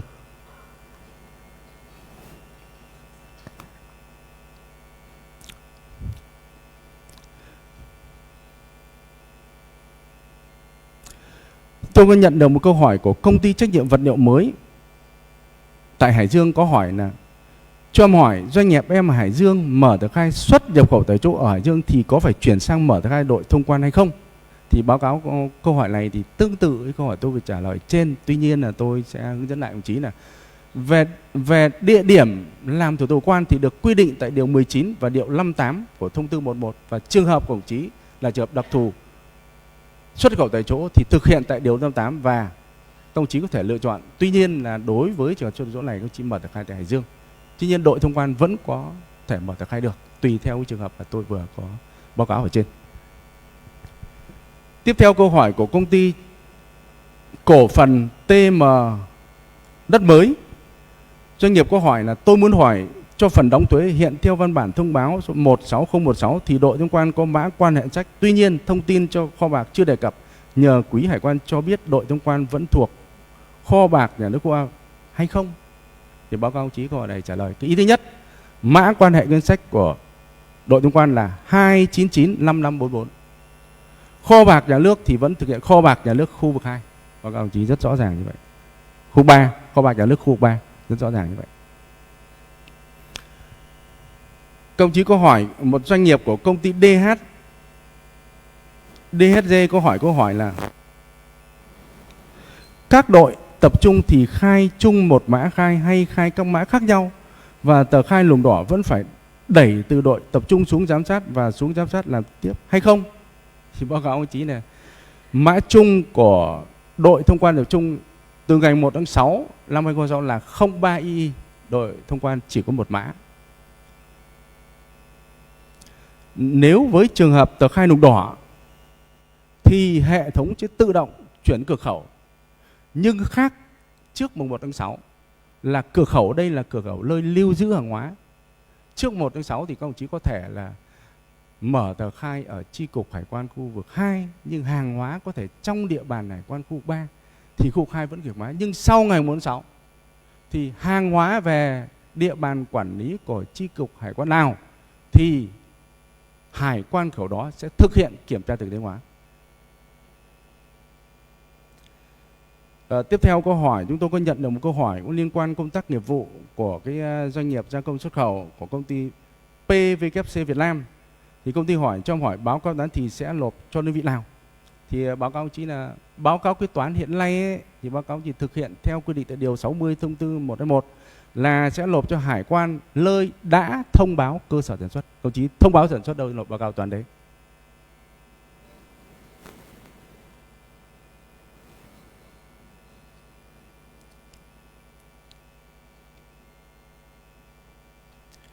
Chúng tôi có nhận được câu hỏi của doanh nghiệp công ty trách nhiệm hữu hạn giao nhận vận chuyển RID.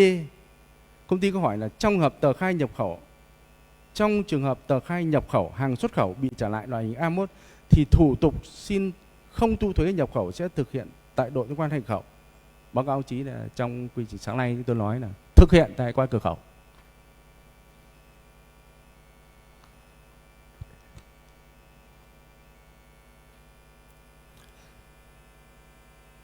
Chúng tôi có nhận được câu hỏi của công ty Zimbadet.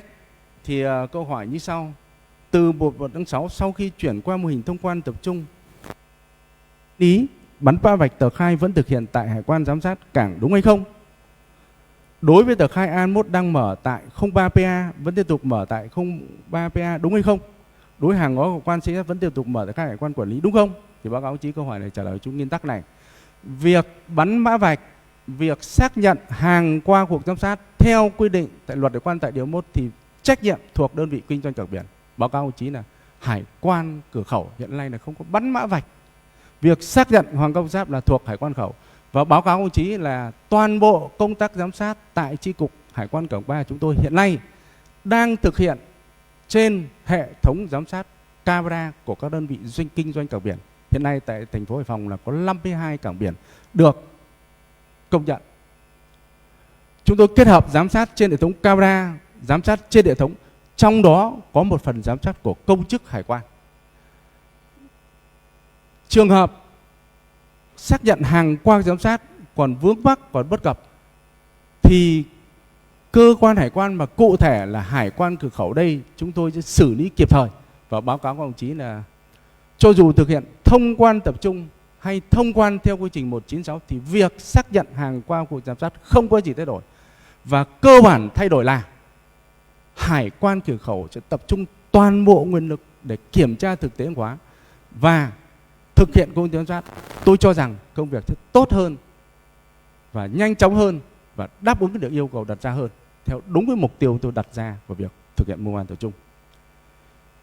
Còn việc đối tờ khai A1 đang mở tại 03PA vẫn tiếp tục mở hay không thì báo cáo ông chí là các ông chí vẫn tiếp tục mở tại 03PA cũng được. Tuy nhiên là trong quy trình đã mở ra là các ông chí có thể được lựa chọn đội thông quan hoặc là chỗ hải quan Uda.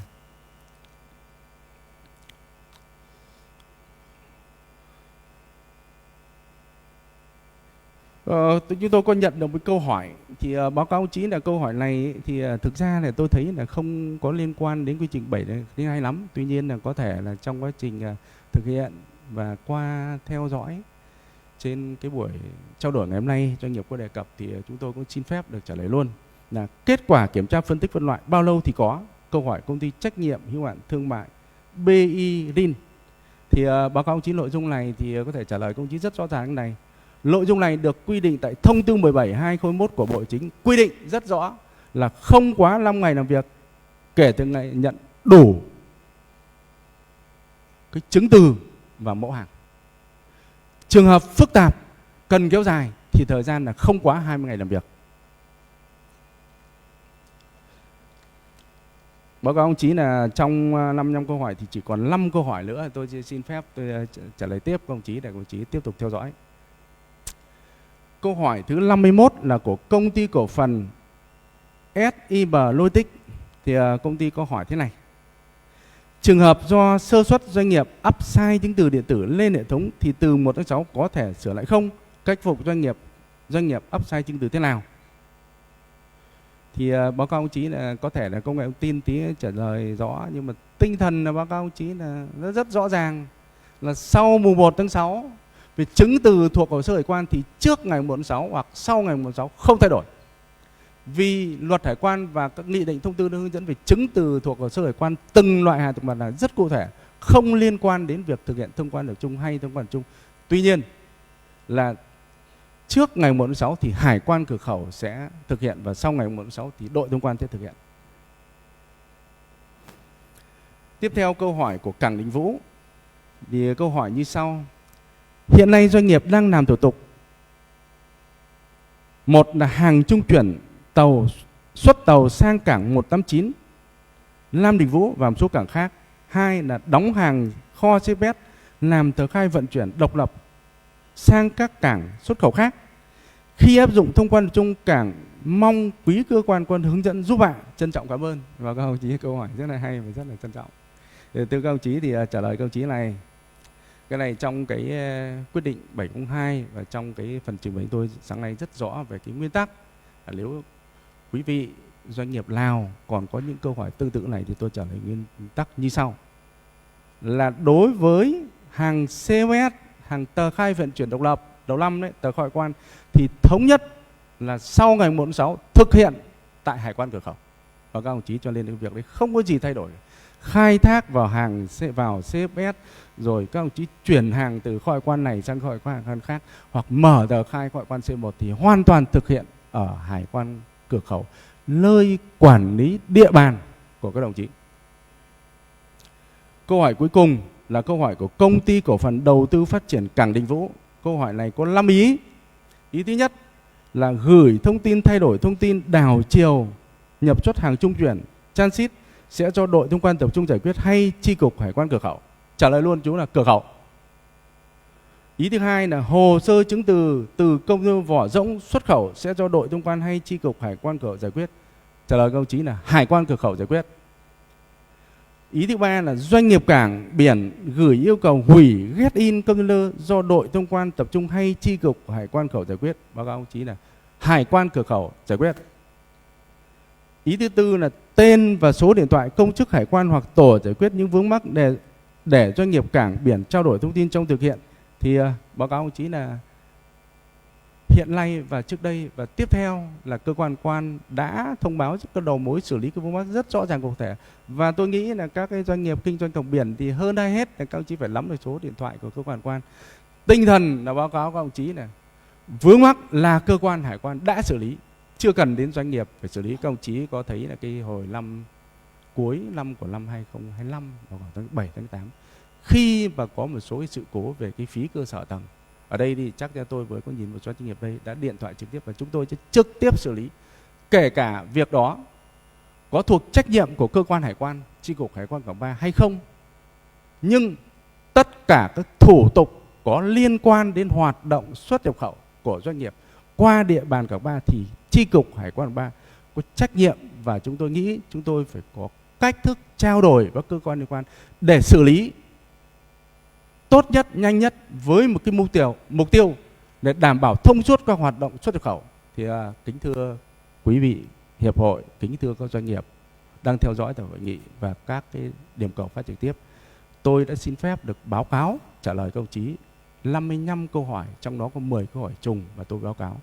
Thì phần trả lời của tôi nếu còn có nội dung gì chưa cụ thể, chưa chi tiết thì vẫn mong muốn tiếp tục nhận được các ý kiến của chị, và với một tinh thần đồng hành cùng doanh nghiệp thì chúng tôi sẽ tiếp tục trong hội nghị ngày hôm nay và sau hội nghị hôm nay chúng tôi sẽ tiếp tục cùng ý trao đổi để làm rõ các nội dung với mục tiêu chúng ta thực hiện tốt hơn. Xin trân trọng cảm ơn. Kính thưa quý vị, có 4 câu hỏi liên quan đến lĩnh vực công nghệ thông tin. Thì cũng sau đây xin mời ông Đỗ Chính sẽ trả lời những nội dung này.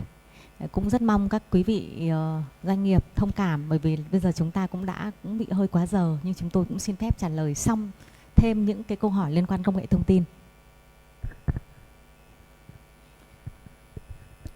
Kính thưa quý vị doanh nghiệp, thì về phía công nghệ thông tin nhận được cũng khá là nhiều câu hỏi. Tuy nhiên sau khi chắt lọc thì có một số cái nội dung câu hỏi trùng thì tôi trả lời các doanh nghiệp để theo dõi. Cái thứ nhất là với công ty Siwin, câu hỏi là khi doanh nghiệp truyền tờ khai về đội thông quan mã 03II thì với hàng nhập khẩu tại ô địa điểm nêu kho, hàng chờ thông quan vẫn khai mã cảng tương ứng với hải quan cửa khẩu quản lý cảng đó. Thì cái nội dung này tôi trả lời như sau. Về mã nơi đăng ký tờ khai thì chúng ta khai về 03II từ ngày 1 tháng 6. Còn đối với địa điểm nêu kho chờ thông quan dự kiến đối với hàng nhập, chúng ta vẫn khai như cũ.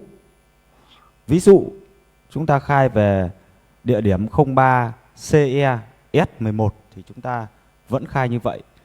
Và đối với hàng xuất thì đích vận chuyển bảo thuế chúng ta vẫn khai theo mã cũ. Hiện nay chi cục hải quan khu vực 3 vẫn duy trì cái mã như cũ để thực hiện khai báo. Còn riêng tờ khai nơi đăng ký tờ khai chúng ta buộc phải khai về 03II.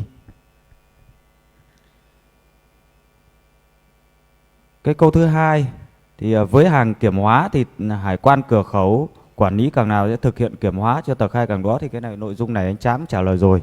Ở đây thì doanh nghiệp vừa đặt câu hỏi nhưng mà cũng là câu trả lời. Bộ phận kiểm hóa quản lý cảng nào sẽ thực hiện kiểm tra thực tế hàng hóa tại cảng đó.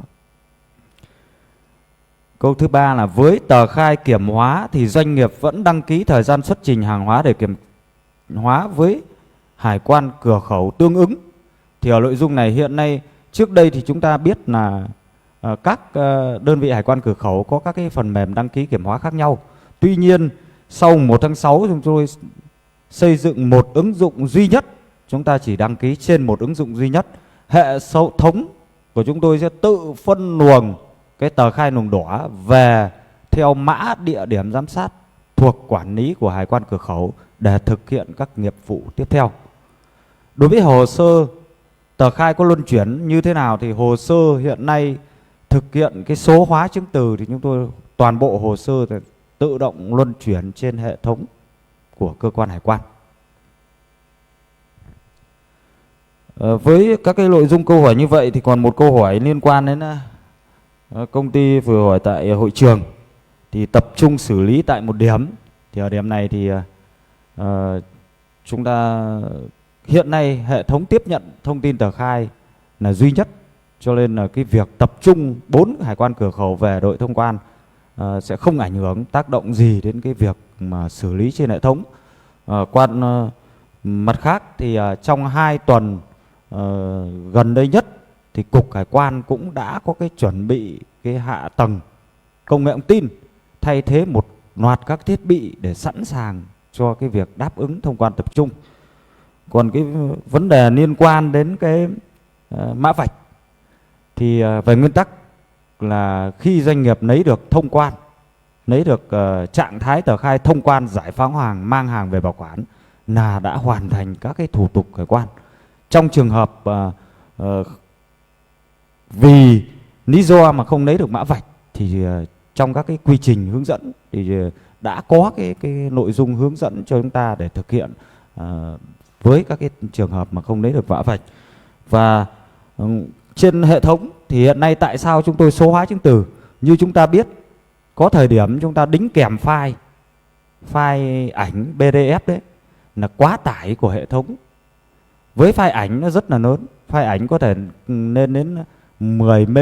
Tuy nhiên khi mục tiêu chúng tôi số hóa chứng từ là để giảm tải cái việc chúng ta đính kèm file ảnh.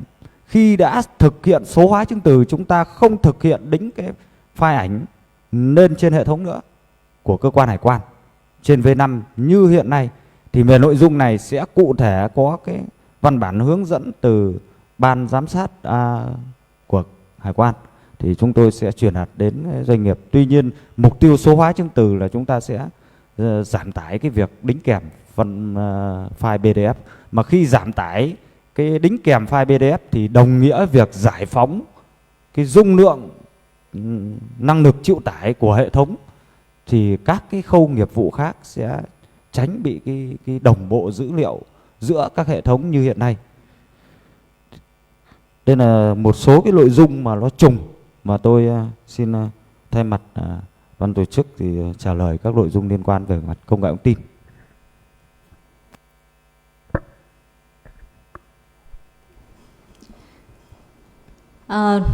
Các quý vị doanh nghiệp vừa nghe phần giải đáp liên quan đến nghiệp vụ và công nghệ thông tin tại hội trường. Cho phép chúng tôi xin hỏi trong hội trường chúng ta còn có câu hỏi nào bổ sung không ạ? Kính thưa các quý vị, trong thời gian diễn ra phần giải đáp, chúng tôi tiếp tục nhận được 12 ý kiến, câu hỏi thông qua nền tảng trực tuyến. Các câu hỏi chủ yếu đều có những băn khoăn, đặc biệt liên quan đến việc xử lý tờ khai tại cảng. Liên quan đến câu hỏi này là của Hải quan của cảng Nam Đình Vũ. Nội dung liên quan đến các doanh nghiệp, 12 câu hỏi tập trung vào những câu hỏi trùng với nội dung mà về nghiệp vụ và công nghệ thông tin chúng tôi đã giải đáp. Tuy nhiên có những chi tiết chúng tôi sẽ luận giải kỹ lưỡng hơn và xin được gửi email tới các doanh nghiệp, nhưng đồng thời là công khai những nội dung câu này ra để cho các doanh nghiệp có thể tham khảo. Kính thưa đồng chí Trần Mạnh Cường, Bí thư Đảng ủy, Chi cục trưởng, kính thưa các doanh nghiệp tham dự trực tiếp tại hội trường Chi cục tại tầng 2 và tầng 13. Kính thưa các doanh nghiệp đã theo dõi trên nền tảng trực tuyến về chương trình tập huấn phổ biến quy trình thông quan tập trung ngày hôm nay của Chi cục Hải quan khu vực 3. Chúng tôi thực sự rất vui mừng và xúc động khi được đón tiếp gần 800 doanh nghiệp trực tiếp đến được nghe tại Chi cục Hải quan khu vực 3 và trên nền tảng trực tuyến tới gần thời điểm cao điểm, tới gần 2 ca live. Các doanh nghiệp theo dõi cũng như gần 250 lượt chia sẻ về nội dung hội nghị ngày hôm nay.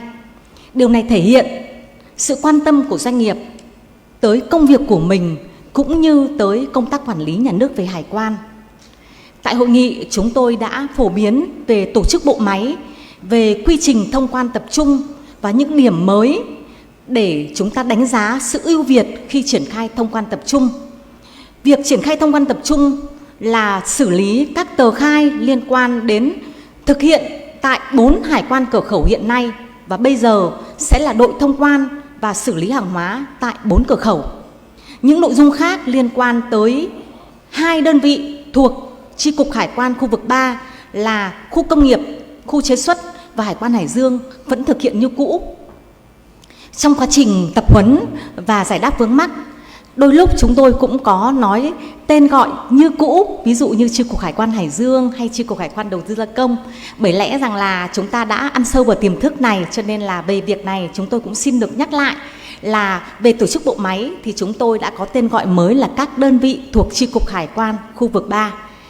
Liên quan đến nội dung về tập huấn, chúng tôi đã chuyển tài liệu tới các quý doanh nghiệp để các quý doanh nghiệp có thể tham khảo và nghiên cứu.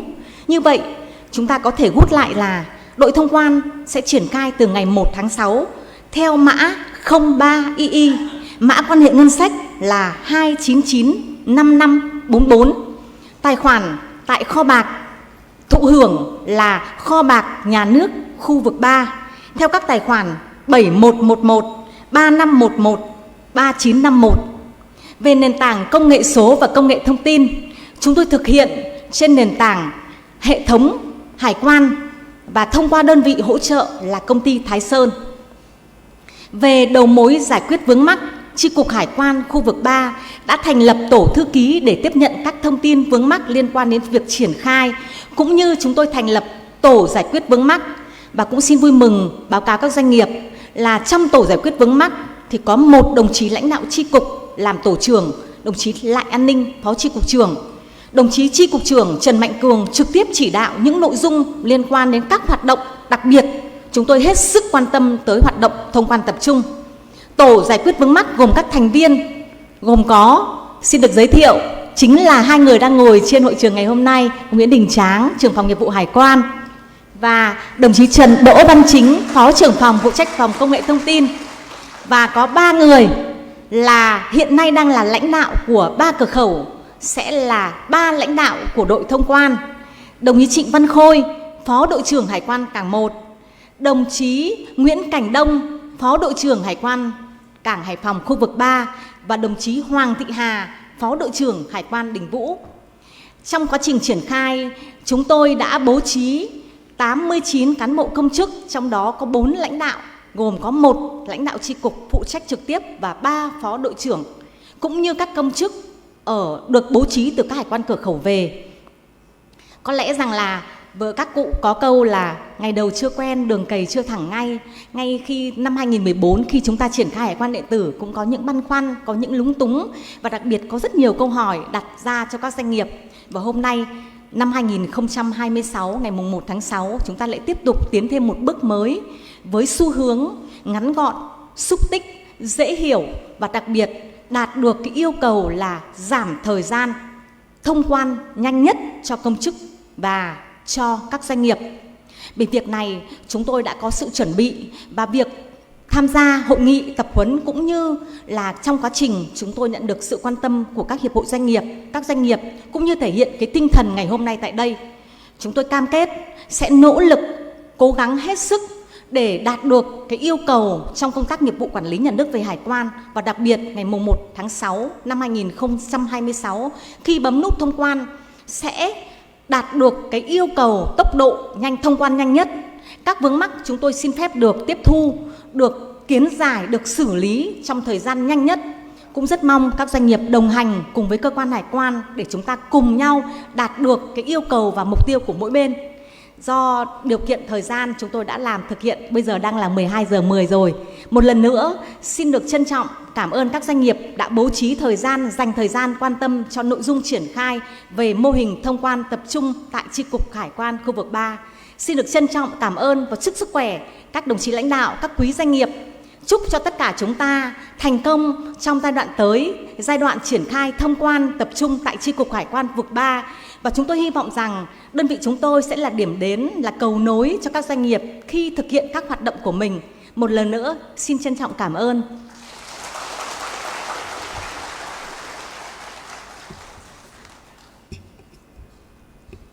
Chúng tôi xin được kết thúc hội nghị ngày hôm nay tại đây.